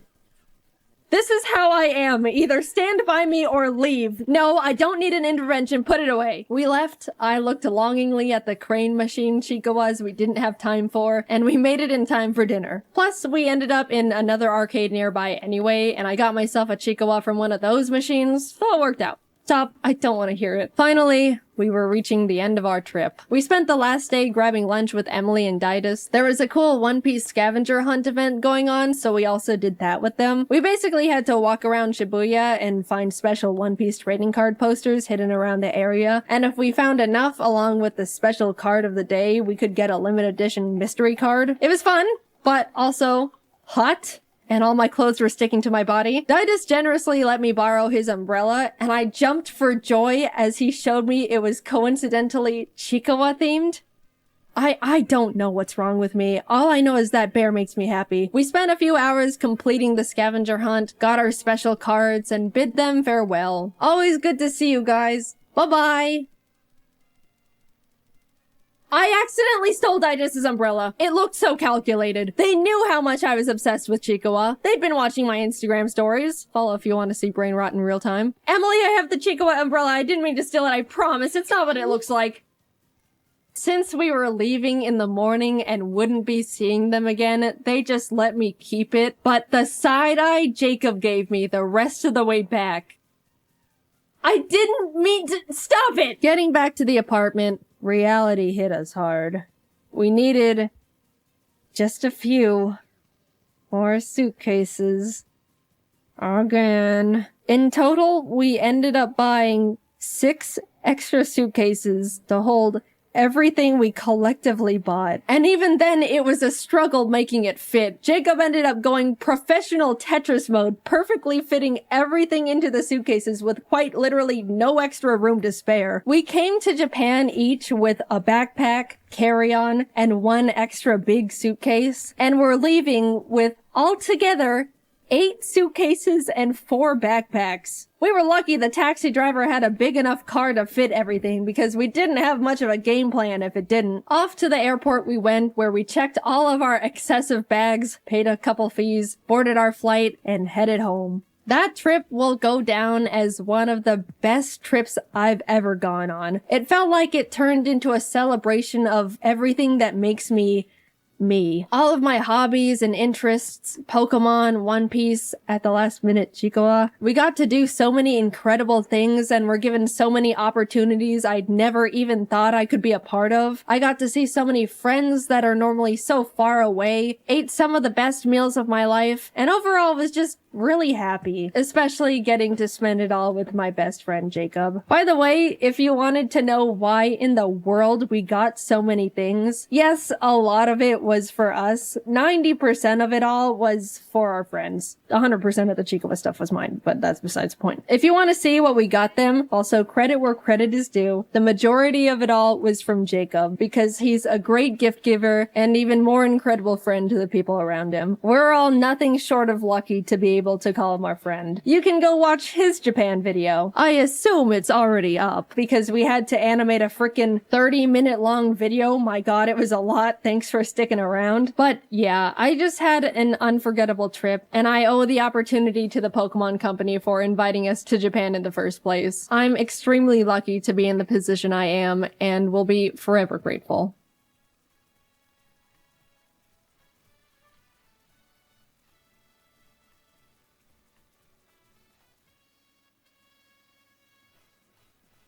A month has already passed of 2018, and you know what that means. People have already started giving up on their New Year's resolutions. Google claims that only 8% of people actually keep their resolutions, which is like the ultimate, I'm not mad, just disappointed. Well, I'm happy to tell you that I haven't dropped any of my resolutions. I don't write any. My family never really did resolutions. Once my dad was like, let's all write resolutions this year. And we still didn't, and then I didn't accomplish anything. For me, when I want to change something, I start trying to integrate it into my life right away, rather than waiting until next week, or next year, or next lifetime for that fresh start. Every day is a Jaiden New Year. Woo! As someone who doesn't write them and probably isn't qualified to critique the art of New Year's resolutions, I'm gonna toss my opinion that no one asked for into the ring. I think the main contributors to those 92% failing goals are they're too unrealistic and they're too vague. Let's stop beating around the bush and talk about the most common resolution people make. Losing weight, eating healthier, you know, that rabbit hole. Lose 20 pounds by drinking this tea from a weird plant you've never heard of. Lose 10 pounds in 30 minutes or your pizza's free. Lose your money. It's all basically just, alright, give me the money! All those quick fix weight loss scams that make too good to be true claims are just people who want your money. Sure, the scale says, hey, great job, you lost 7 pounds in a week. But your body says, yeah, but that was all just water weight, and also I don't feel very good. Or, ah! If you want change, you've got to earn it through work. There isn't an easy way out. Making changes in your lifestyle need to be sustainable for life. That's why they're called lifestyle changes. Not, I'm gonna pay $200 for this diet shake, feel good for 2 weeks, lose 10 pounds, start feeling bad, and give up in a month. Changes. I'm gonna start working out more. I'm gonna start going to the gym. Let's be honest with ourselves here. That's a weak excuse for a resolution. I'll go on a run every other morning. I'll lift weights 3 to 5 days a week. Those are much easier to follow than I'll exercise more. Get out of here with that vague crap. You don't even know what you mean by that. And don't be flaky and say, oh, I missed a week. Oh, I'm hopeless. You're not gonna be perfect for a whole year. Take a breath, chill, and keep going. I'm saying that to myself just as much as I am to you. I've been trying to be more self-aware about when my brain just wants to turn one little mess up into an excuse to stop something entirely. I'm getting better at slowly ending that habit. I grew up doing a lot of sports. Soccer, martial arts, tennis, competitive Pokemon. I know my way around the gym. But I dropped it all my last year of high school to focus on YouTube and art. I didn't care about what I ate, and combined with not moving around much, I started feeling pretty crummy. So I ended up turning to what most people do when they reach a similar problem. Alright, here we go.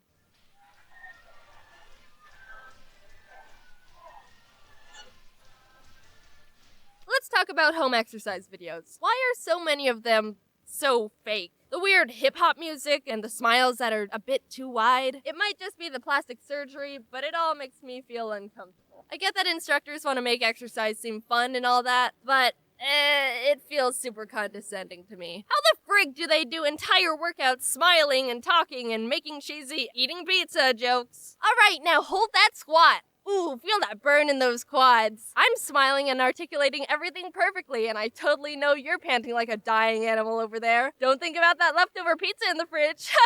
Looking at you, Brittany. If you're looking for good home exercise programs, I'm gonna recommend this blog I've been following for a super long time called Fitness Blender. Whoa, is that the sellout alarm? Is Jaiden finally selling out? No, turn that thing off. I've never talked to Fitness Blender. They're not paying me to say this. They don't even know I exist. It's run by this nice couple, Daniel and Kelly. They're super down to earth and have a really healthy view on fitness and wellness. You can tell they know their stuff. All their exercise videos and tips are completely free, and if you want to use one of their written programs or meal plans, they're like $15. And they don't have that dumb music in the background of their video. If you're just starting out exercise, it's gonna hurt and or suck for a bit. If it doesn't, you aren't gonna see changes. Well, okay, don't murder yourself. Be smart about it, but your body is gonna complain for a while, and that's good. There's plenty of activities you can do. Playing a sport with friends, walking your dog, a casual battle to the death, squats, and respect your starting point. When I first started trying to get back into working out, I was just... Okay. Alright, I got through it.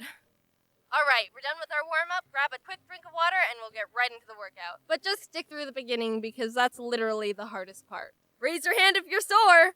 Ha! Trick question, you can't raise your arms, they're jello. Don't forget that exercise is only a quarter of the health journey. What you eat is the biggest variable to all this life-changing athlete hippie mumbo-jumbo. Eating right is like straight-up magic. You feel amazing. It's the closest thing to drugs that isn't drugs. There's a difference between being thin versus fit versus healthy. Kinda like Venn diagram style. Someone could be thin, but that doesn't mean they're at all healthy. Someone could be super swollen, buff, but eat junk 24/7. And someone could be eating super healthy, but not have the body of a supermodel. There's a healthy range of everything. I used to have a really bad relationship with eating. I've talked about it before. In college, I developed an eating disorder and a fear of eating food, and I would go like an entire day eating almost nothing. No, Jaiden. You think that eating 600 calories a day is just gonna float you to all your hopes and dreams? Nope. It's just gonna give you headaches and emotional breakdowns. You can trust me. I'm from the future. Also, learn what Bitcoin is and invest everything you can into it while you still can. I wish there was more information being taught on the dangers of eating disorders, because if I knew about that whole mess 3 years ago, I would have been like, whoa, okay, never mind. Let's do a 180 here. This ship is whack. I'm getting out of here before it controls everything in my life. You can't abuse your body and expect anything good to come from it. Man, I feel great. I could totally run a marathon and write an essay right now. I'm so energized and my brain is so clear.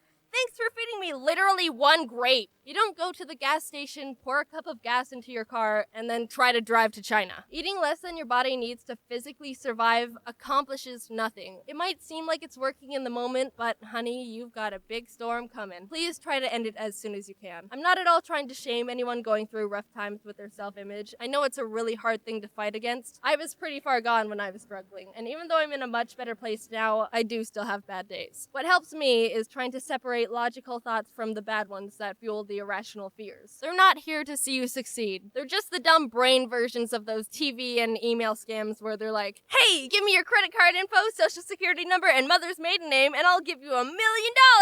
I won't literally destroy your life. I'm just your friendly neighborhood Nigerian prince. It's all more simple than you think. Eat healthy when you can. Fresh fruit, vegetables, whole foods. And it's okay to treat yourself every once in a while. Don't say, I'm never eating sugar for the rest of my life. You're setting yourself up for failure there, and end up pulling a James. Exercise as much or as little as you're ready for, and be mindful and respectful about how your body feels. Little changes go a long way. Remember, you're doing this for you. And don't play that dumb hip-hop music while you work out, or I swear to Hercules, I'm gonna run someone over with an exercise bike. Hey, it's been a while. Sorry. Anyway, I don't know if you've seen yet, but the Fine Bros made a reaction video on me. I've already seen it and had a reaction, but I don't think I'll be making a I react to people react to me thing. I know a lot of people wanted me to do that. I enjoyed the video. They said some nice things. I hope you see it. And thanks to the Fine Bros for thinking I'm someone worth reacting to. This video took a bit longer to get done. This year's actually going to be pretty busy, and we've got some special things in the works for you in the future. I'm really trying to up the quality of videos and not die in the process. I used to be super strict on uploading every 2 weeks, but it's really not sustainable for my mental health or my health in general, so the videos will just be done when they're done. If I could post more, I definitely would, but I care more about the quality of videos than a certain schedule. So yeah. Also, I hope you liked the video. Stick to your resolutions, keep working towards the person you want to become, and take care of yourself. I'm working on all of that stuff too. Okay, bye. We all know those people, the few dim bulbs of the group. Now, they don't necessarily have to be called stupid, but their actions just make you go, ugh. Now, I'm fine with people not using the full extent of their brain cells to do things, but when their stupidity starts affecting me, then we're gonna start having some problems. The rule disregarder. Someone who either doesn't listen to rules or flat out ignores them. I had a class with this one person. I'm just gonna keep his identity a secret. I don't know what was wrong with him. He did lots of questionable things that made the class just shake their head. One time he asked the teacher if he could use a pen to fill out a bubble test. And if you don't understand how bubble tests work, normally you get a bubble sheet, fill out a multiple choice test corresponding to the letters on the test, and the teacher gives the filled out forms to this machine and it grades the test a lot faster than the teacher can. But the machine only works when you fill it out with a number 2 pencil. Maybe the guy didn't know how they worked, so I guess it wasn't a bad question. But a few weeks later, when we had another test, it turns out the same guy used, a pen to fill out his test. Really, guy? Really? And as the teacher was yelling at him for being so ignorant, it was noticed that he didn't even put his name on the test either. The advice ignore. When you give advice to someone, they ignore it, and they end up in this huge, problematic situation that you predicted perfectly and they could have avoided if they just took your advice from the beginning. Tori, do you think I should date Aaron or Jet? Aaron has had at least 24 girlfriends and he's cheated on all of them. I'd say Jet. Oh my god, girl, wait! Aaron just asked me out to the carnival tonight. I have to go with him. I'll see you later. Oh my god, Tori, Aaron bailed on me for some blonde named Blonde who isn't even hot. You have to come pick me up. Aaron was my only ride home and I'm getting hecka wet in the rain! The non-future planner. Someone who doesn't think of the consequences of their stupid actions before they make them.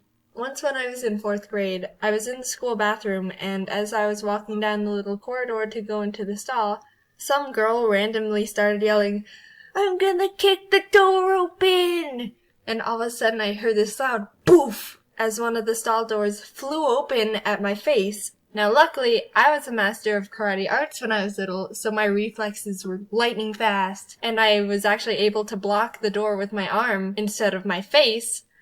And I'm not gonna lie, I was pretty proud of myself because I've never done anything that amazing before. But, I mean, come on. If it wasn't me standing there and instead some, I don't know, poor little kindergartner who couldn't block the door if they tried, there could have been some major issues. I even had a pretty bad bruise on my arm from where I blocked it.